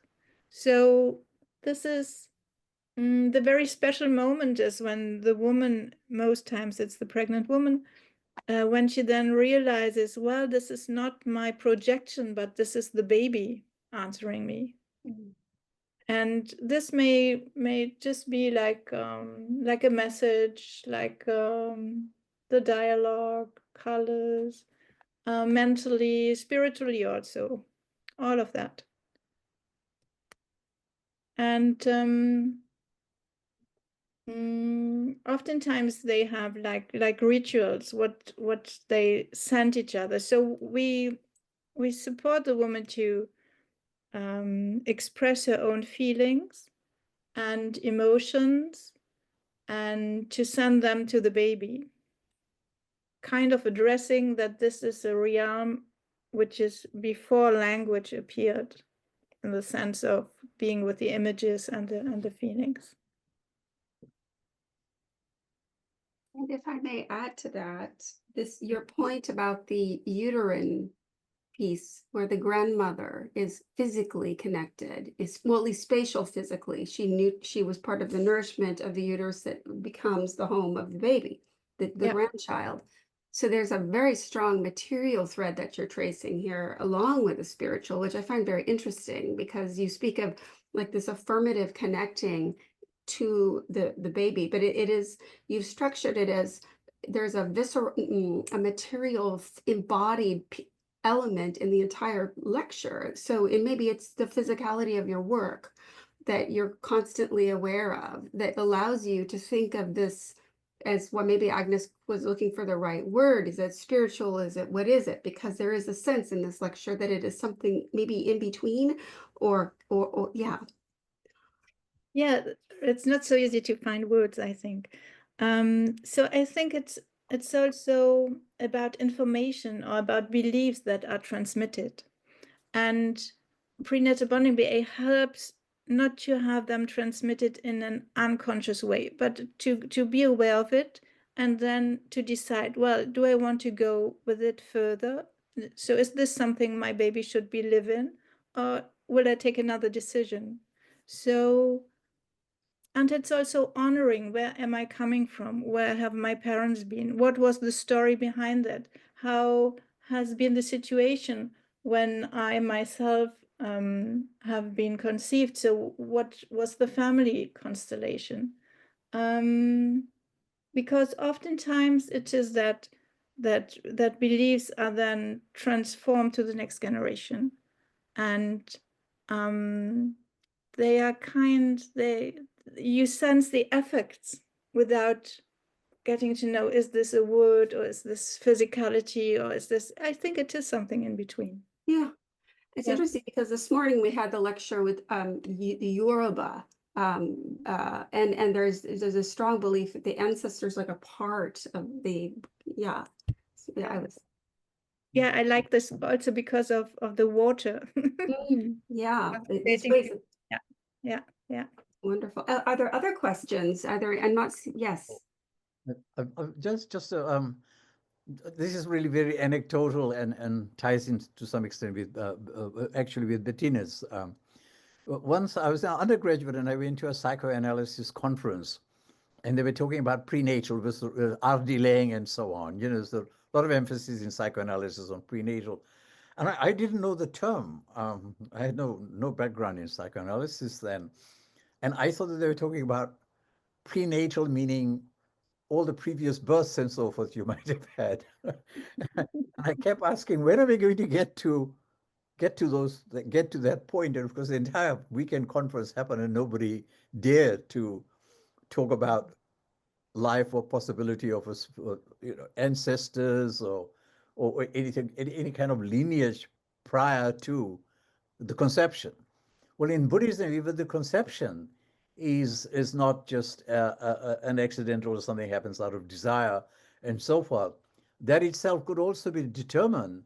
There are very good stories about a soul wandering and so forth and is not really happy, and the family can see that the soul is not really happy until there's a conception somewhere, or someone's about to, or perhaps there's an intercourse and a potential conception, and the soul decides that, not so much soul in the case of Buddhism, but the bundle of karma, whatever identity that could be said to be, decide, oh, that's the home that I want to be at. Just like my dog decided, that's the home I want to be at. And then it was fine. The whole universe was very happy that a home had been found. But nevertheless, the experiences that the person has, bundled up in their karma and so forth, the psychic traces, the unconscious and so on, does not disappear.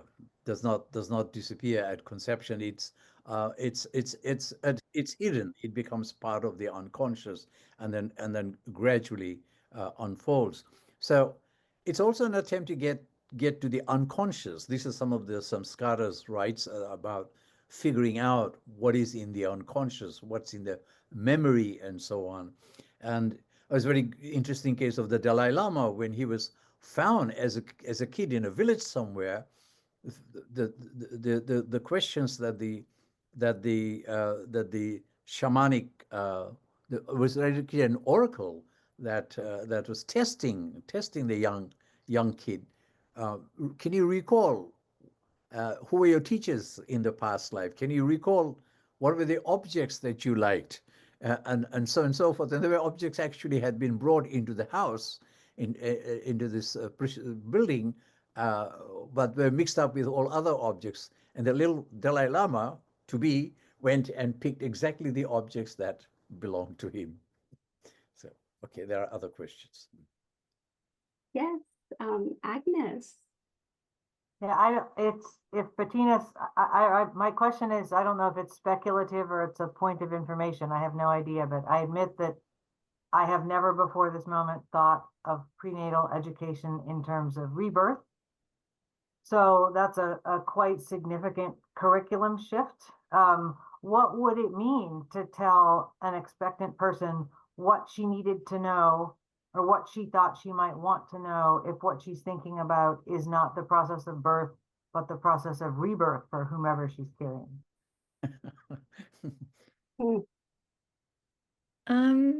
So I would think there is this love and this openness for, I would call it soul, to be conceived and to find the body, and this openness for the soul does mean it could be also my teacher. So this baby I conceived could be my teacher. So and be with this openness. So what supports this being, which will not be a new being, which will be reborn, but to be with to support it with the love we have, to support it with whatever he or she might need, and taking into account that there may have been already many other lives this baby brings with it. Which sort of brings us to this question of thinking about things in terms of weights. And it brings me to Agnes, your talk. And I'm thinking about how you began with these repetitions. No one told me. And I'm thinking about it from a perspective of this idea of anaphoric, the idea of repetition for emphasis or cumulative emotional weight. And I think as you ended your talk, it would be the weight of this should be common knowledge. This should be as common knowledge as the awareness of certain kinds of illness, of the awareness of death and so forth, that it's not sitting in a place. And so the weight, I think, maybe are perhaps suggesting that these repetitions are expressing perhaps a weightedness, or is it more disruptive, seeking to disrupt a kind of failure on that person on the street you described of not snapping to and having this kind of, I just wonder if there's a way of thinking about it with weightedness versus intervention or disruption. Disruption might be necessary, but I guess I lean more toward weightedness. There was a piece of a paragraph that I was working on before today that I thought I would include, but didn't quite develop because I thought there wouldn't be time. But I was trying to think of occasions where we expect that other people know, not what each particular circumstance is that they need to meet when they meet us in that place, but say when you're taking exams or entrance exams to finish or start a new kind of education, everybody knows that's a stressful time. Or if you meet someone who's moving house and they're putting things in boxes, you know kind of what that's about, and you bring a meal or you bring them tape or boxes. Or, like it's as though you mentioned illness. Most people know that cancer involves certain kinds of hardship and its treatment involves certain sorts of risks. So it would be weird and rude and painful to approach someone who is undergoing chemotherapy and say, oh, I had no idea, like I didn't know that would make you lose your hair. Where one's ignorance would be part of an appropriate response. So, I'm not quite sure why all of the sources in the examples I read say what they say. My guess is sometimes what they're working against is the more temporally immediate reasons for being misled, which is because of natural childbirth language, it is appropriate to make birth sound kind of easier than it might be for some people's experience. That seems to me less problematic, can be a problem, but less problematic than the long history of assuming women aren't doing much. If they are, it should be hidden. If they are, it should be private. So Elspeth's question I especially like, because I think it, if I have to tell you when I've had a baby that I'm bleeding and I can't go to work and I need you to bring me dinner, then the game is kind of lost, or at least the interaction becomes something different. What would be desirable is if we assumed in a general way, oh yeah, this is the kind of time when, not because the person is weak and sad and whiny, but because this is about the biggest human experience we have and can observe, that's why something special or unusual should be done.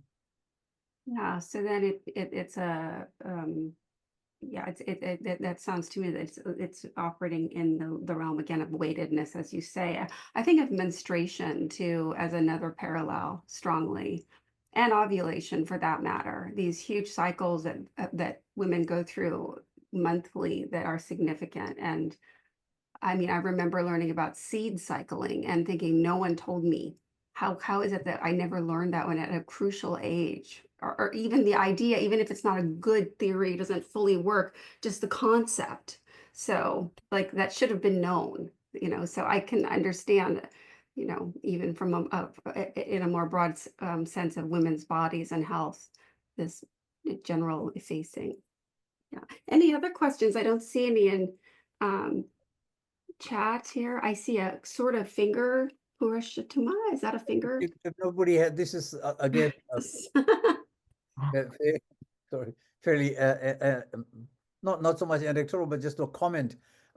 when we talk about prenatal and rebirth, you know, it is said that about 60% of the people in Western countries, in the sort of so-called developed world, that's apart from South and Southeast Asia, also believe in rebirth, but they don't actually connect it with prenatal at all. I mean, there's no thought about it, I think, in pregnancies and so forth. I don't know. I'd be very interested to know if people, if women who are, you know, pregnant or the couple in that instance, you know, at the time of the birthing, are thinking about, is this a rebirth? And if it is, Bettina, you might know the response to that. And if it is, then do the whole approach changes to the prenatal and the process of birthing itself? I think the sensitivity for children and for childhood is raised. So in former times, you thought they don't sense anything, so you can make an operation without giving any anesthesia. So so to realize we live in this continuity, and we have sensations from the very beginning, and we have imprints that shape us from the very beginning. I think this is very important. And so in TCM, there's also one concept that is saying what you experience from the day of conception till birth will be mirrored in the time span that is coming then from birth until the conception. So the 9 months before are mirrored by the 9 months after. So at times this is really helpful for the parents to get to know, well, what was in month 4? And there was something that the woman was afraid of, or she burned her hands, or whatever happened, and the baby starts crying in this month after birth. So there's this concept also that there's a mirroring. No, I think my question was really more about maybe, you know, in the sort of Western individualistic world, there is a sort of sense of possession as well, that this is my baby, we produced this. And so, you know, all other thought about, well, there might have been a past life sort of kind of forgotten, hidden. Yeah. We don't want to confront that right now. Yeah, I in my everyday life, it's more the way how I see it. It's not our child. I am responsible. I can set the trauma. Yeah. You're right. Yeah.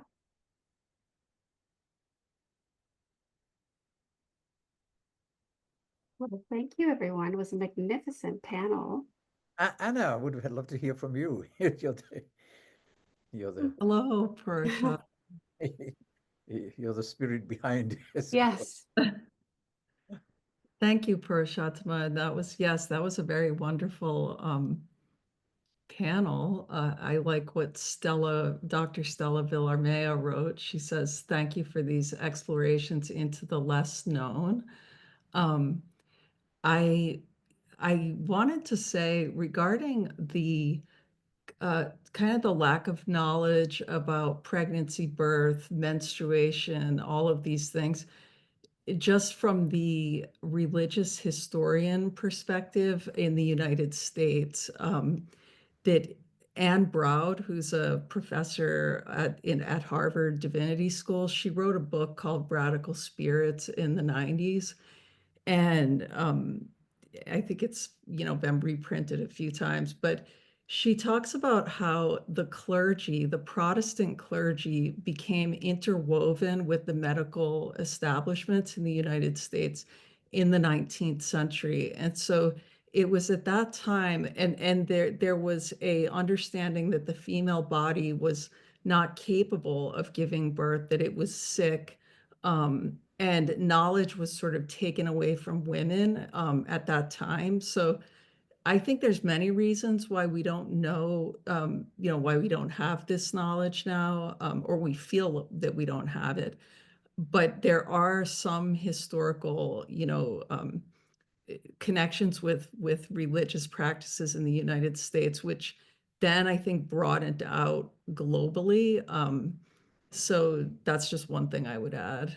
And then Purushottama, I love your story about being, going through this this practice with this basket and this baby in it and this rebirth process. I actually, when I was working on the program, I actually wanted to put your presentation alongside Cassandra Sciortino's presentation, because she has this wonder, and you weren't able to come to her session earlier, but she talks quite a bit about working with in neonatal ICUs, and also she plays the harp, and she plays the harp when people are being cremated, sort of as a way to, well, the way I didn't bring this up, Cassandra, but as a way, it's almost like you're rebirthing the person as they pass on through death. So we have a death, but like a rebirth through Cassandra's music that happens.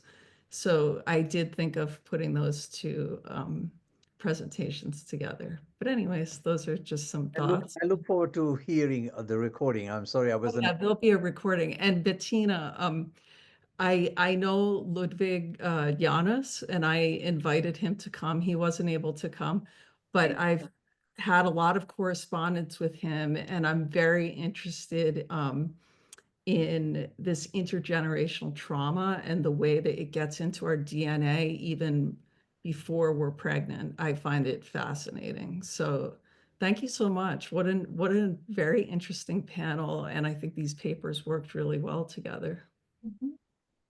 And thank you for all of those of you who asked such stimulating questions during the Q&A. Yeah. I just go ahead, Purushottama. just to comment on the playing of the harp at the cremation and the wreath. Oh yeah, I mean the ritual for death in the the Indian traditions, Hindu, Buddhist, Jain. Absolutely. Elaborate, actually. It's another samskara, meaning it's and it's the fire is anyis. And the fire is ugly. It's actually, it makes so much sense when you think about it, because it's a sense that material has nearly disappeared. It had to go somewhere, and anyis is the transporter. Well, it has to go to the gods, or the and someone carries it. Fire. Yeah, because the fire carries all the offerings and so forth, and the number of rites and rituals that go on there. But also the chanting.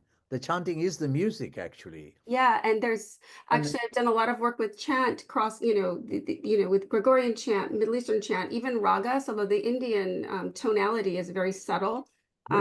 But nevertheless, there's a sung component as well. Sung component, yes. Because sound moves through is a material also, right? And so we've got these kind of dual sound. Yeah, speaks to the soul, and also depending on at what level you are, the higher you are, as it were, in your spiritual development, or say if it's a guru that's died, then there'll be music as well. They'll come out with almost like the same music that they will play during wedding with the trumpet and drums and so on. And that's a sort of a farewell, but music forms some steps and ladders through which they walk up. In my experience, it's not a great deal yet, and it happened very organically. But a famous Berkeley poet, I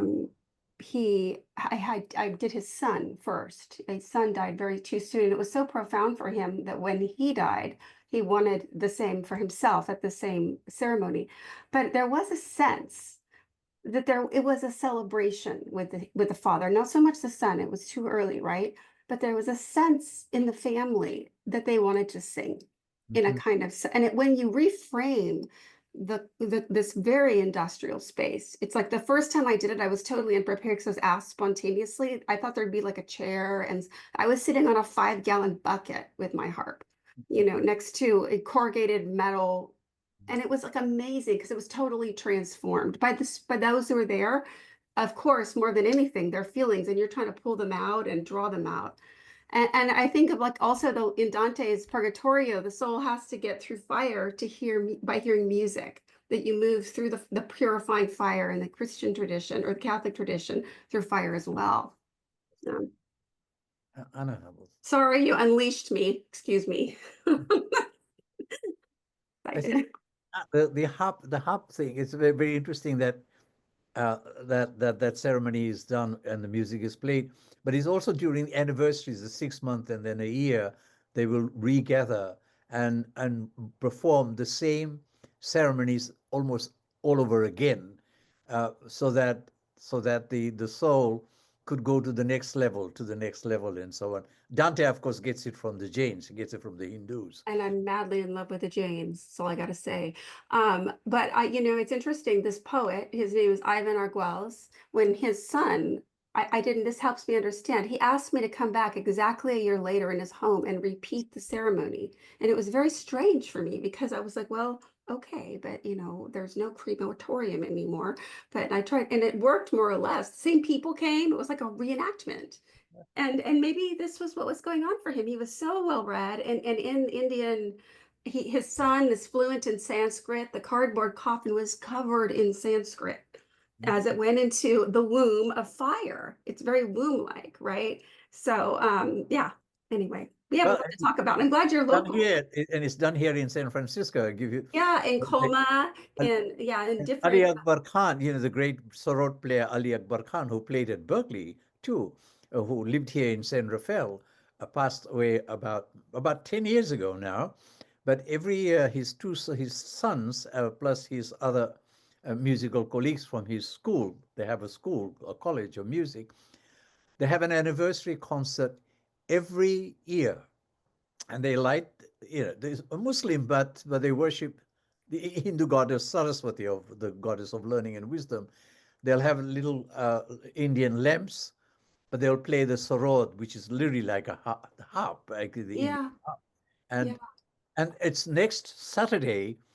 They're playing in the Old First Church in San Francisco. That's an anniversary, and it's the anniversary. They all bow down, to the Father and so on, and hope that he's in peace and so on. Here's a concert for you, not for us, it's for the Father. Old First Church next Saturday?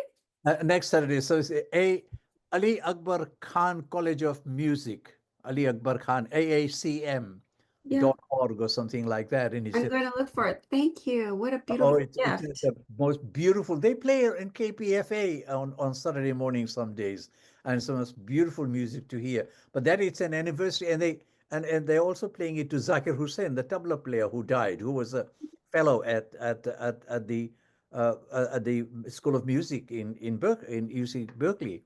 Right. And it will be a really fantastic concert if you can make it to it. I'm so grateful to you. This is, well, I think it'll actually work with my schedule. So a little bit of Berkeleyan gossip, sorry. Yes. Thank you, everyone. Yeah, okay. So I think that we can conclude this session, which was another beautiful one, and it will be available on the recording.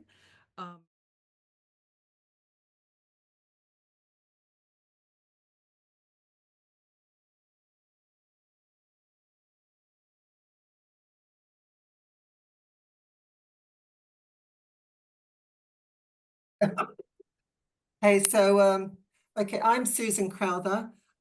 Before I start, I just want to honor the people of this land, Mana Whenua, Tangata Whenua, and my responsibility as Trinity, which was signed between the Maori and the Crown back in the 1840s. We were talking about this before you come online, Lara. So I live on this Whenua, but I respect and honor the fact that I'm here in partnership with the people of this land. I want to thank Anna and the organizers of this conference.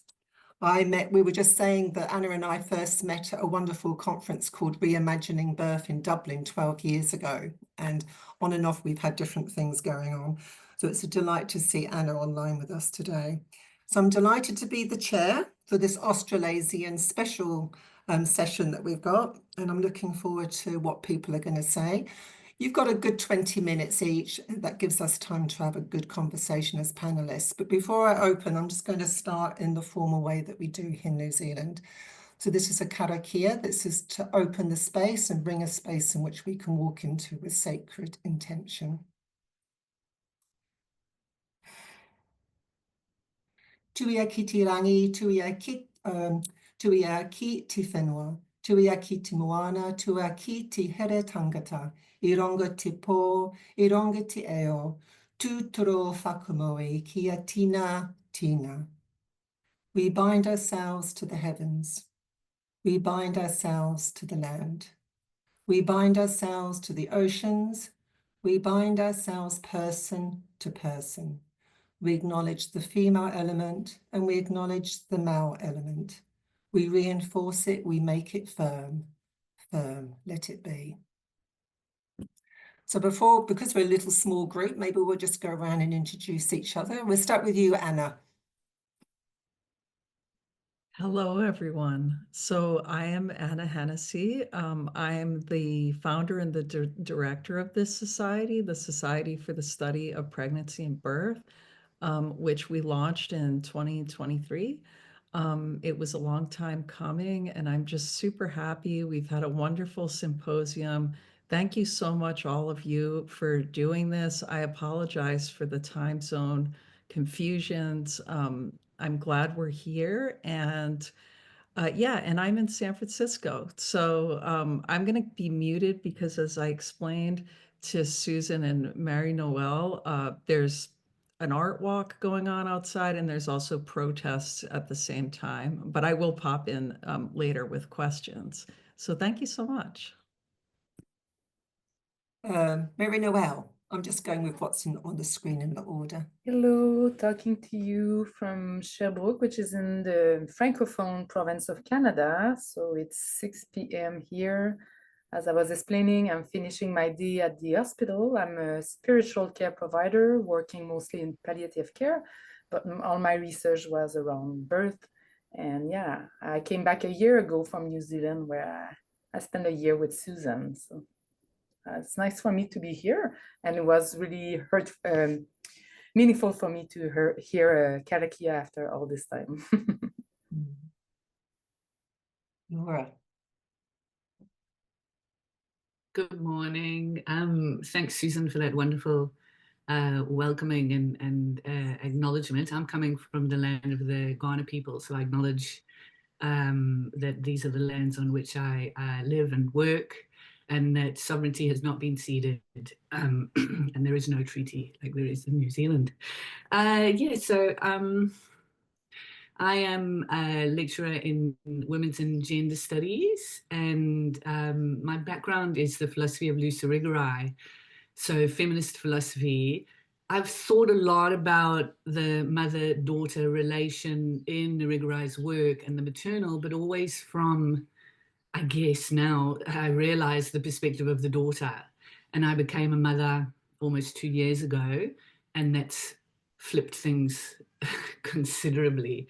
So my paper today is going to be about Caballero and Irigaray. And because of the time difference, I unfortunately haven't seen any of the conference papers yet, so I'm coming in a bit blind. But yeah, I'm really looking forward to listening to the recordings when I can get my hands on them. So thank you, Anna, for organizing this. I'm really looking forward to it.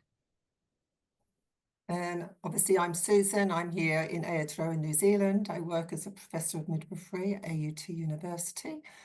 And prior to coming into academia, I was a community midwife, mainly at home birth, for about 25 years. Came into academia probably in the I can't even remember now, the mid-2000s sometime. And a lot of my research is around spirituality and psychosocial and emotional care in and around childbirth. So I'm very delighted that this conference is happening, very excited to hear. So I'm an honorary research fellow at the University of Queensland in Brisbane, Australia. I previously taught there. I did my PhD there in gender studies, in focusing on feminist theory and feminist philosophy, particularly around politics. And after that, I taught in gender studies and feminist philosophy before I became a mother. And so I've always been interested in mothering and pregnancy and birth from a feminist perspective, but that's notched up a few levels since becoming a mother myself. My research is around Luce Irigaray's philosophy as well, who we'll be speaking about today. Also around feminist perspectives on social reproduction and housework and the home, which has also become more significance on since becoming a mother. So yeah, that's a bit about me. Lovely. And I'm really happy to be here and that this society exists. Thank you, Anna. So can I just, those that are not going to be speaking, if you leave yourselves on mute, because things happen in the background. So Marie-Noëlle, back to you again. So let's just jump in. Today, I will be telling you the story of how this postdoctoral research came to be and led me to be supervised by Susan on the other side of the world in Auckland. And most importantly, how it made me cry as it revealed the core of spiritual presence at childbirth in midwifery, that is safeguarding love. So this story follows the classic structure, but we'll spend more time on the makings, the poesis, the findings. So this story starts in Canada with me at the age of 19, giving birth to for the first time. It became really a passion. I read hundreds of birthing stories and I had 3 more kids after that. I also did feminist studies because you have to understand after that. But I did not become a midwife myself. My first call was religious studies with a theologian and an obstetrician here. I conducted research studies that you can see here on the slide to try to put some words on the spirituality of childbirth in the religiously adverse Francophone province of Canada. That's where my beautiful accent comes from. But I always took the perspective of the parent. And at the end of my PhD, I heard a second calling. I am now a spiritual care provider in the healthcare system here, and I work mostly in palliative care. So yes, the beginning and the end of life seems to be following me. The combination of my research experience and my clinical work made me start questioning things around me. That was later confirmed by literature review. That is, spirituality is important for parents around childbirth, but unlike at the end of life, there's very little recognition and implementation of spiritual care in maternity settings. There's like research gap on 2 main things, that is practical skills to integrate spirituality into the overall education, but also meaningful tools, like a meaningful understanding of what spiritual care means for maternity caregivers that are already quite overloaded and stressed. So the concept of presence came to me in this article from Pembroke, and I thought that this idea of presence could be a practical and meaningful way to address spiritual care and maternity care. So my research question was, what is the meaning of presence as spiritual care for maternity caregivers in Aotearoa, New Zealand? But why this location exactly? Enter Susan. She had not only the research expertise in my domain, but also her writing is dreamy. So I ended up sending her an email. Oh, this is the one I'm going to talk to, isn't it, Marie-Noëlle? Which has given me the methodology and method one to do. Thank you. So I was really delighted. Well, I'm always delighted when research fellows want to work with me in this area, because as you can imagine, there's not very many people working in this area globally. So, and the fact that she managed to get a significant funding so that she could come here with her family, husband and kids, and actually rent a property and come to the campus where I work, and we work quite closely together. So, and Marie-Noëlle also wanted to know more about hermeneutic phenomenology, which is really based on the lived experiences, which we often just walk through without thinking about them, but lived experiences are overflowing with meaning, and it's to the meaning that Marie-Noëlle really wanted to get to. So she came here, she got ethical approval, obviously, and that's actually quite challenging within a bicultural society. So that was no easy task, as Marie-Noëlle will remember, but she traversed that part and went on to do some interviews which you'll talk more about. But the hermeneutic phenomenology, for those that are maybe not aware, it is really informed by a philosophy. The methodology itself is not the philosophy. It's a methodology underpinned by aspects of existential philosophy, especially the writings of Heidegger, Gadamer, and others, which you'll come to, and Hannah Arendt, I think you may have touched on as well. So it's an interpretive process, and it's obviously a naturalistic inquiry because it's looking at context. Again, very important and very well suited to the kaupapa Māori, or the Māori ways of doing research, that the context and the whakapapa, which is the ancestry, always have to be weaved into any kind of research here that involves people in their experiences. So Marie-Noëlle did in-depth interviews after recruiting people on one-to-one interviews. It was 10 midwives, both virtual, and I think there was a couple in person. She transcribed those interviews, and with those transcriptions, she crafted stories from them, which is a whole other topic, but that's just a way that we work in hermeneutic phenomenology. And from that process, went into a deeper interpretive analysis. So today, Marie-Noëlle is going to present what we call the poesis, or the makings, because findings is something that really belongs to a different paradigm. So back to you, Marie-Noëlle. Thank you, Susan. This process, that's what the process looked like of the interpretation, and it involves many conversation over Teams, me being back in Canada, and we discussed passionately about the meaning behind those interviews. And so that's what I'm going to present now. As I listened to midwives and read over the stories, I grabbed some of the qualities of spiritual presence. A first quality was this idea of being called. Midwives feel a calling to love and care for others, being called to love. It's somehow a spiritual vocation. Here, Brenda says, it can't be anyone who's a midwife. You need to have a real sense of calling, of wanting to care for women in birth. I can't just look after them, come in and just do the tasks, sit there and do the recordings, make sure the baby's fine, the mom is fine, and progressing like she should be. Women need more than that. The reason I do this job is because of care. It's my gift. A second quality was this idea of filling my cup. In New Zealand, but also elsewhere, like there was this concern around burning out, and midwives said that yes, it's a vocation, but they also told me about the burnout in the profession. And so they told me about the importance of self-care to sustain midwifery practice, of spiritual self-care, so you can care for others. That looked differently from one midwife to the others. But here Anna says, I gave a lot as a midwife, but it is healthy to be looking after myself spiritually, emotionally, and physically so that I can sustain. I prioritize spiritual health because that's what keeps me going. That this is what fills my tank. I can't give and not receive. I can't give what I don't have.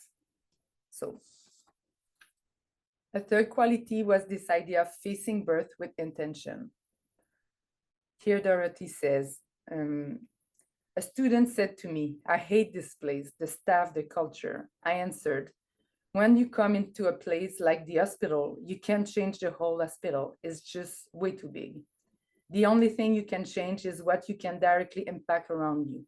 When you are really kind and helpful to your colleagues and you listen to them. And when you go into a birth room with a woman, you're generous with your time and you're kind to her, and that you've made space for her. What you bring into that space on your colleagues and then on the woman is the impact you've got. Then that's what starts to spread. So this idea of facing birth with intention is this idea of approaching work with some kind of awareness, self-awareness, and also a reliance on maybe like something greater to face the unknown of birth. A lot of midwives told me like all the rituals they have when they drive to work, they'll be praying, or before entering a room, they'll take a quiet time to calm down and being back to themselves. So because the next quality is this idea of attuning to the vibe. And it's the idea of like being there in the mood and in the environment of the birthing room. And they told me about this idea of spiritual intuition. Eva says, this is how I enter a birth room and provide spiritual care. First, being aware of what is happening in the physical. What do I feel in my body? Why am I feeling it? A gut instinct, intuition, a sixth sense. When you're in tune, when you tune yourself to your intuition, when you know the feeling in your physical body, that's a start. It does start with yourself. How are you to provide for that for somebody if you don't first acknowledge for yourself? Holding space was the next one. Like they told me, like I never heard that expression before. They told me about that. And it's this idea of like trying to regulate yourself and like and being there for the other. So Caddy says, that lady zoned out. She went into her own body, like an outer body experience. She displayed these actions of being so in tune in her body that as a midwife, I could just follow her cues. There was very little to do but keep a safe space around that woman to ensure that this was her birth in the way she wanted it. It was so beautiful, very uplifting and inspiring, and for want of a better word, spiritual. There was a spirit of holding that space as a midwife for women. The sixth quality was this idea of protecting something special. And that protecting of the sacredness of birth necessitates a type of spiritual courage. So here Irene tells me that story. A woman's water broke at about 19 weeks. She went into the hospital and ended up delivering the baby 2 weeks later. The baby was too early to survive. It lived on her chest for about 10 minutes. She asked me to pray for it. I felt so privileged. I was trying to say a prayer that didn't sound stupid. They were very touched. They were holding her, drenched in their tears. I was sitting thinking, they are questioning her with their tears. That was beautiful. And the last quality they talked really clearly was this idea of this spiritual experience being gifted with that spiritual experience. So Gabriela says, the joys of hearing that baby crying and seeing the mother hold the baby and the baby feeding and the family and the children coming in. This is why I do this crazy job. The most powerful experience I had was the first time that a baby that I had caught, she had her first baby and I caught that baby. It was really overwhelming. I was there when you were born, I caught you, and now you're birthing your baby. It was pretty special, just really wow. So all of these qualities had something in common. It talks about attention. Being a midwife, caring, is about being other focused. So your attention is devoted to the other person. But spiritual presence is this idea of the tension of being other oriented, yet inwardly anchored. It described this dual approach of midwives in providing spiritual care. They focus on the needs and experiences of the birthing mothers while staying grounded and anchored in their own spiritual being. This balance is essential for providing lasting care and compassionate care. And so this is true in being called to love. So your call is for the other, but it's grounded in a call that comes from you. It's also true in attuning to the vibe. So like you're there for the others, you pay attention to details, but at the same time, it's your intuition that tells you your truth. So this is true for all of these 7 qualities. But then I'm trying to see like, why is that so important for midwives to be holding this tension in? And that's when I realized that being at birth, and being present for people at birth is journeying through fear and joy. This is like the paradox in the birthing context. There is both fear and joy at birth. Childbirth, like fear, of course, because childbirth can be a source of fear for both the birthing moment, but also for the midwife. And because it's unpredictable, you don't know, there could be like complication, there's this responsibility and this entire unknown, like how can I cope with that? It's like emotionally intense and challenging, but yet despite the fear, there's this joy there. Childbirth is a profoundly joyful experience. It's the moment of like bringing new life to this world, and the joys of hearing the babies cry and seeing the mother holding the baby, and the transformation of the woman into a mother, and seeing all those miracles, like the spiritual experience I was saying to it. So, and it's like a tension, like midwife have to not only try to navigate this fear and joy at the same time, but they are also trying to show the way to the mothers, so they don't get caught too much into their own fears. And so like they are modeling, they're like using their own body, midwives are using their own body as like a spiritual tool to bring some kind of trust, peace, and calm, so the others know how to. So embracing both emotion and showing some kind of spiritual courage is something important. So midwives navigate this childbirth in this paradoxical context by trying to hold them, by being, yes, focused on the others, but yet really anchored into themselves. But then I kept wondering, like, why is it that way? And I have this story, like Abby told me, I came in for the woman whose first language is not English.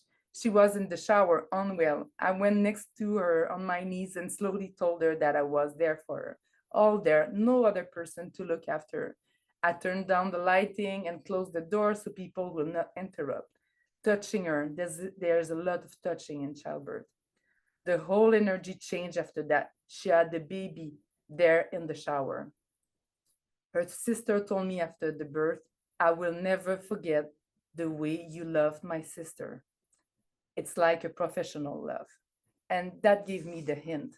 Like, as I went deeper in the interpretation, it clicked at some point. I remember like Susan and I were talking, what is happening is this idea of like safeguarding love.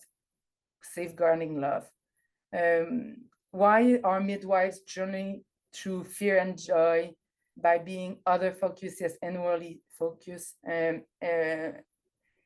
inwardly anchored?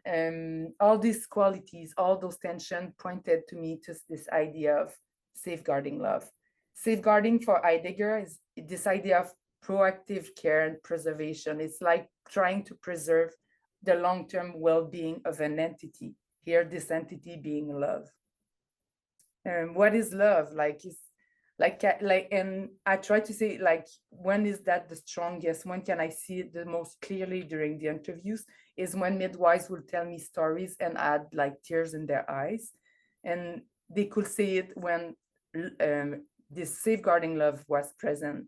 So this is a story, like, it's not just a job, it's a life. It's extremely rewarding, satisfying, and meaningful. Sometimes I get more of an aha moment of wow with tears to my eyes. Those aha moments, they're extremely powerful, priceless, genuine. They make us human, fully in touch with one's soul. There aren't always the words to describe them. And she ends up saying, I want to capture it in a bottle. But the tears came also during the interview when safeguarding love was absent, when it was challenged. So like here, like this, Dorothy says, in healthcare, sometimes the care gets forgotten about because it's so busy, but if you don't care, then why are you here? You have to care. That's really sad. I'm getting all emotional. How are we loving on people? And another midwife says, the mom has this beautiful baby that she's breastfeeding for the first time and she's on her phone. I'm thinking, you haven't even known this baby for an hour and you already got your phone between you and the baby's face. That starts making me cry. That's really sad. It's about connecting. It's about commencing relationship. And we won't dive into the with some Heideggerian notions, but like this idea of machination of technology being maybe challenging this idea of protecting love. And like Kathy, I say that too. And like Katie says something like, there's a lot of mechanism out there to catch you, trying to catch you, to punish you, to highlight your inadequacies or highlight complaints, what you didn't happen, what didn't go right. It's all about consumer statistic complaints, health and disabilities. Yes, they are very valid to make improvement. Why? But why is it only research that capture the aha moments? It's a shame. So in conclusion, spiritual presence takes the form of different manifestation, but also this tension of being other focused yet inwardly anchored. And as the overall quality of birth is this idea of like a challenging, yes, meaningful journeying through fear of joy. And deeper analysis revealed to me this idea of safeguarding love, and the authentic tears of midwives as they were telling me those stories were the best indicator for me. And the only thing, like I will say for now that midwives said to me that they need an opportunity to talk about what spiritual care look like. Sorry for the typo there. And also midwives need support and time to share in the joy. So that's it for me. Yay. Well done, Marie-Noëlle. Back from me.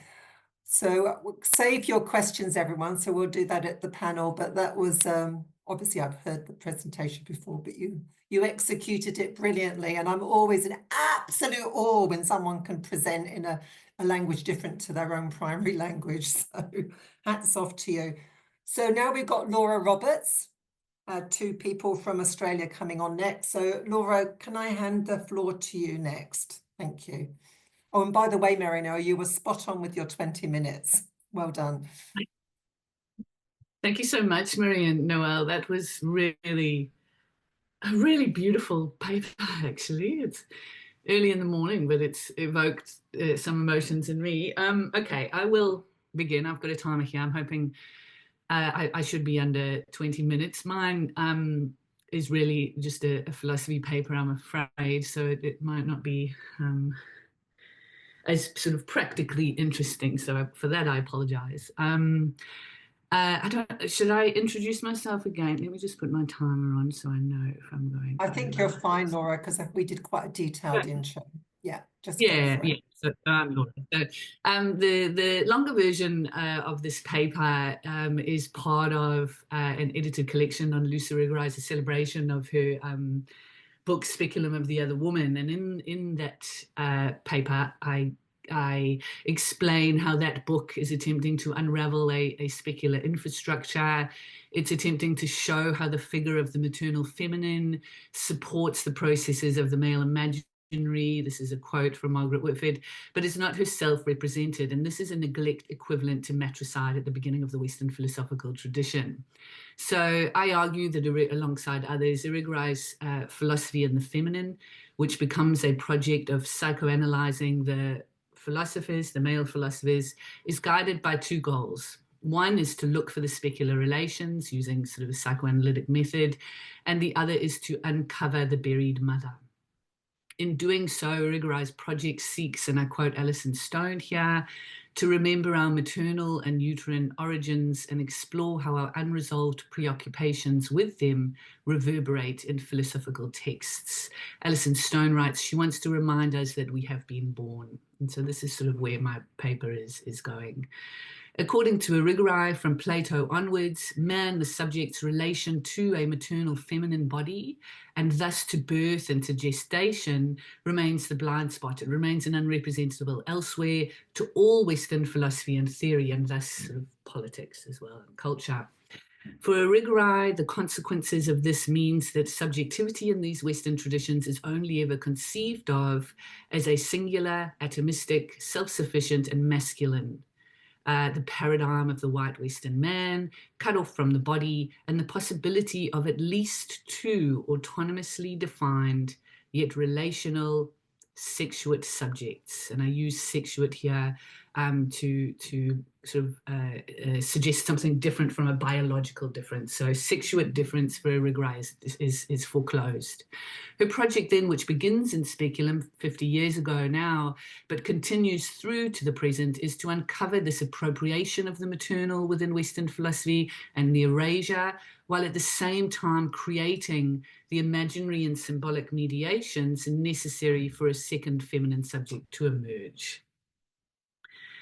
Part of this project, that's really sort of a 5-second summary, part of this project, what I'm going to focus on today, this creating the conditions for a second feminine subject to emerge, part of this project is her notion of sexuate rights. I'm going to focus on this notion and turn to Adriana Cavarero's philosophy of birth and her reworked mythic figure of Demeter as an imaginary example of what an autonomous sexuate subjectivity with appropriate sexuate rights in an Irigayan sense might look like. So Irigaray's work on sexuate rights, and I've written on this, Irigayan sexuate rights and Indigenous Australians' critiques of colonialism, the work of Irene Watson. I've got a paper on this, but anyway, it's controversial. It's often misunderstood, and we must understand the call for these rights in the context of her argument in Speculum, which is why I've attempted to give you a very brief summary there. And the call to reimagine subjectivity in ourselves as living, embodied, embedded, sexuate beings, always in non-hierarchical relation, right? Sexual difference and difference is key to this work.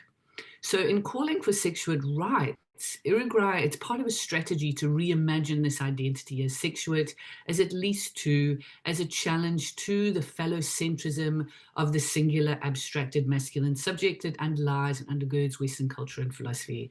Sexuate rights are key to rethinking subjectivity as sexuate.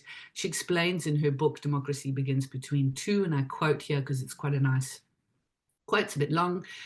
We must now change the context in which we live, and more radically, the framework of our identity. This entails a revolution as wide, if not far more wide-ranging than the Copernican one. We have to rethink the model of subjectivity, which has served us for centuries, not in order to add a little bit here or a little bit there, but so that we can abandon the model of a singular subject altogether.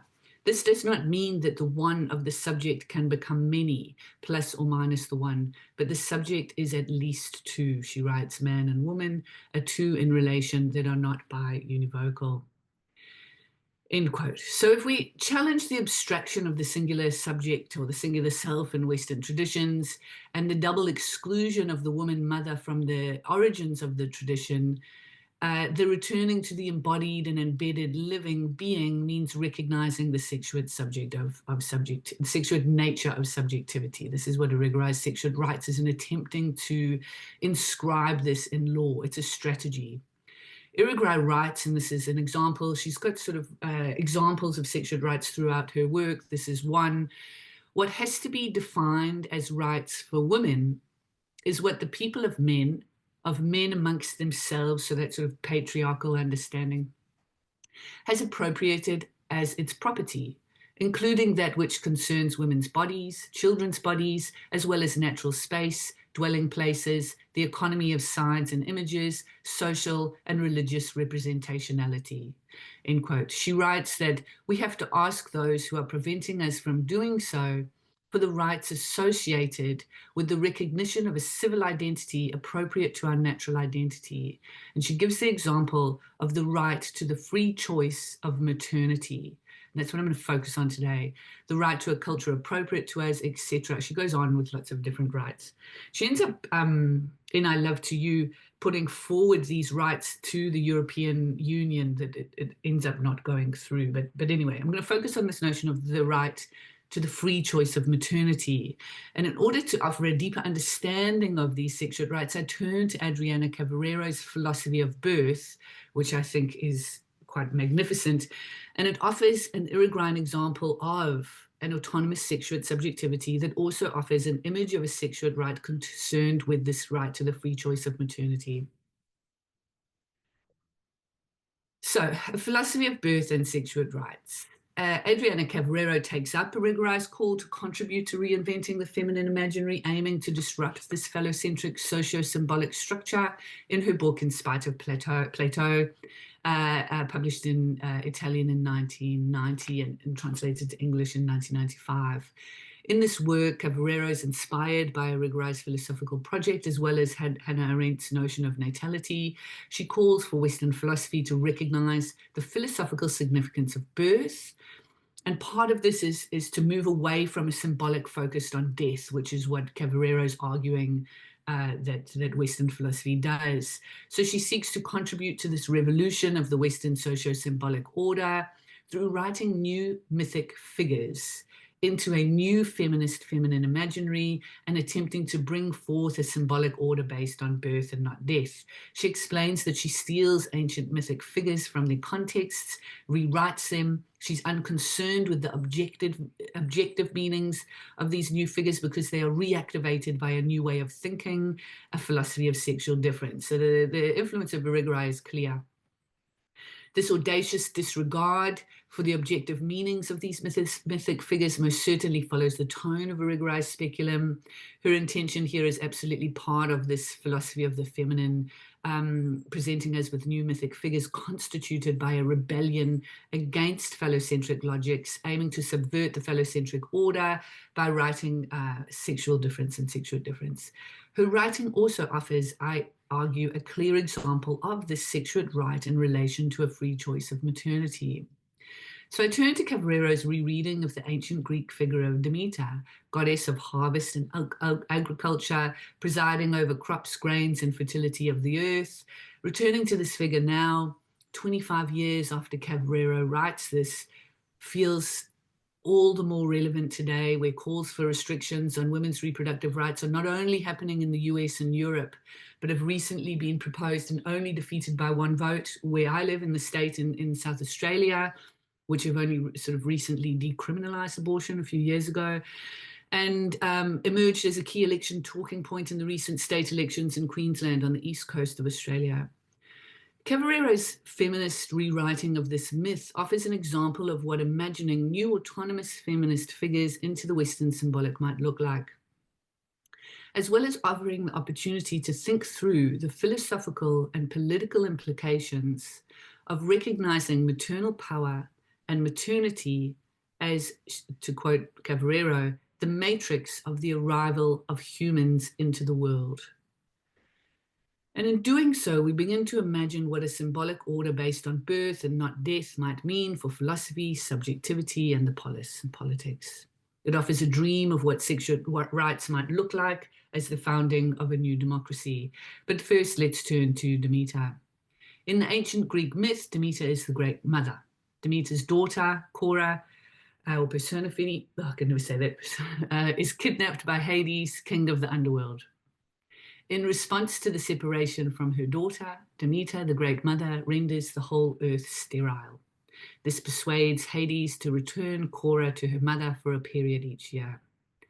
Cavarero's reading highlights how the mother-daughter relationship is torn apart and the order of birth, she argues, is interrupted. Exiled into a masculine order, Cora is no longer Demeter's daughter, but Hades' wife, and her future sons and daughters will be Hades' children. The violence of this myth is not unusual or remote, Cavalero reminds us, and I quote here, "The codes of modern society still carry it and inscribe it, and we can see this in the way that many women still take the family name of their husband." So this notion of erasing maternal genealogies or feminine genealogies. Most importantly, however, in Cavarero's hand, the agricultural interpretation of the myth falls to the background as she highlights the power of the mother, which is inscribed in all nature as the power to both generate and not to generate. She writes, "This is an absolute power that presides over the place from which humans come into the world and over nothingness, as birth no more, the end point of the maternal continuum, which also marks symbolically the end of the world," end quote. This is not the nothingness of male philosophers, but the nothingness of birth. In this feminist rewriting of the figure of Demeter, We are presented with a sovereign figure of female subjectivity, Cavalera writes, who decides in the concrete singularity of every woman whether or not to generate. This act of generating, Cavalera writes, is a prerogative rooted in her power and therefore in her choice to carry it out. The recognition of this power grounds an order of birth. And as I've just noted, this power also carries the possibility of nothingness, the annihilation of humankind, which is what happens in the absence of an order of the female gaze. When mother and daughter are separated, their gender can no longer take root and spread in the reciprocal gaze. The mother stops generating when the daughter is snatched out of sight. Thus, without relations between and among sovereign women who articulate and live in their potential power to generate or not generate, we are faced with the annihilation of humankind. What a powerful image of feminine subjectivity we are presented with here. Untouched by phallocentric logics, emerging in relation with another woman's subject, and almost impossible to imagine in our current state of affairs, which is also kind of the point. The shift in the symbolic from death to birth thus implies a global rethinking of the meaning of the world that would reach well beyond a simple claim of female autonomy in the matter of abortion, writes Cavalera. This is not a claim for equal rights under phallocentric liberal logics. It's much bigger than that. It is, I suggest, an example of what a sexuate right of the free choice of maternity might look like. This claim exceeds a claim for equality and presents a challenge to our current thinking of not only democracy, but the world, really. An order of birth thus involves a rethinking of the meaning of the world that goes far beyond a simple claim of female autonomy. We thus require a philosophy of birth, I argue, that gives voice to the sovereign maternal power, a voice, to quote Cavalera again, that acknowledges the dignity of being alive as either woman or man, or in all our genders, thanks to our common maternal origin. And this happens before our social integration, she writes, into the father's political order. So a symbolic based on birth is not only focused on recognizing a sovereign female subjectivity and our relations to the maternal body and birth, it releases all humankind from the oppressive order of death and the abstraction from nature. A symbolic order founded on birth offers the possibility of restoring, Cavalera writes, meaning to maternal power and to the reality of those who are born. This is because at birth we have the one who is generated, all of us.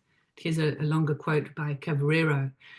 The one who is born comes to measure the concreteness of being in the world, in this way and not otherwise, in a process of birth through which he or she first appears in the world as whole. Certainly the one who is born also belongs to the polis and will have to live with others, both male and female, and we can add in all our genders, according to common rules, probably negotiated, contingent, and revisable. But these rules would not aim at defining what belongs to the secret of the natal relationship, a secret that takes the form of a mother's decision bequeathed by the nature of to the origin of every living human being before social integration. I'm nearly finished here. How am I doing for time? I've got a few minutes. In Cavalera's philosophy of birth, we recognize that subjectivity then is intimately connected with both nature and culture, and the shift to an order of birth will narrow the societal sphere and allows the meaning of human life to exist outside the confines of the polis. Cavalera writes, it is thus understood that before being a citizen, everyone is a human born of a mother, and every mother is as such above and beyond being a citizen.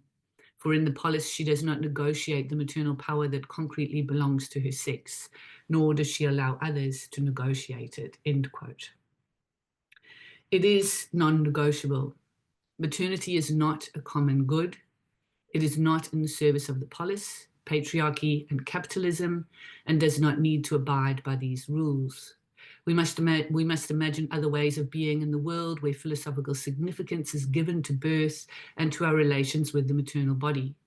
Cavalero gestures towards imagining a new polis with new politics, a politics negotiated not by abstract individuals, but instead by concrete men and women rooted in a different kind of sexedness. This is a quote, since they come into the world gendered in one way or another. They are also differentiated in 1,000 other ways that bind them to the specific options and interests that inevitably inform the idea of a just community of living persons. End quote. A politics that recognizes the embedded and embodied nature of every gendered subject. A politics that recognizes difference. A politics that asks, who are you, not what are you? This is a politics based upon, this is not a politics based upon an abstract male individual.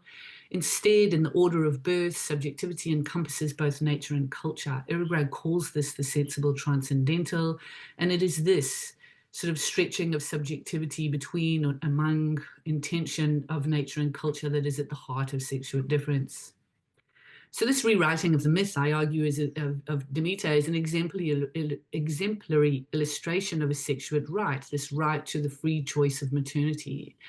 This myth is rewritten in the context of Cavarero's philosophy and birth, and through this we begin to imagine seemingly impossible worlds in which all women have sovereignty over their reproductive rights, in which sexuate subjects emerge in the polis without being abstracted from nature, from their gendered and embodied being. We are asked to imagine a philosophy, a culture, a politics that destroys any notion of women's bodies being controlled and limited, and especially used as common goods for reproductive or sexual labor. Through a focus on the characters of Greek myths and her project of the rewriting of the origins of Western thought, Cavalero imagines new worlds and new politics inhabited by new sexuate subjects. So moving from speculum and through Cavarero's rewriting, we arrive at the possibility of imagining new worlds, a new polis, a figure of the maternal as the threshold to life, as prior to and engaged in a new city of the sun, where sexual difference is infused into the polis and woman as subject can enter politics and philosophy in the feminine. Reading Cavarero's philosophy of the birth, I argue, offers a vision of a new sexuate politics. Imagine the founding of a new democracy that recognizes the role of birth and the secret relationship we all have with the maternal body that birth does, and thus nature, and thus sexual difference. Imagine entering the polis as a political subject without denying or silencing this nature. Instead of abstracted subjects, we would enter as living sexuate beings, always in relation with each other and the natural world. We would be intimately embedded and embodied. The power of birth and the maternal would permeate politics. And that is the end. Thank you, Laura. That's given us a lot of psychic food to enjoy and mull over, but that was amazing. Thank you. I've got a whole load of questions, but I'll keep it for the panel. Thank you, Laura. That was amazing. So we're going to now turn to Belinda. Are you ready to share your slides or just speak, whatever you're going to be doing? Yep. And over to you. The floor is yours. Thank you. I'm just sharing some slides. Thank you, Laura. That was an amazing paper.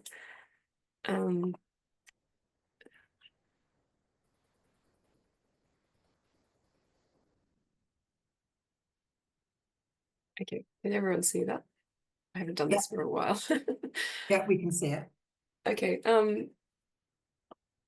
So my paper's the quote in the title of my paper comes from Irigaray's speculum of the other woman, which Laura just spoke about.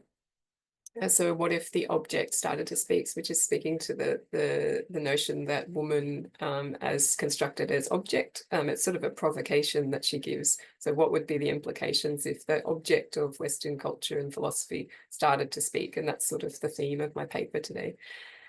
So I'm speaking about, there's a podcast called Australian Birth Stories, which you may or may not be familiar with, but it's a very popular podcast in Australia. It's produced by Sophie Walker, who's pictured on the screen there, who has a background in public health and is a public advocate for improved maternal and infant care in pregnancy, labour and birth, and early postpartum. And she launched the podcast in 2017 with her own story of the birth of her second child, which followed the physically and psychologically traumatic birth of her first child. The podcast is very popular, as I said, with over 17 million downloads. If that means anything to you, it doesn't really mean much to me. And it follows a simple format, with Walker interviewing mothers about their experiences of conception, pregnancy, labour and birth. In 2023, Walker began also publishing episodes focusing specifically on mothers' experiences of the early postpartum period, and these sort of are published interchangeably with the birth stories. And the interviews follow a very open-ended and informal structure that allows mothers to meander through their birth stories, often recalling and reflecting on the spot, and sometimes reaching insights on their experiences for the first time in conversation with Walker. In this sense, it often serves as a kind of public mode of self-inquiry and psychological processing for the birthing mothers. The podcast serves a significant function as pregnancy and birth education, both for mothers or birth parents and their partners and families, as well as those working in maternal and infant care. And Walker has said that many of her listeners are midwives or midwifery students. Walker also sells a popular online birth education program called The Birth Class, publishes educational material on pregnancy, labour, birth and early postpartum on the Australian Birth Stories website, and with co-author Jodie Wilson published a book called The Complete Australian Guide to Pregnancy and Birth in 2023. So significantly, Walker makes a point of publishing a wide breadth of birth stories, while she considers it crucial to tell positive and empowering birth stories to counter the dominant Western notions of birth as a negative and largely medical event. She advocates for the importance, when preparing for birth, or of hearing about the many varied turns that pregnancy, labour and birth can take, which is not advice that I really took up in my pregnancy. The Australian Birth Stories website describes the podcast as a portrait of women navigating their journey to motherhood, a series of honest stories that detail the heartache of infertility, the joy and overwhelm of pregnancy, the challenge and elation of birth, and the tentative first weeks of postpartum. The podcast thus creates space for the deeply complex ambiguity and ambivalence of pregnancy and birth, challenging the sanitized, sentimentalized, medicalized, or completely silenced representations and historical notions of pregnancy and birth in the West. And significantly, this is done through centering the voice and experience of the pregnant and birthing mother. I listened to the podcast only a few times when I was pregnant with my daughter, but became more interested in the episodes following my own traumatic experience of labour, emergency cesarean birth, and obstetric violence. Hearing other women speak about their own, sometimes traumatic, but always emotionally complex experiences helped me begin to process my own. There was something especially in the cadence and expression of mothers' voices, the ways that they piece together a hugely complex and profound psychic, emotional, and physical experience that began to give me a kind of language to navigate my own birth story. This helped me begin to process what I had experienced, which was layered and layered with meaning and emotional charge, but was also marked by gaps and confusion, and for which I held no linear timeline. In addition to this, as a feminist scholar and a scholar of the work of philosopher Luce Irigaray in particular, I became interested in the feminist significance of the podcast beyond its function as birth education and advocacy. I'm especially interested in the significance of women speaking about the transitory experience of matrescence, of coming to be and be recognised as a mother. And I've turned to Irigaray's work to examine this significance. Given that labour and birth are arguably the most cataclysmic events in the long period of matrescence, I'm interested in the significance of these moments being orally captured, represented in mothers' own words, and publicly shared. Through this work, I'm considering what impact this has, this process of publicly sharing these birth stories, on a patriarchal, phallocentric culture, and on how women are positioned in that culture. How does the public sharing of mothers' birth stories help to carve out a place, or how might the public sharing of mothers' birth stories help to carve out a place for women, whether mothers or not, significantly, as subjects in patriarchal culture? And further, though I don't really address this in this paper specifically, how might the public sharing of women's birth stories challenge dominant phallocentric Western notions of the self and subjectivity more generally, which we can say privilege a kind of hyper-independence over relational experience? So in this paper, I begin to consider these questions and how a rigorized feminist psychoanalytic philosophy can help elaborate what I consider to be the feminist significance of the Australian Birth Stories podcast. I argue that the podcast helps to establish a maternal subjectivity and thus significantly a subject position for potentially all women through creating a public forum where women speak in and on their own terms about pregnancy and birth. This is very emerging work. This is very new, but I hope to develop the project potentially through interviewing Sophie Walker as the podcast creator and host for her insights. But in this short paper, I begin to develop a theoretical grounding for this paper. So Irigaray, for those of you who aren't familiar with her work, beyond Laura's previous paper, she's a Belgian-French philosopher, known especially for her significant contributions to European feminist philosophy, particularly in the period of the 1970s and 80s, including her psychoanalytic critique of what she terms the phallocentrism of Western philosophy and culture, and her thought on the question of sexual difference or sexual difference. She continues to write and publish well into her 90s now. And while her work is now wide-ranging, the themes of sexual difference and women's subjectivity remain central. In this paper, I'm focusing specifically on key arguments that Irigaray makes in the earlier phases of her work, and these are grounded in psychoanalysis and in her interrogation of the position of the mother in Western thought and culture. So Irigaray's seminal feminist work, Speculum of the Other Woman, lays the ground for her philosophical project in offering a critique of what she considers the phallocentrism of Western philosophy, especially in this text, in the work of Plato and Freud. She psychoanalyzes, as it were, Western philosophy, looking for the gaps and silences, looking for what is repressed or remains unconscious. In doing so, she identifies what she comes to describe as the matricide of Western philosophy and culture. The mother has been symbolically killed, as Laura's paper demonstrates pretty clearly.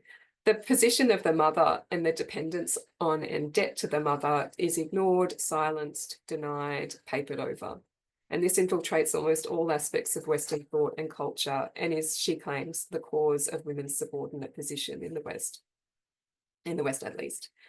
The mother does not constitute or qualify as a social or political subject and has no cultural power. She is not recognised as a subject, and this has implications for all women, whether mothers or not, and I'll explain this reasoning in a moment. Irigaray's analysis and her subsequent response is based largely on her psychoanalytic reading of Freud. Irigaray writes in an interview that was published in This Sex Which Is Not One, that she begins Speculum of the Other Woman with a critique of Freud because in the process of elaborating a theory of sexuality, Freud brought to light something that had been operative all along, though it remained implicit, hidden, unknown. The sexual indifference that underlies the truth of any science, the logic of every discourse. This is readily apparent in the way Freud defines female sexuality. In fact, this sexuality is never defined with respect to any sex but the masculine, so always constructed in relation to the masculine, and particularly in terms of what it lacks of the masculine. So what Irigaray is referring to here is Freud's reading of femininity and his elaboration of the Oedipal complex in making sense of feminine and masculine sexuality and gendered subjectivity. In Freud's theory of the Oedipal complex, which is named after the myth of Oedipus, who unknowingly murders his father and marries his mother, the male body and male sexuality is given primacy and occupies the position of both positive and neutral, whereas the female body and feminine sexuality occupies the negative or deficient position only. As the theory goes in Freud's Oedipal complex, and this is a very condensed version, and it also gets a little bit weird if you're not familiar with this kind of psychoanalytic theory. So as the theory goes, the girl, realizing that neither she nor her mother have the prized phallus, instead only a so-called deformed penis in the form of the clitoris, rejects her mother and turns her attention toward her father or a substitute father in the figure of a romantic partner, and her energy toward becoming pregnant with a child, which, if it is a male child, is her only chance at possessing physically the phallus. This is, in Freud's terms, the successful resolution of the Oedipal complex for the girl, who thus becomes socialized as appropriately feminine.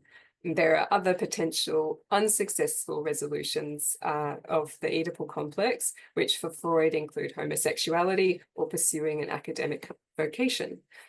In the successful resolution, however, the girl rejects the mother and turns her libidinal energies towards the father, and in doing so orients away from the so-called active clitoris to the so-called passive vagina. In Freud's reading, which is taken up even if challenged and extended by Irigaray, power and subjectivity is held only by the man, and a woman's only chance of attaining power or subjectivity is to attempt to possess or replicate male power and subjectivity. There is no female or feminine subjectivity. The feminine is conceptualized only in terms of what of the masculine it lacks. Further to this, Irigaray identifies the repression and denial of the mother in Freud's psychoanalytic reading of sexuality. In Freud's theory, subjectivity begins for both the little girl and the boy at the point of separation from the mother. So that's the beginning point.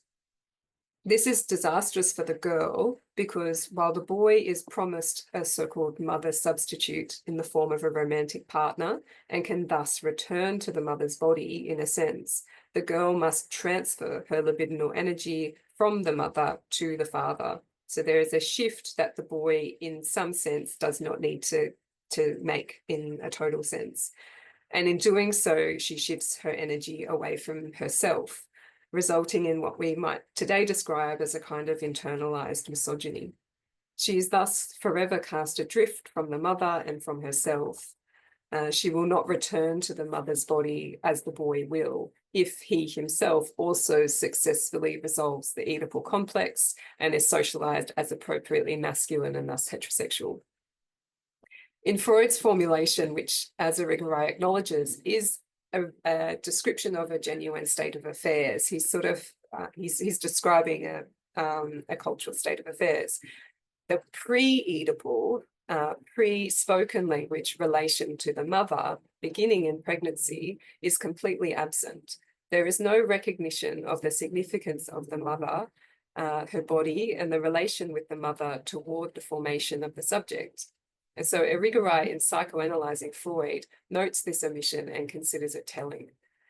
Freud does not think to account for the pre-Oedipal relation with the mother because this relation has been erased in Western culture.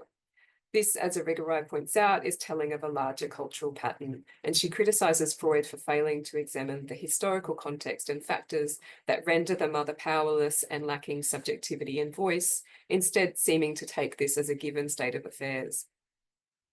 Irigaray's response to the cultural matricide that she diagnoses is to remedy it, and this forms the basis of her ongoing philosophic project, to create the conditions under which the mother, and thus significantly all women, could be recognized as a subject. If the mother holds power, the girl will not need to reject her, will not turn her energies away from the mother, and thus from herself and other women. And this would transform relations among women, as well as women's social, cultural, and political position. A genuine subject position for women, not one that attempts to replicate or possess the already existing masculine subject position, power, and identity, would be possible. So the task for Irigaray is largely to retrieve the mother through remembering and recalling maternal histories and genealogies, but also documenting or representing the mother and letting her speak, bringing her back to life, giving her a voice and subject position. So, and bringing the mother back to life in this sense, also crucially for Irigaray, involves allowing the mother and all women to speak, to cultivate a voice of our own and to become a speaking subject. However, she argues that women must not merely reinscribe the language or culture that women inherit in patriarchal culture. We must speak as women, which is a complicated claim and made more difficult given the culture that we inherit is a masculine one, defined and cultivated by men. She writes in This Sex Which Is Not One, for example, that women's social inferiority is reinforced and complicated by the fact that woman does not have access to language except through recourse to masculine systems of representation, which disappropriate her from her relation to herself and to other women. Arigorei therefore implores that women must cultivate ways of speaking that depart from the masculine culture that we inherit. So, with this in mind, to speak about the process of matrescence, and perhaps especially of labour and birth, has significant radical potential. Because the experience and activity of the mother and the relation between her and her child, that is the pre-Oedipal mother-child relation, what Freud and others do not acknowledge or seriously examine, is documented and represented in the dominant culture, so publicly, but in women's own language, in women's own discourse, so to speak. Significantly, in these moments, the birthing woman explodes all notions of the stable, uniform, independent subject. It is clear in acknowledging the pregnant and birthing mother that our coming into being is a relational and cooperative encounter. Further, in giving birth, the mother experiences a relation to herself and another that is specific, not universal. Nothing could have prepared me for the psychic jolt of coming face to face with the child who grew inside my body and seemed to transform me from the inside out. I am still, and perhaps will forever be, finding the words to give justice to the enormity of this experience and the ways that it transformed me so deeply. So as a public record of mothers' experiences of pregnancy and birth, Australian Birth Stories documents and represents the pre-Oedipal relationship with the mother in mother's own words, what Arigorei calls for. And perhaps even if these stories remain amongst mostly women, Australian Birth Stories audience is unsurprisingly made up of mostly pregnant women and their partners or supporters. The podcast gives words to, it makes conscious a complex and layered experience that has been historically, overtly and covertly silenced, and has thus remained unconscious and repressed even within the minds of mothers. To speak of, or even simply listen to other mothers speak of, the process of these pivotal moments of matrescence especially, thus arguably serves to liberate the maternal subject from within her own psyche, and thus from the repressed position in the wider social or cultural context. And that's where I'll finish. Thank you. Thank you, Belinda. Another amazing talk. I've got so many notes here. I'm probably going to have to re-listen to these talks. They're very rich and very in-depth, the session. So we've now got time. Do you want to just read? Okay, thank you, Linda. You read my mind there. It's very beautiful. Yeah, you're getting comments in the chat box. So the invitation now is to have a panel conversation, discussion. So I'm not going to make this any more formal than it needs to be. So perhaps the only thing I would suggest is just maybe raise your hand, either with the funny thing at the bottom which says raise hand, so I know that you're going to come next and ask a question. And just, you know, it could be a question for the whole panel, or it might be a question directed to a particular person. So I've got some questions as well, but I'd like to hand over to you guys to start the ball rolling. I really have two questions. One would actually be for Susan, Marie-Noëlle, and Belinda together. So I'll ask that one. And then the second question is for Laura. The question is about stories in both birth as a rite of passage for the mother, and also the rite of passage of being a midwife. So one thing that I've been very interested in studying birth as a rite of passage over the years has been, we consider the rite to typically end after the child is born and connected with the mother. But I'm really interested in the way the birth stories, so the telling to other people of what you've been through as a mother, first of all, how that is connected to the rite of passage itself. Is the verbal connection, the social connection. I study, you know, I've worked on social ontology, which relates to how something can become understood socially as something. So for example, we understand pieces of paper as money, well, we understand a person who has gone through birth or has adopted a child to be a mother. But I'm wondering to what extent you think the actual telling of the story, because you all had this aspects in your discussions. And then similarly, for from the midwife's perspective, you are a midwife, you work with women, then there has to be a sharing of what that experience is to be a midwife. And to what extent, and perhaps Susan, you can speak most on this, is like the telling of the story of what you went through to somebody, I don't know who, a fellow midwife, a community that you're a part of.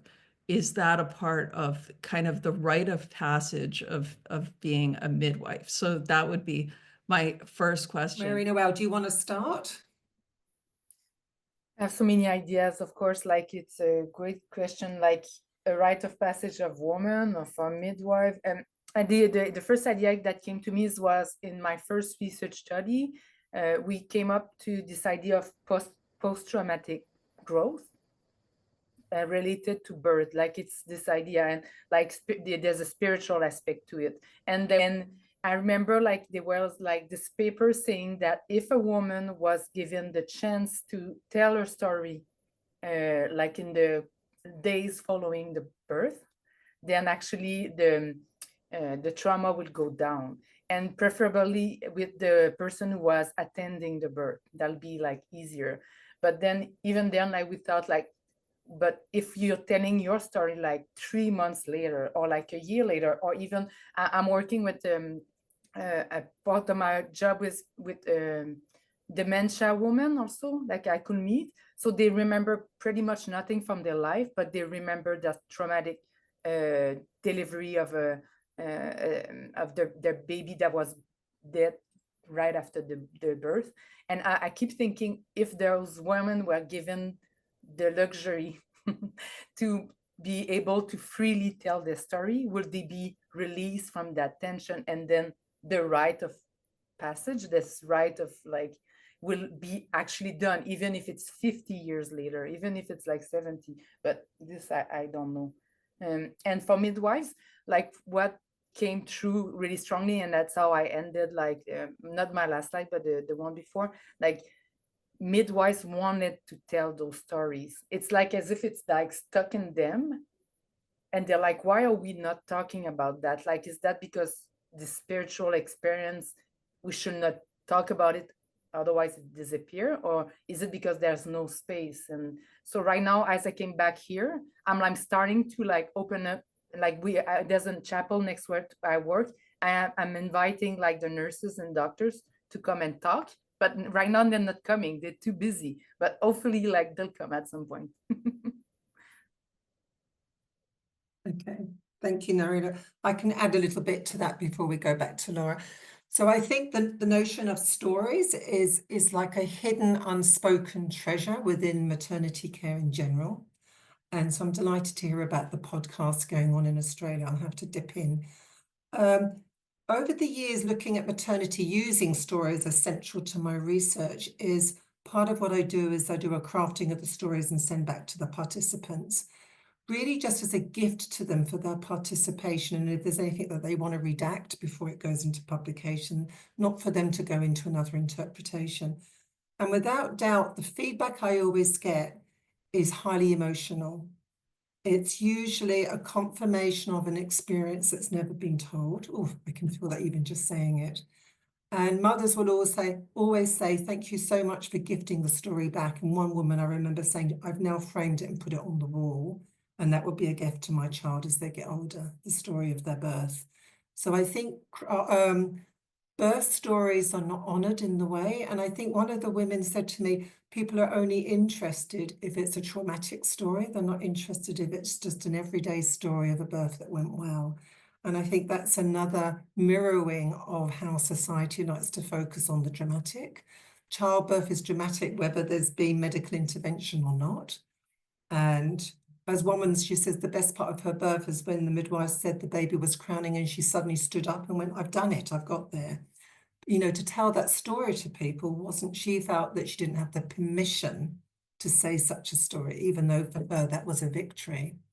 The other side is I also have interviewed quite a few doctors around their stories of being at birth, because they're coming in usually as we say the ambulance at the bottom of the cliff. They're usually brought in when things are not going so well, especially in the New Zealand context, where midwives do 100% of the births unless there's a problem. So, and they will often talk about not being able to tell their stories. And I remember one young obstetrician who had the most amazing experience at a cesarean section. And I just said, do you tell these stories with your colleagues? And her response was so telling. She says, good heavens, no, nobody would be interested. And it made me feel really sad, because I couldn't stop her talking for 2 hours about the birth after the birth. But I think the other side is, which Marie-Noëlle touched on, is my concern around professional overwhelm and burnout. There is one story after the other, and they start to merge together. And for midwives in the Western context, at least, there isn't a time to share stories. And there has been work in the States with lay midwives trying to get midwife circles to share stories. But where is the time? Because they've got their family, their other responsibilities outside of the profession. So Marie-Noëlle's research has highlighted once again, if we don't speak it, it's as if it's not happened. And I think there is, for me, there's a profound sadness that there are all these rich stories, partly because it will help the next generation of healthcare professionals. It also is a sadness because it's not highlighting the beautiful qualities that Marie-Noëlle, if nobody's sharing the stories. When I present at conference, usually I get complete silence and not a round of applause, because everyone's sitting there in shock, because they're realizing they're being touched by the experience they've had for years, but nobody's talking about. And I think it's a hidden bit that the other two presenters, Belinda and Nora, you talk about the thing that really, the word matricide. And I think that goes to the stories aren't held up as being as important unless they're dramatic, like there's a near-death experience, or there's been lots of intervention. So I think stories are a hidden treasure in maternity that are not told. So I could speak a lot more about it, but I think I'm really delighted that there is a focus on the story. I'll just add something. I know there is some advocacy for improved postpartum care. Postpartum is sort of like the pregnancy is the big thing, and the birth, and then postpartum is just maybe like an occasional visit for 6 weeks. But particularly around birth debriefing as well, but I've forgotten. Belinda, I've actually got someone who did their whole PhD on debriefing. Yeah, okay. Come out is women will often want to debrief with someone who wasn't at the birth. Yeah. And because of what you've just raised, and some of them do, but sometimes they say, I want to debrief, but I don't want to debrief with the person who was the perpetrator of making me feel bad. So and there's actually quite a lot of international literature looking at this now. Yeah, great. Okay. Laura, did you want to, I've got another question, but did you want to add to that before I ask my question? No, go ahead. I could sit and listen all morning, to be honest. No, go ahead. My question is probably quite politically charged because of what's happening here, but that's okay, because I'm sitting with us. The question's probably pointing more towards Belinda and Laura. We have I'm trying to choose my words because this is going to be recorded. We have a situation, and I don't know what's going on in Australia or in the US in regards to this, that our whole midwifery scope of practice and the wording and everything is slowly but surely, from a Western perspective, taking out the word mother and woman. And there are certainly very valid and very real cultural issues for Māori around women are not seen as someone separate to whānau, the family, the extended family, and the hapu, or the sub-tribes that they're in. So there is certainly cultural reasoning behind it. But in the process of that, when I was listening to both of your talks, it's like, we talk about the celebration of natality, which is a whole other thing, and not the focus on mortality, which points to what Marie-Noëlle was talking about, that fear and joy that's happening at birth, is Well, it seems to me that women having babies in the wording of the scope of some professional bodies globally, and especially here now, is becoming invisible. So I was just wanting to hear your perspectives on that, because this is obviously an area that you're really focused on from the feminist lens.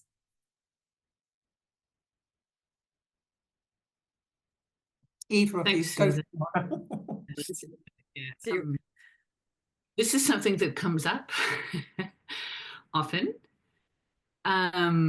It's something that came up in a discussion that Belinda and I were in the other day. Look, I think it's a difficult problem that we need to be very nuanced about when we talk, but I think, and it's something that I teach. I'm teaching a feminist theory topic at the moment, thinking through the body, and I start with the sort of narrative of gendered language and explaining to the students that how we now have inclusive language around gender identity, and that it's important when we go back and we read these older texts like Luce Irigaray, Audre Lorde, the sort of canonical texts of gender studies, they use specifically gendered language. They're talking about mothers, they're talking about females, they're talking about women, and we wouldn't get to gender inclusivity if we didn't have that, because these thinkers, and the French feminists in particular, are critiquing this idea of the singular subject. So I think it's a really nuanced and difficult problem that I don't have an easy answer to, only that most of the violence that's still happening is happening to mothers and is happening to women. And so if we erase that word and subjectivity, then we're never going to resolve the problem. We're never going to be able to articulate what we're talking about today. So it requires a lot of caveats when we're talking about this. I know my colleagues here at Flinders, who were sort of head of the decriminalizing of abortion a few years ago, encountered this problem in language, and sort of how it sounds similar to what's happening there. How to go about it in terms of policy is different to being able to talk about it philosophically. Yeah, I think it's something we need to keep on talking about. I guess, and to be able to speak in this environment is such a wonderful, welcoming environment. I gave this part of this, well, the longer version of this paper at the Australian Society for Continental Philosophy as a keynote. And just talking about birth got everybody all, why are you talking about birth? Like, this is like, it was just so, they were so offended. And I was like, what the hell? Like, there's so much work that we need to do outside of this wonderful environment that we can talk about the philosophy of pregnancy and birth, So yeah, I'm not sure if that's helpful, but it's just, I think it's something that's I never encountered when I become a midwife, 30 odd years ago. It's like, oh, this is a new reality. And yeah, I think it's good to hear that philosophers and sociologists and others are engaged with this conversation, because we just don't have the time as healthcare professionals. We're kind of at the mercy of what's going on by the hierarchies that we work within. Is there any other? I'm just aware that we've now reached our limit of time, but maybe we have time for at least one question from the panel, because Anna and I have no question. There is a question in the Q&A, just to let you know. Yeah. Oh, okay. Thank you for reminding me. That's okay. Well, that's a big question. Who wrote this one? Your name's not there. Nene, I think. Nene, but they won't have be able to speak. So. Okay, thank you all for this. I'm a birth keeper and birth-based scholar, author of Placenta Wit and Demata Press in BC, Canada, and we are currently watching one of our elder birth keepers, Gloria LeMay, go through manslaughter charges. She is not being given bail and will be left in prison until trial. We are concerned about women's birth rights, choice and access to physiological birth and compassionate care, and are organising locally. Not sure what I'm asking, but would like others to know of the situation. I will be writing more on it upcoming, especially subjectivity and agency of birth givers, mothers, which I have written on for many years, as we have lost knowledge of birth based ways of life and being. Yet as in lay midwifery, recuperation of access to the ecstatic love-based connection with mothers at the centre. So I don't think it's a question as such, it was a statement, unless you want to, if someone wants to respond to that. I wasn't aware of that, by the way, so thank you for letting us know. And thank you for telling me that.